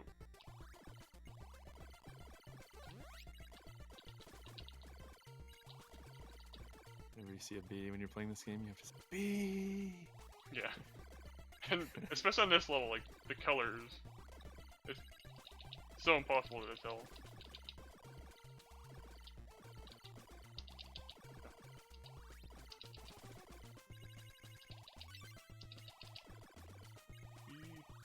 C.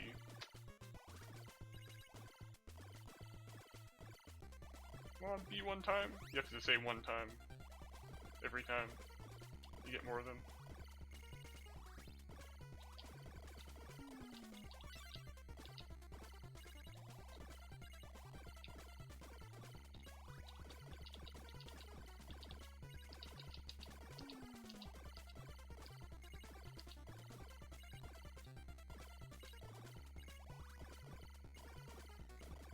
So based on the timer, this is actually pretty far from being a PB, so I'm not really sure how, but maybe I wasted too much time collecting bees. Did it come back to haunt me?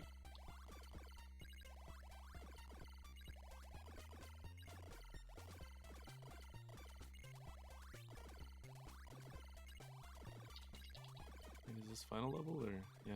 Mhm. Oh yeah, because it starts on 0.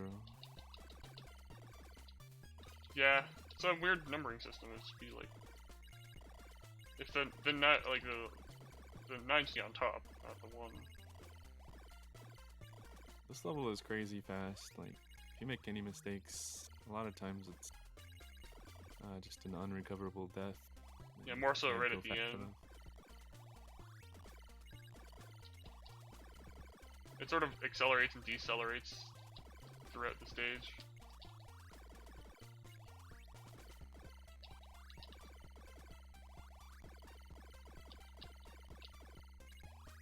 Yeah, like that one. I did anything wrong there, it's like, forget it.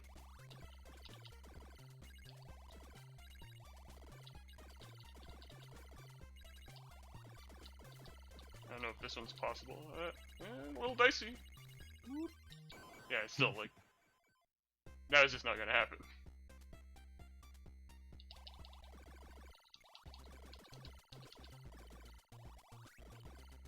It's sort of a liability trying to do the big rectangles.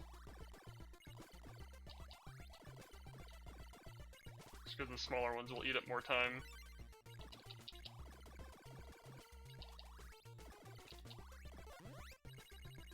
It's a nice S. It's S for safe. Yep. Blocks are now not naturally falling, and now the phone has to manually hit up to make them fall. Until it runs out. Which will be soon.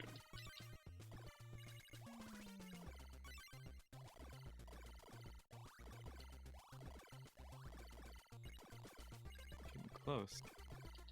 So I can basically just skip the fast part here.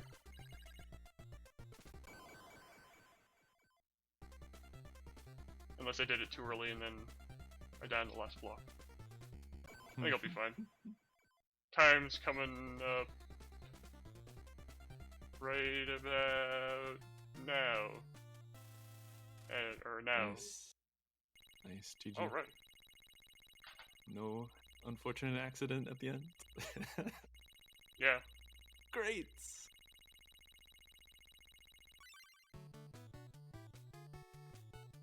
Get ready, guys. Here it is. Hmm.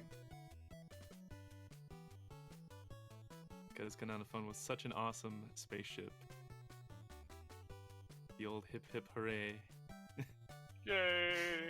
from these giant space people that can apparently lift a spaceship. Yeah, they must be pretty big. This is a nice looking Yeah. crate. It's like metal and 3D. It's gleaming. Or gold, really. GG, man. I'm gonna go set up for Yeah. Q-Bert's coming up next. Yeah, Yogi's coming up Impossible next. game. And I'm going back to bed.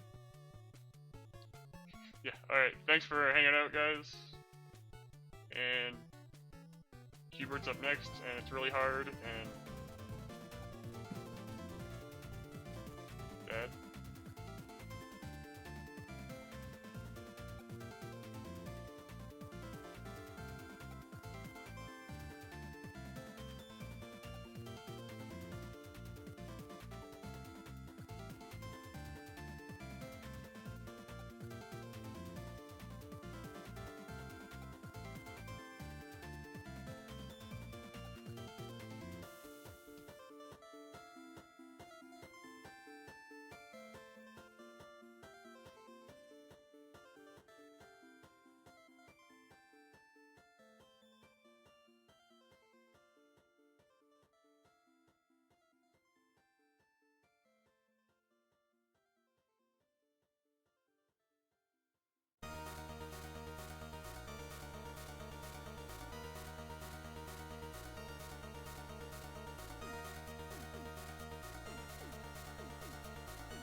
All right, we've gotten switched over here. Yogi Monk was on commentary for Korth, but he's picking up the controller for this next one. It's Qbert, and it is a super, super hard game. Gonna be touch and go, I think, but Yogi is maybe the best, at least one of the best here, and he's gonna need to focus. It is that difficult, so that's why we have Mother Brain here on commentary. How are you doing? I'm doing well. Even I am nervous for Yogi the Monk, so I hope he's gonna do well. See if he gets some good strats with this, and I'll try to explain as much as I can while he plays. All right, so I'll go ahead and get him started, and you guys can take it away. All right. Thank you, Mythical. Let's see if there is a countdown that I need to check. Well, I'll just see him start the game, basically. Let's just wait. And how is everybody doing? I hope you all are enjoying. I'll try to explain Qbert as much as I can. This is a very difficult game, as Mythical already stated. Yogi has a very, very strong time in this. I think he's gonna do this passless, if I have to guess. Maybe he'll use some stage strat and pass at some points, because passing will make this game a little bit easier, so you can actually think of what move to do next. So let's see what he's gonna do. I'm not so sure about that, but yeah, we're basically ready. So countdown is coming in. You are all ready? It's gonna be Qbert Madness. So there's some strats that he might be using. We'll see if he's gonna go for it. I like some test threats. I'm curious if he's gonna do the test threats. Like in stage 1, there's like a certain way you need to follow, and in that case, the RNG will always be the same. But it could also be that he's just gonna do some YOLO and just do some other stuff. So we'll see. Yeah, Sam, we'll talk about the enemies or the lore of this game as soon as this game gets started. Waiting for the game to actually start.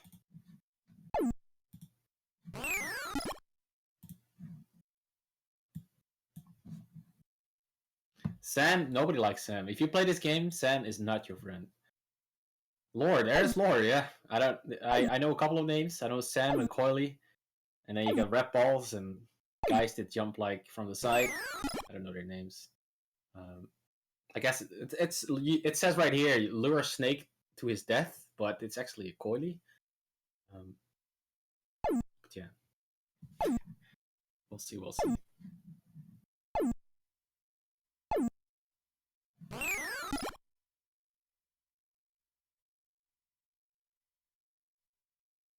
Alright, I guess we're readying up here. So if you guys have a little bit more patience, it's going to be starting soon.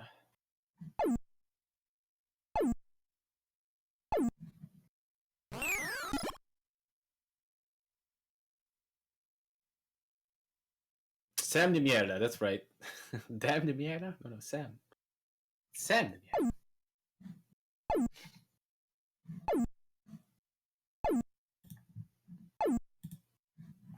You see a split, so I know what I'm talking about, because there's so many different strategies he's going to use.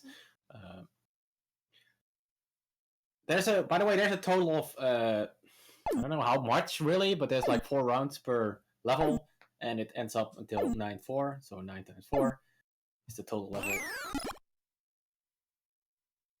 Is Discord lagging? Should not be.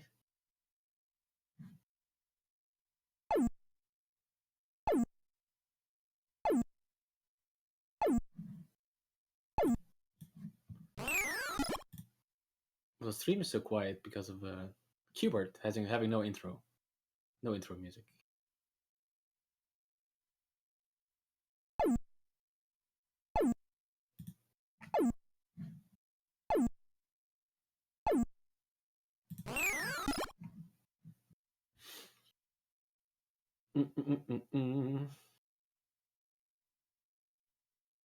Yeah, Yogi, just start whenever. I don't know if he's hearing me, but just so you know, Yogi, you can start the game if you feel like it. We'll make sure that timer hits perfectly.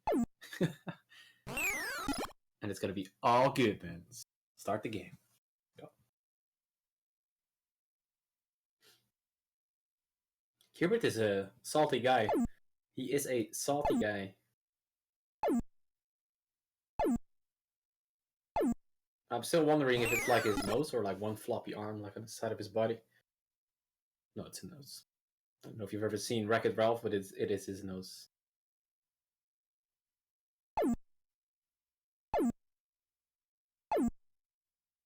But it looks kind of weird because there's like no outline, no shading whatsoever. Now, this was actually an arcade game before it got released on the NES, where I think the arcade game is actually a little easier. I've never played it. I've played the Pinball Machine Hubert though. That also exists. But yeah, the NES is... he's probably alpha. Oh, here we go. He's probably an alpha. Alright, so pick the default controls. Here we go, level 1. So the basic thing about Hubert is that you need to change the blocks into the color they're stated up top left. So in this case, Yogi needs to change everything into a left or into a yellow block. And as soon as he finishes off clearing all the blocks into yellow, you win the stage and you move on to the next stage. So in this case, he didn't go for the YOLO strat, which is not weird, or the task strat rather, because the task strats require perfect movement, and yeah, he just played a little safe, and that is 100% acceptable because it is a very hard game. I also beat this myself, and it's just hard. He is going for a diamond strat, so he can make some beautiful diamonds. So make sure that he has some more room to play. As you can see, that purple ball that turns into the snake. That snake is always gonna follow you around throughout the whole board. But the commentary audio needs to be higher. I can up that, I think. I can also get closer to my microphone here. Maybe this is better. Anyway, so as soon as he grabs one of those elevators or those spinning discs, I think they're called discs, and the snake actually jumps off the screen, the snake will be gone, and that's like the only way to get rid of the snake. And so he did. And that green ball you see there, he's not going to grab it right now, but he will grab it in the later levels. It's going to make the actual game stop for a moment, or at least the enemies. And you can just go through them like no problem. And we got a good clear there. He's going well so far. So let's see if he gets the Samless over here. If he's fast enough, there will not be any Sams. The Sams is the green guy that jumps from the top down to the bottom, I guess. Oh, watch out, Yogi. And that guy, he didn't get it Samless because he was a little too slow. But that guy will change the blocks into different colors, and you need to go back to the same colors again in order to still clear the screen or the stage. So Sams are not your friend. It's just super annoying. Super annoying. And as I was saying, I also beat this myself. Somehow I got second place in this on speedrun.com. And also there's a regular playthrough with pausing. But this game is really hard. It took me 58 hours to beat this without hints and spoilers. And, yeah. It's just a very hard game. I'm still shocked and surprised how good Yogi is in this game, because it's not easy. So he's gonna make sure that that coily is gonna jump off. As you can see, everything is like cleared from the screen, which is also very helpful. You get that snake off the screen, and you can just like get like 5 or 6 blocks for free, basically. Go 2-1, not too hard. The game actually just starts, I think around level 6, then it's gonna start really. Because, you know, around level 1, level 2, level 3, and level 4 are basically just like learning how to play the game. The game actually starts, I think level 5 also starts a little bit, but it's not that fast, and 6, 7, 8, and 9 will pick up the speed really fast. And then you really have to buckle down and make sure you don't die, because you only get 3 continues, and you get extra lives, I think, at 4,000 points, 18,000 points. That's actually all I know. But you can get extra lives with a certain amount of points. Sometimes it's also better just to kill yourself, like if you see like it's gonna be bad, like the Sam is just trolling you, or you have like so much to clear and there's like so many enemies in the way, it is sometimes just better to jump into an enemy, clear the whole board, and then just clear whatever you need to do in the stage. But he's probably gonna use that. But yeah, right now you got a little troll by the Sam, but he's fine, no problems. So as you can see, the object, actually it changes like every stage. Like in this stage, like in the first stage you only saw him like jump on a block and it immediately changed to the correct color. Well, level 2, if you jump, you have to jump on it twice. Like, wow. Pretty hard. The Sams are not nice to Yogi, that's unfortunate.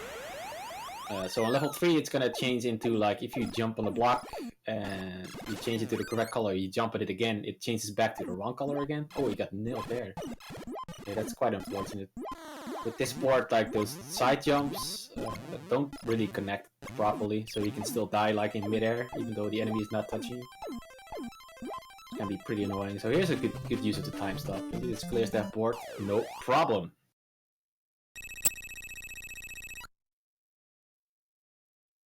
Crystal Castle. That's a different game term. That's a different game.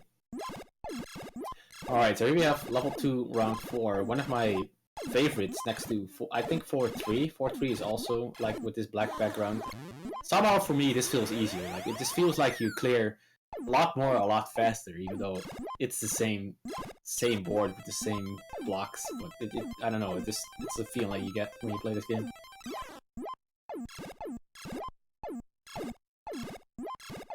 But it looks cool. I mean, you gotta say, it looks cool. Oh. So, I think he was trying to do a frame-perfect trick. Like, if you press on the right time, you can actually jump through enemies. It's a little bit easier to do that through red balls or any other enemy, but jumping through the snake is very... I think the other ones are 2 frames, and jumping through the snake is 1 frame.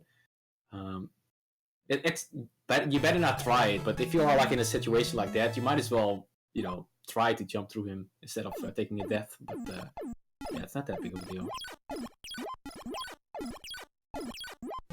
I somehow pulled off 1 frame trick in my playthrough that I submitted to speedrun.com, but after that I game over it, so it didn't pay off at all. But yeah, it was something special. This happened out of nowhere. There we go, easy stage. And as you can see in round 3, like he didn't get a Sam, so that's good. So he was quick enough. Yeah, so these blocks, as you saw, if you jump on them, it changes right to directly to the different color. But if you jump on it again, it just changes back to the original color it was. It's just how it keeps on going for this whole level. For me, this is actually one of the most annoying levels. Just because of that. Like, this confuses me. I jump like 5 or 6 times on the same block. Usually. Yeah, no problems for Yogi here. No problems. Look at that. Perfectly done.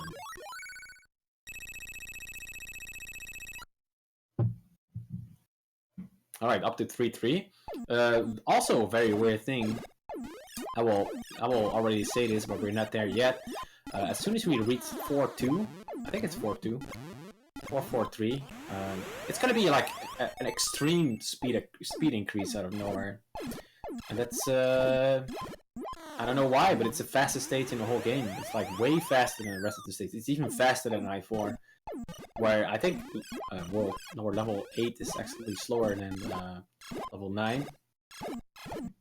Or, sorry, level 8 is slower than level 6 and 7. But yeah, well, you'll see when we get there. It's kind of strange. It just has like a random speed increase, which gets you off guard if you're not paying attention. Alright, here we go to level 3-4. Good pace so far, but good pace. He had some unfortunate deaths, but he is pulling through. Oh, that's too bad. He took a risk. He took a risk there. He had to go there, like, it didn't matter. You gotta clear the bottom first if you want to get, like, a decent start. Because, you know, if you get the bottom first, you have cleared so much that it's, like, no big deal whatever you do. Oh, he got trolled there by Sam. Sam de mierda, man. Sam de... So you would think like, why would he jump all around there? But that's because, and he's dodging the enemy basically, and he's also clearing the blocks in a decent way so that he can easily, he's kind of struggling here. Normally easily get the level done, but oh god, he got trolled there. That's too bad. Relax, Yogi, relax, it's all good. Yeah, Red Balls, it's not being nice.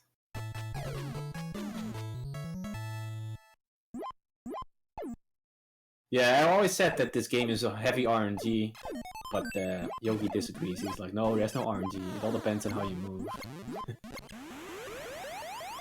So as you can see in level 4, where we are right now, you need to change it into the yellow block, as you can see in the top left. And he needs to jump in it twice, and as soon as he jumps in it again, it goes back to the green block. So it's basically a 2-step tile, where it's gonna be 3 steps as soon as he hits level 5. Where it's going to be actually a little difficult, because this is still easy street right here.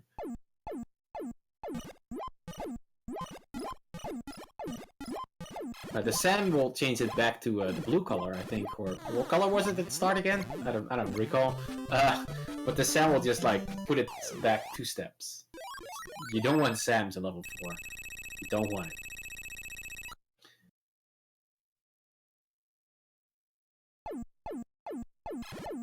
Alright, so here's the insane speed increase. I mean, just look at the difference here. Like, why is everything going so fast?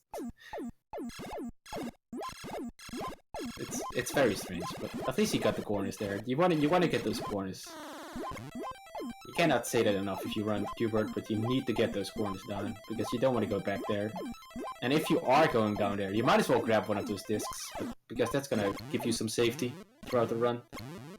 Also, if you are gonna use discs while you play this game, I can't imagine why would you even want to play this game.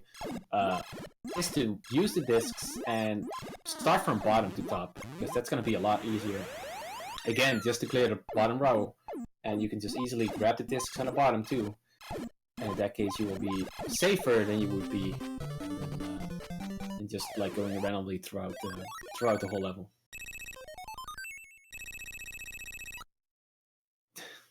This is the part where your brain turns into mush. Well, if you're playing, you will be sharp.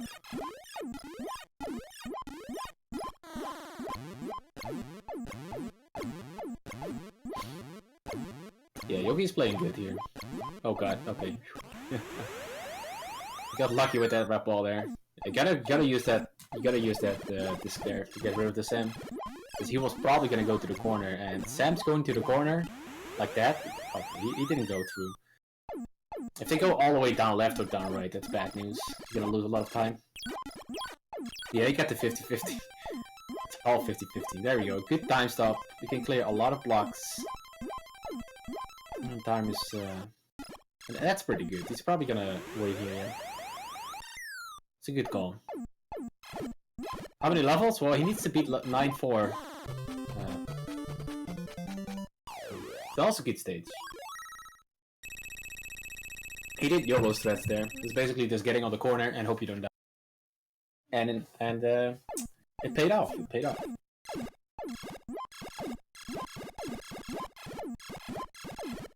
So I believe 4-4 is like with a lot of sense. But the 8th spawn is gonna be a time stop. So let's see if he gets the time stop. It's gonna be right here, right now. I think. Yeah, there it is. So if you know what spawn the time stop is gonna be, because all the spawns are fixed in this game, so you can just basically calculate whenever what spawn is coming, and then make sure you get to the top of the level, and then just grab the time stop or destroy the Sams when you need to. And that's a really big deal when you run Qbert. You need to know what spawn is coming. Oh god. Okay. Oh, Yogi playing dangerous. Okay, there you go. Get that time stop. No. Okay. That slow jump there. Why?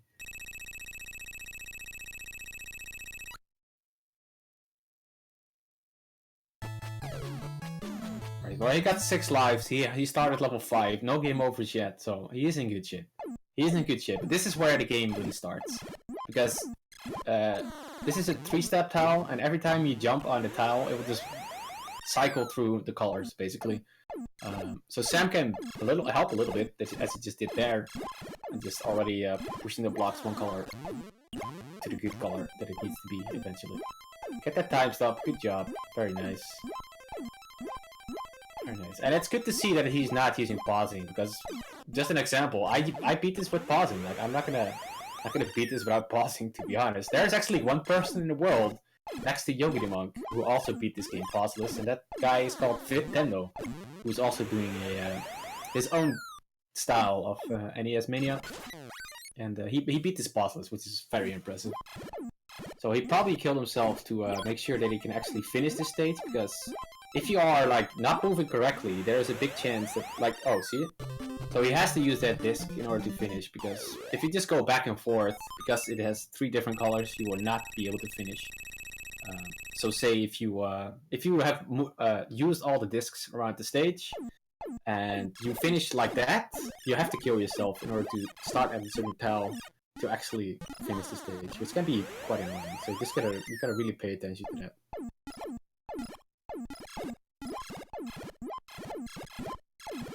Yeah, it's only starting now. Now it's getting hard. Up until around 4 is easy. It's easy stream. I think Yogi would agree.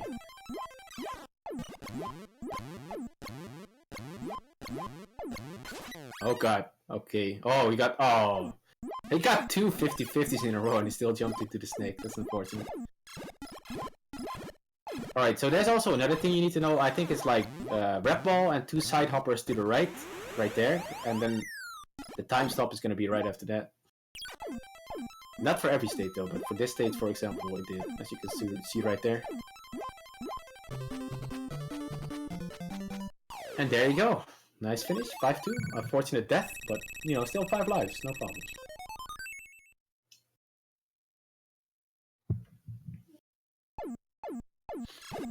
It is right now, it's 4:20 PM, and we started for the whole fight.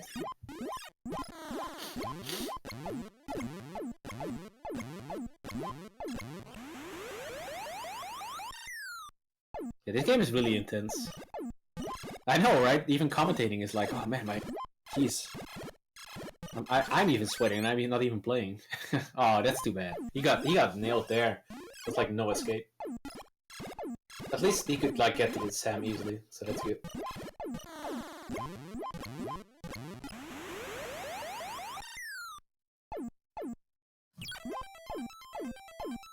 Yep, Yogi has an insane time at Hubert.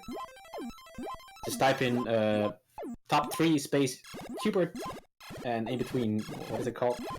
I know it's in Dutch, it's called hakjes, but that's probably not. Well, you can see the top 3. He is like 12 minutes faster. Excuse me, faster than the second place holder guy. That's me. I'll type it in right here.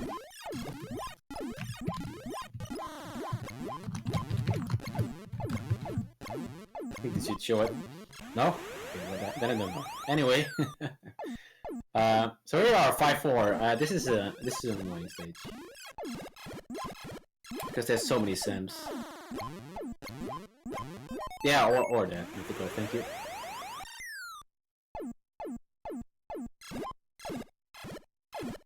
The funny thing is, like, the only people that have submitted a run are the people that are doing a NES challenge or whatever challenge. So they have to beat it. And Yogi the Monk is like the only person who actually... No, next to, I think, the number 4, who plays this game out of his own will. Yeah, Sams can really mess up any stage. They can really mess it up.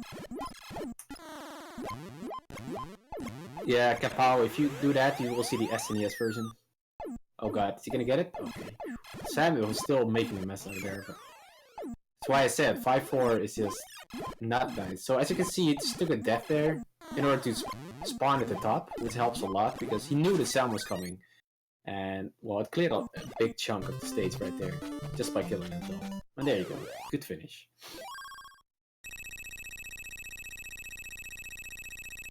Smart play. Smart play.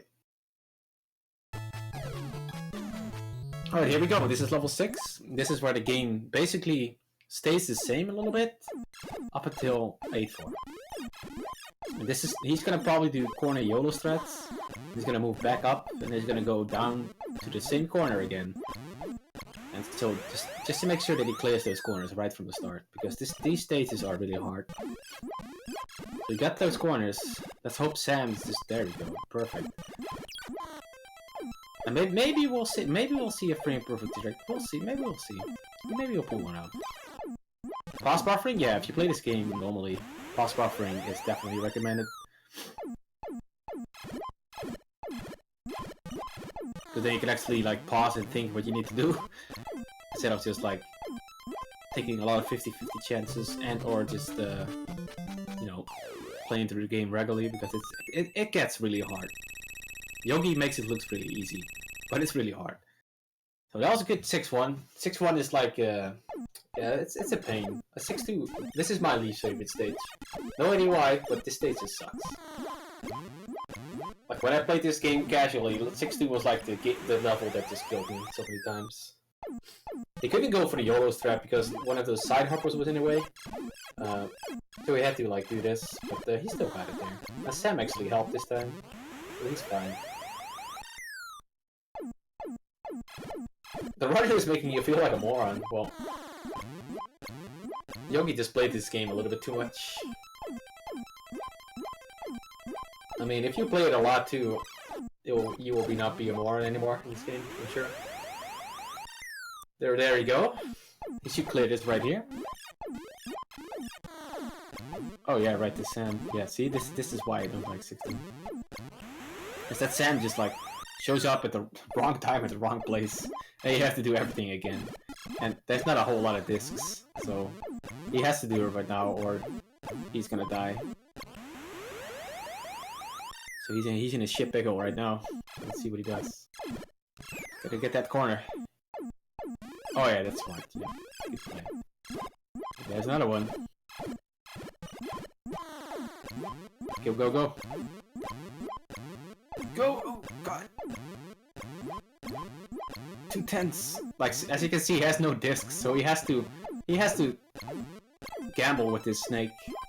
Oh, God. Okay, well, at least he can clear something. I think the time stop is pretty short in this stage, unfortunately. Yeah, he has to, oh, God. This stage is just terrible.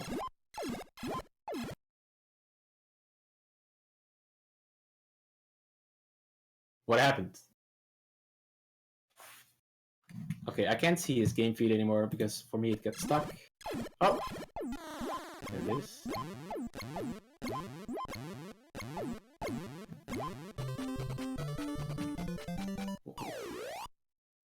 What happened? I thought it was pause buffering too, but... Oh! Okay, we're fine. We're back. No problems. Oh! Yeah, it's lagging a bit. Please stand by, people. We have some technical difficulties. Okay, there we go. It's all good. So, oh, wow, he despawned Sam like wow. I don't know what happened. I can assure you, he's playing this legit. But the screen just lagged a little bit. Probably some ISP issues or something. But we're back in 6-3, and 6-3 is a lot easier than 6-2. It's good that he I keep talking in third person like I'm not Yogi. I am not Yogi. My name is the Mother Brain. I'm doing commentary for Yogi Monk because Yogi needs to focus for this game. You think somebody could talk like this when you're playing this game? No, it's impossible. Impossible. The Mother Brain, not just Mother Brain. So fresh. Alright, let's just hope the stream is gonna catch up and be tight again, or tight. Be normal again, just be normal. Oh, Sam, no. Okay, well, he took that death on purpose, I think.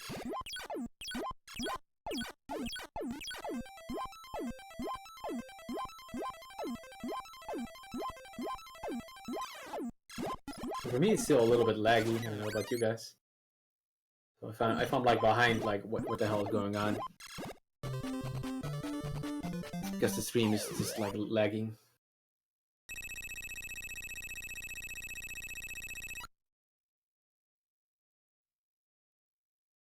So let me just refresh real quick.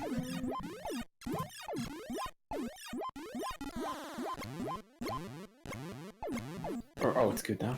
Okay.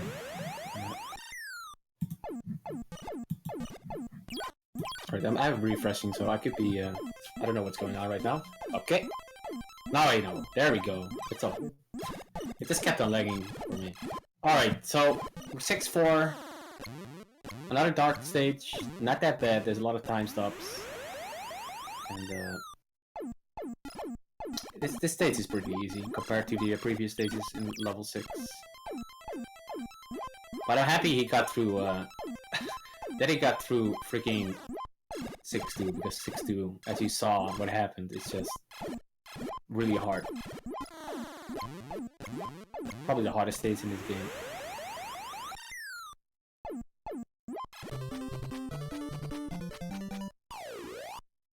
Alright, level 7. Purple stages. Yeah, so level 7, he has another strat that is as follows. Get in those corners again. And making sure that he doesn't get killed. As you can see, the game has paced up a lot. If you compare this to like 1-1, it's a lot faster, a lot more enemies, and just crazy stuff. He got that snake perfectly there. Look at that. So he just waited. He knows like exactly what to count for in order to get that snake off the screen, so that all the enemies and/or Sams or whatever is on the screen are gone, so that he can just like take it easy and just clear whatever he needs to clear. That's why the discs are so OP, because you will need them. You will need those discs. Okay, he waited there because, you know, Red Ball, you don't know what it's gonna do. Take a death, that's fine. Clear the stage. Let's go. Oh no! Don't rush it, baby. Easy. Uh-oh. Oh no. That he has to wait for the Sam. He has to wait for the Sam to change the block. He grabbed the time stop too, that's not helping. So he has to wait a little bit more longer. So let's just see what happens here. There he is, Sam, boom, boom, done. Good job. Good thing he didn't game over, because if you game over, you gotta do the whole stage over again. But he's gonna get an extra life, there you go. And he's good to go.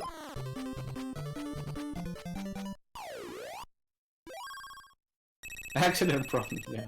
Yeah, that was a part that an accident prone, definitely. Oh god, wow. How did he dodge that red ball there? One frame away of death. Playing with fire, this man. Oh, again. Okay, yeah. I was about to say jump off there, Yogi. Commentary from the future?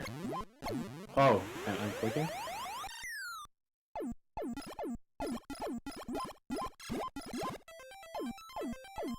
I'll just try to commentate like a second later.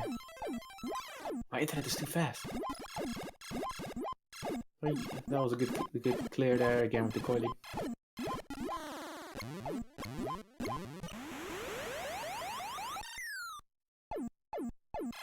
I'll just try to commentate like 2 seconds later what I see.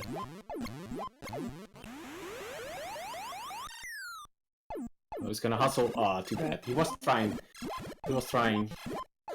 to do that frame trick again.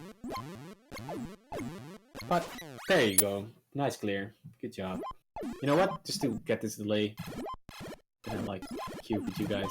There we go. So now it should be good. I paused it for 2 seconds, so I don't know how far I was ahead, but I paused it, so should be good.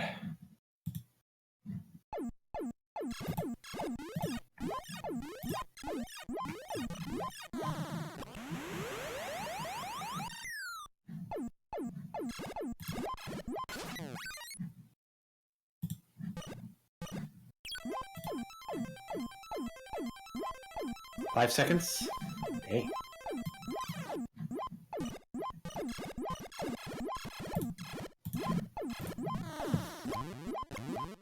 But yeah, this is intense. Definitely intense.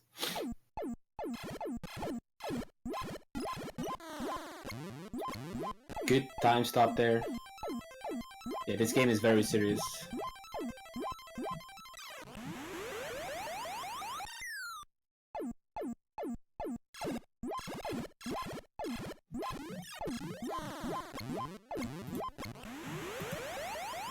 Very serious game.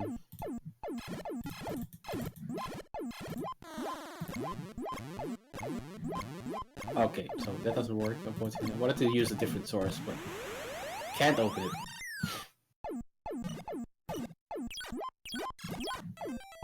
So yet again, let's just do this. Boom. Should be fine. Should be fine. We're almost done. Oh, game over. No. I'll just explain a little bit more, because as you can see, this game is getting nuts at this point. I mean, just look how many enemies there are on this level. It is just way too much. This is also a very fast stage.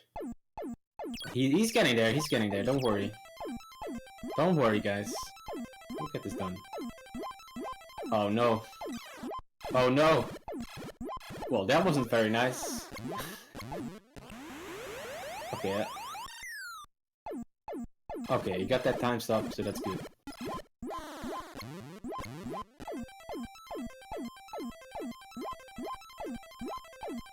That is good. He's probably gonna... He's gonna win here. Okay, no worries.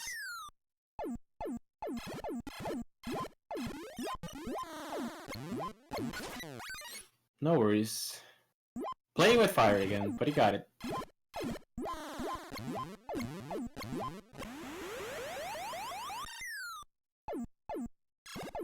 There we go.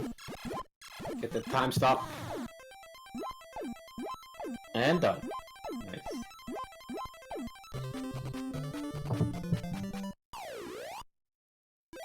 This is triggering your epilepsy and you're only kind of joking. I'm sorry.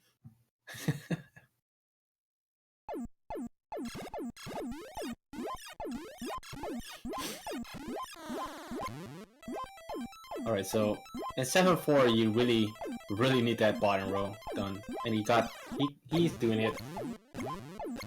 And he got it like a champ, no problems. Holy, okay, wow, okay, good job. This man is nuts. This man is nuts.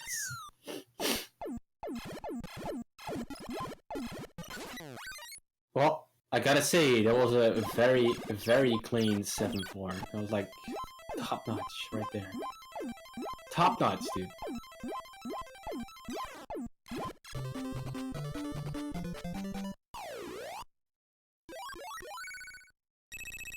Could it get better?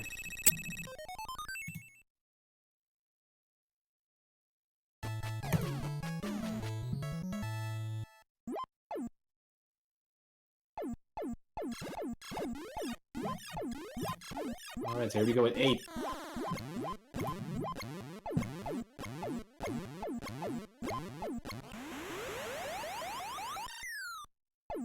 I think level 8 is not that bad.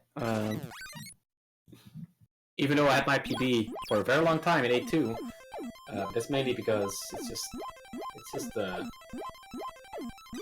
hard game, man. It's a hard game.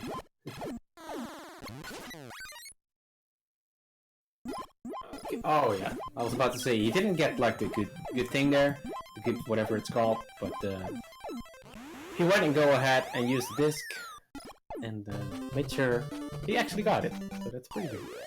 I think a no death run in this game is gonna be impossible. Well, it's not gonna be impossible, but it's gonna be very hard. It's gonna be very hard. Oh, we got unlucky there with the Sam at the start of 8-2. And again, like you gotta adapt to whatever you get. And oh my god, he got double unlucky with the Sams. So that's not good. You want to get those corners and not get the Sams there, And unfortunately, Yogi got both Sams in both corners, so he couldn't do any of the YOLO strats that you would normally do in these stages. But yeah, he made good work of it, even though he got pretty bad luck.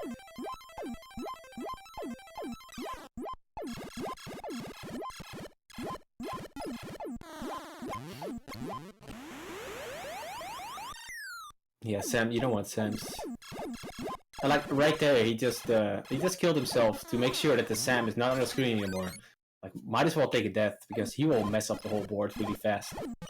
And you know, you gotta do everything again, and probably die twice instead of once. So that really helps. Yeah, the black is helpful. The black somehow makes it easier.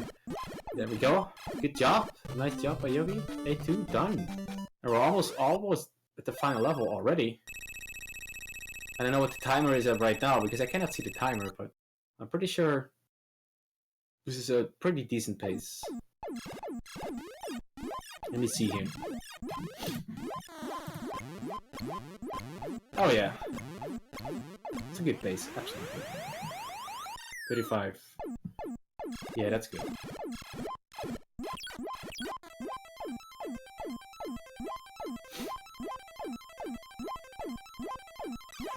And as I said, like, grabbing those goalies just to get rid of the Sams really helps. And the time stop is just OP. Just grab the time stop, clear everything. And boom, you got it. Yeah, and like, if you do World Record Qbert, you will see the SNES version. Even though this one is a lot better. It's a lot better. Play this one instead. There it is. Oh no, okay, oh. I was like, why didn't he grab the time stop? But now I know. Because that's a lot easier.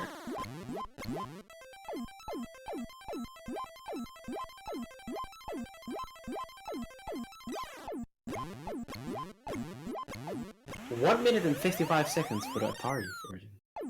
Dang. So 8-4. This is a pretty tricky stage. 8-4. Because there's like a certain way you need to move here. And without pausing, what Yogi is doing right now is so difficult. So difficult, because you need to react so fast and know exactly what enemy can do what and where, and take like so many 50-50 chances. It's like, it's just driving, it's really hard, really hard. But he got really lucky with that rep ball there, and he's probably gonna get the time stop. There we go, got that time stop. He was a little... Oh, there... Oh, no. Well, let's hope he clears it. Okay. Okay. Good job. Good job. Yeah, Sam, please. Sam to me ever. Alright. So here we go. Let's go to level 9, the final level. Yeah, spoilers. I'm trying to, like, delay my comment. I can watch the stream, maybe that's better. Yeah, I think I'll just watch the stream. Because that's like in par with you guys, what you're seeing. So, no. Last 4 stages, that's right. He has no more lives, but he still has Stigmatinius. So let's see. Let's see. And if you play this game, this level somehow feels a lot slower than the previous levels. I think it's like not that much of a difference, but it's actually really slower. So it's just a little easier,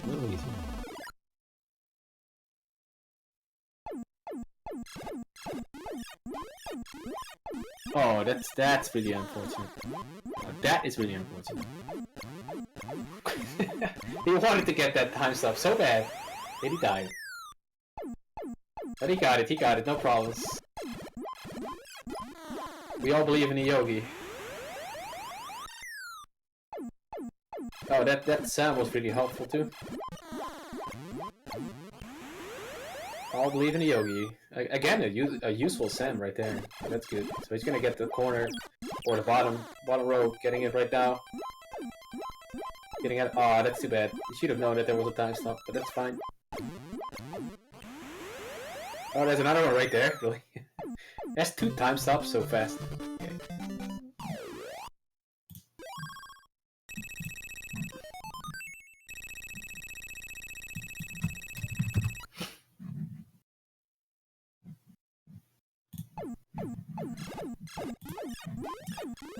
Yeah, he got it. He got it.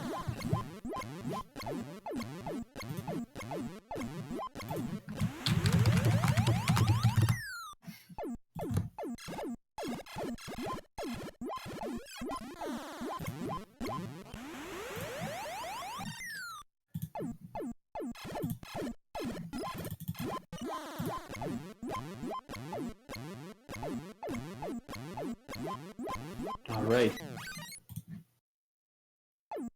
Oh no.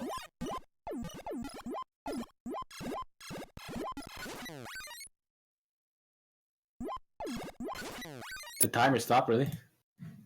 Still going. No, he's almost there. The final level is gonna be night 4, so it's almost GG. Even though he needs to be careful. He needs to be careful. And he's not being careful.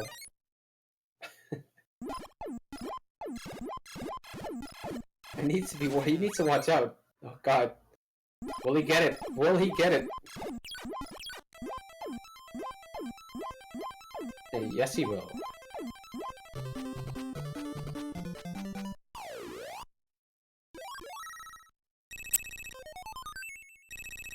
Yeah, he went for another frame perfect, but unfortunately he didn't get any one of them yet. Yeah, time stop is your friend. Time stop is your friend. Let's give him all the power, guys. Let's give him all the power to finish this game. Because this is one scary game to run at the marathon. 100%. Yeah, you get 3 continues. If this game had unlimited continues, everybody could beat this game. Everybody could beat this game. Okay, oh, okay. I thought he was like gonna pick the time stop, but he decided to not do that. He decided to not go for the time stop, and he has to pay for it. Oh, oh, oh, oh. Go, go, go.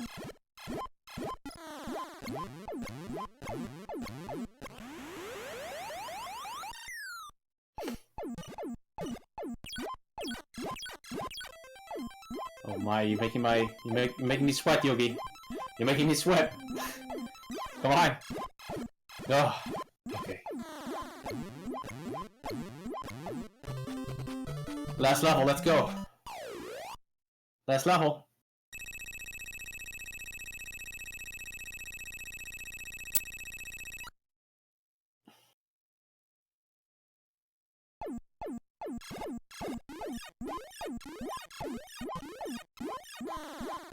See it, even I'm silent. I can't talk while watching this. I can't. Somebody hold me.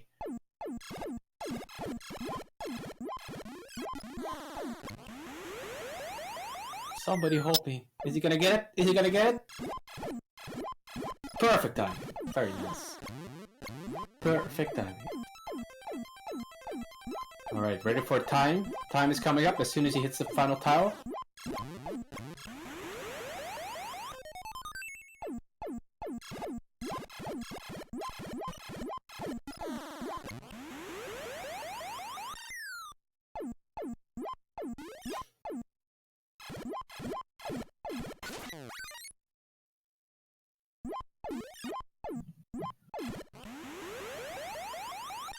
And there you go. Very nice. Very nice. Applause.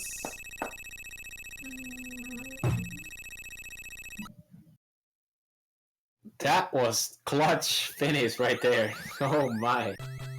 Oh my, that was very clutch, Yogi. You wanna join the champ? You wanna join the champ? We need to talk to the champ here.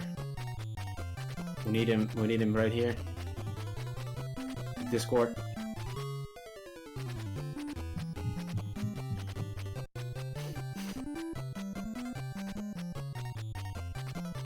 That was definitely GG. Nuts! Nuts, this man. Clutching it out like a champ. Clutching it out like a champ.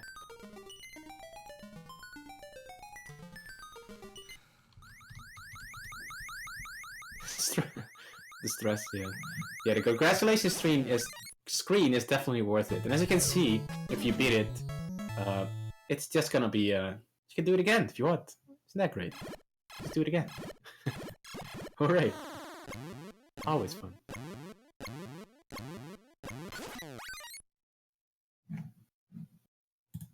Always fun. So we get a 43-17. Well, that's still good, man. I mean, no pausing during a marathon. Keyword. Just like, just scary.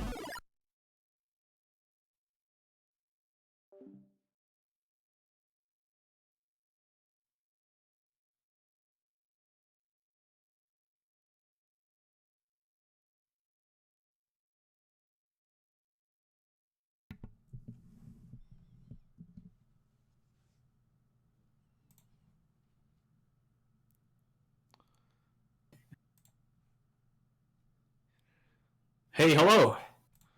Hey. There he The is. brain. Thanks for commentating, man. man. That was intense enough without talking as well. So that was very Definitely. Good God, you pulled it off though, but you. It was a little got... rocky, but we had a one continue left at the end, so. Oh, you still want to continue? Oh.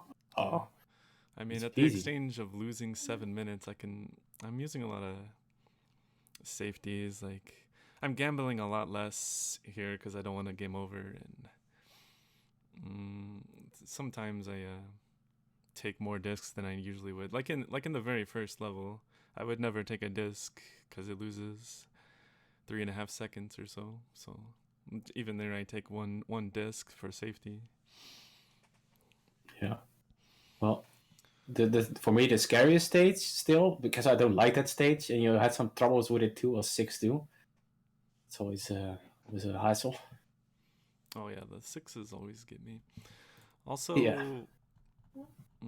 My time in this is 36:20, but it's not exactly that great. So I mean, if anybody out there wants to take a crack at it, I mean, I have a minute mistake in one round alone, and then several others have like 20-30 seconds of mistakes. So I mean, Yeah, grab this free world record right there. Free guys, free. Anybody can have it. All right. Yeah, but so great run. Let's go for you got Toki next, I think. I do.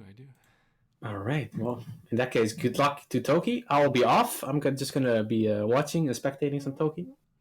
You can do your own commentary for that game. Shouldn't be that stressful as this one.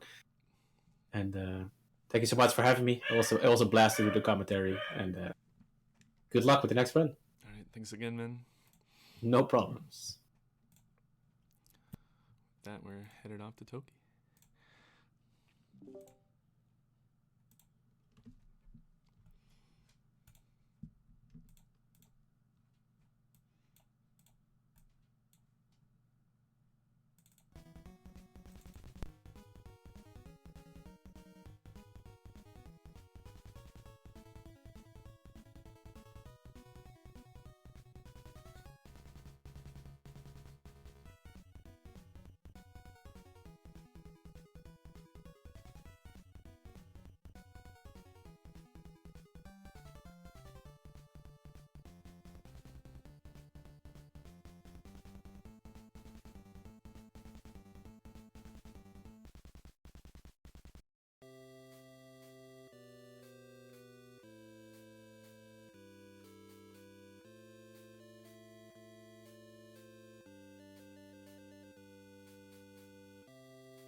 hello.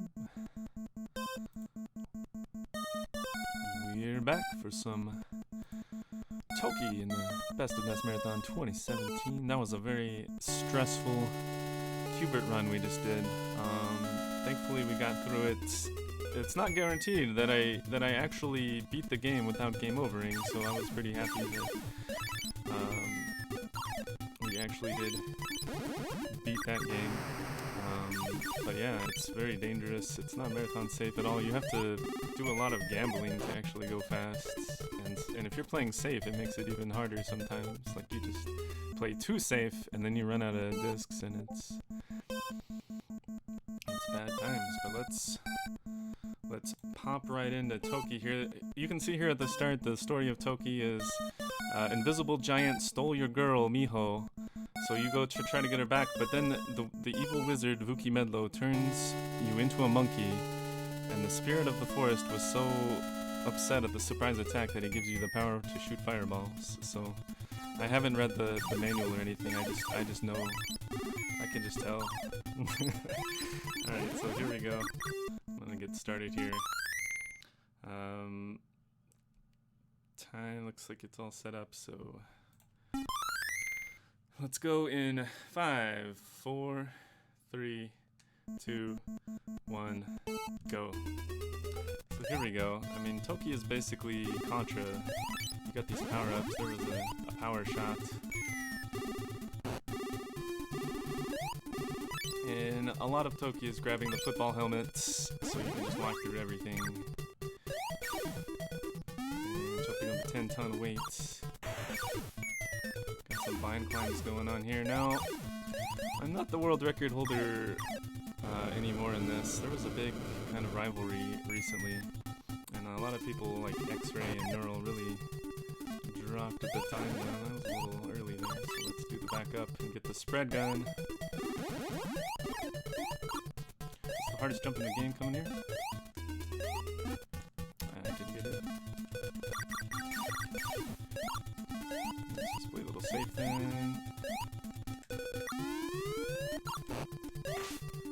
There we go. Unfortunately, I might not bring the spread all the way to the boss.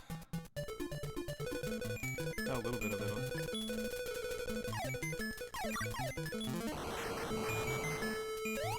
But yeah, the key there is to go as fast as possible. You can bring that spread gun all the way to the boss.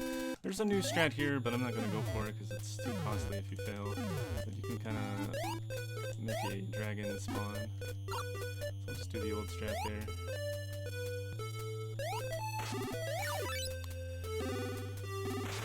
Here's the classic I'm a monkey in a football helmet song that everybody should know the lyrics of.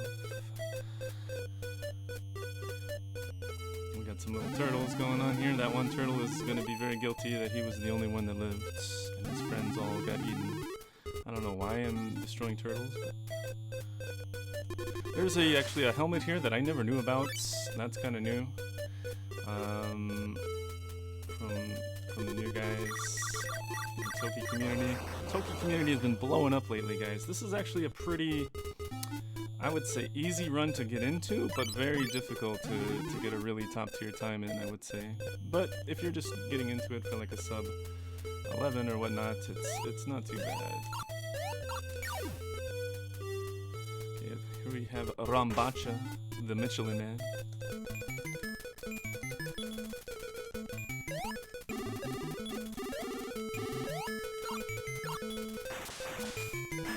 Pretty poor rhythm there. The bosses are all about rhythm and mashing. It's a combination of rhythm and mashing. So we still got a 1 cycle, but it was a pretty slow one. Here we go to the Cavern of Fire. This level is very precise.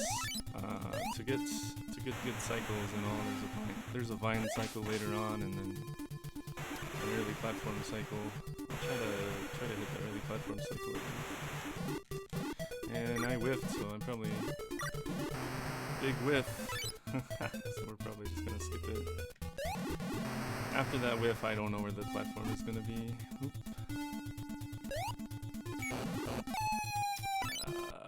Okay.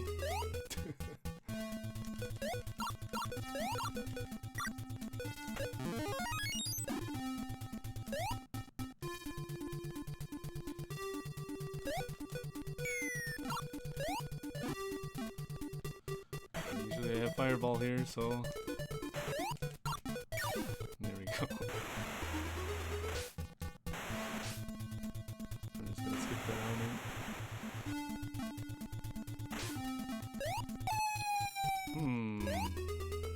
Yeah, if you lose the helmet and you haven't actually practiced the levels with no helmet, it gets kind of sketchy.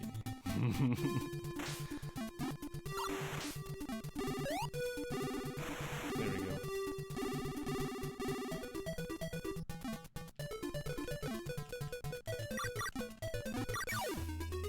Actually, I'm just gonna take a death warp here to refill the hearts for later. Okay, we should be at a point that I know now.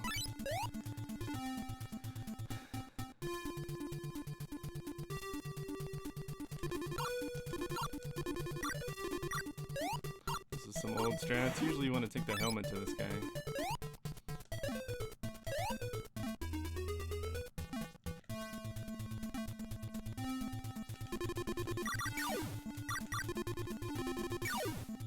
Yeah, this is probably the hardest level. I'm just gonna go YOLO here and do the normal strat.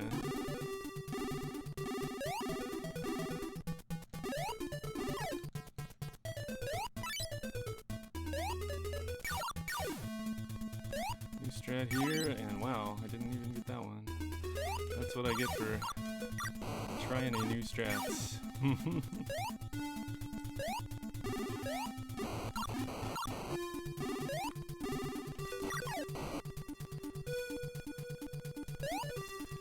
It's quite clear that I actually spent all of my practice time on Q-Birds. Okay, usually you get the fireball here. But we don't get that anymore. You can just keep this power shot.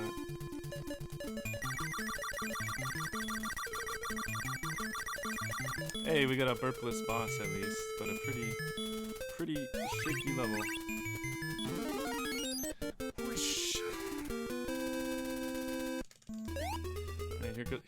Whenever you have a fire level, you have to have an ice level right after. So get the power shot and show off this pit, which is not really here.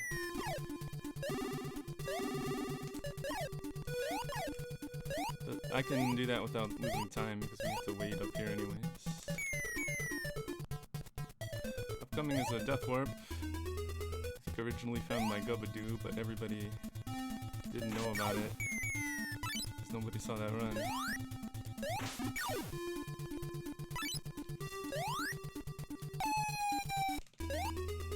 And what you do is you jump off the top of the screen so high that you hit the checkpoint over here. I wonder if I actually have enough lives to be doing that.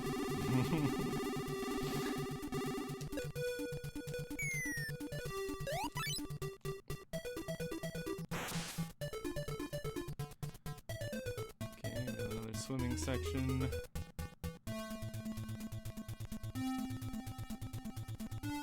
This wall doesn't matter.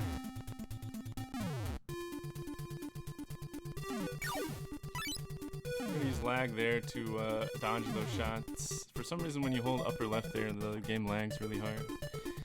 And using that you can dodge the shots.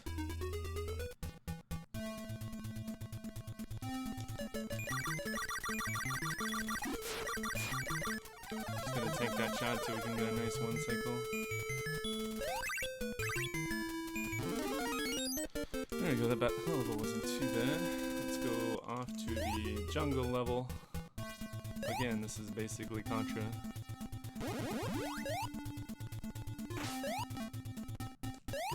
There's just a lot of like pixel visual cues that you use in this game.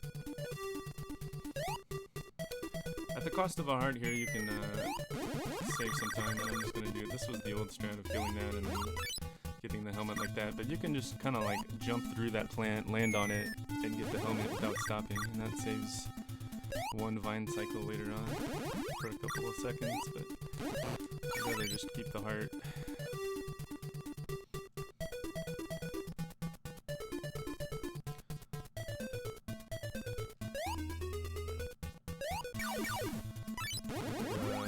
Visual cue coming up here.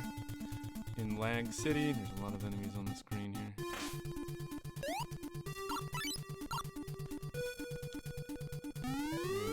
pretty good. I might get this one up here.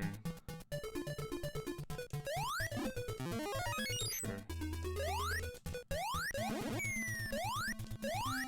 I miss. You can actually jump on that without taking damage. It's kind of new for me. There's a lot of new strats that have popped up recently.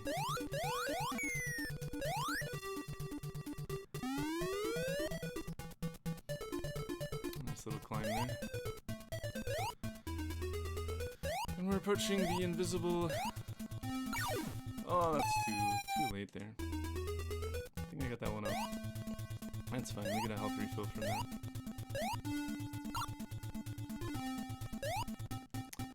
Let's play... Like, if you get here and you don't know what the pattern is going to be, it's pretty tricky. There's an impossible 2-cycle in. I'm just not even going to go for it. It's impossible.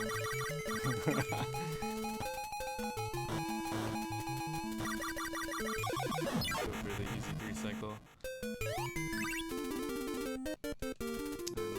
4 hearts and 3 lives. We're doing good. Again, it's all like health management in this game. Oh, there's a new trick in this level. I'm gonna go for it. Well, I'll go for the half trick.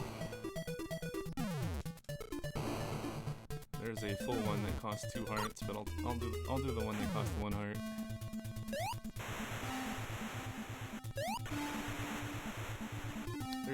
There's everybody's favorite enemy, Flapping Ears Monkey Head. And we're now approaching the Donkey Kong Country portion of the run. I don't think Diddy Kong has been born yet, but I could have actually grabbed that helmet since we're not taking the Death Warp here. I really need to dodge damage here. The momentum on this thing is pretty great, so... Okay, good. We'll go for the single wrap, or maybe it's called a double wrap, I'm not sure. But usually you grab that helmet right there. We're gonna skip it this time. And we'll give it a big Arcus. Oh no!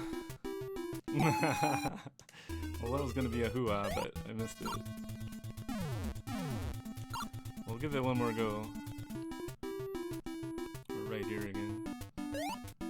That was gonna be a hoo-ah. But it turned into an oh no. You have to not take damage, really. This is a new strat for me. Okay, we're just not gonna go for it at all. Unfortunately, I was able to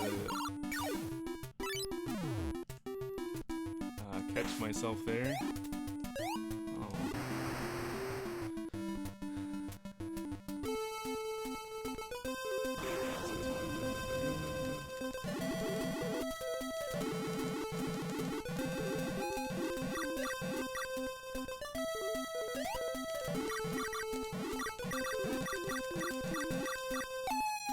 Alright. Just as always, just like last time, I die in the final boss.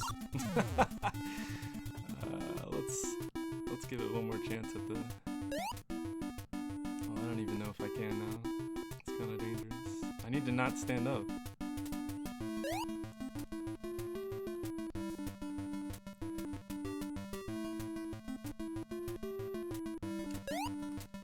This could be it. Hey! We got it.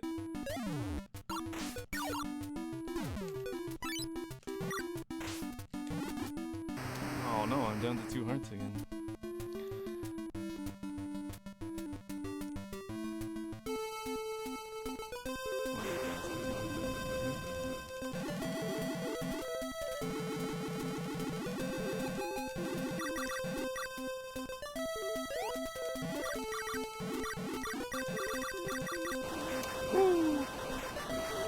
Alright.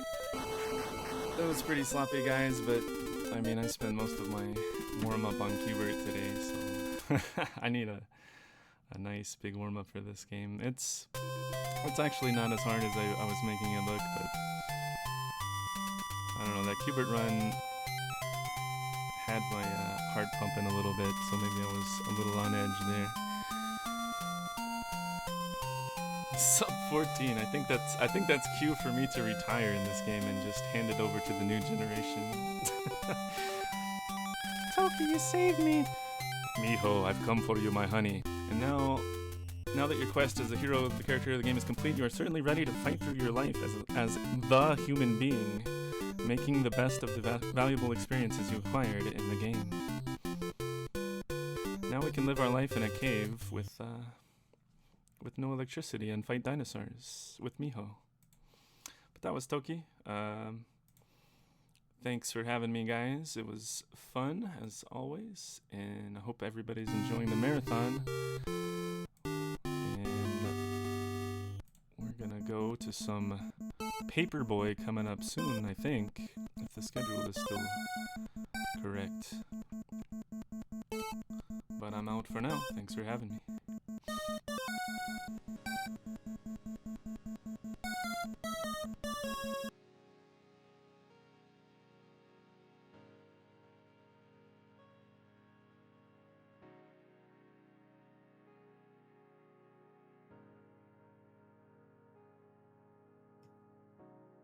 All right, thank you so much, Yogi the Monk. Links in the chat if you want to give him a follow. Killing it on Qbert, man. That was a clutch ending on Qbert, and then things not going so well with Toki. That's what goes. That's what happens when you don't practice. But boy, you also can't not practice Qbert, right? You got to stay fresh on Qbert if you want to bring it home the way he did. Hats off to him. Up next, well, pretty soon we'll have Paperboy, but what's up next is going to be Toad 22484. We unfortunately had to shuffle some games around Toad's back to play some of those games. What got shuffled? There's a whole bunch of them. Toad plays so many games that I can't remember which ones are going to be in the block. It's going to be a surprise for all of us, and it's going to be great. And before we get there, we're going to be switching restream setup, so that means the stream is going to go down. Don't panic. I mean, you can put the picnics in the chat, but don't actually panic. It will come right back, and we'll have Toad take us through some NES games here on Best of NES 2017. Stay tuned.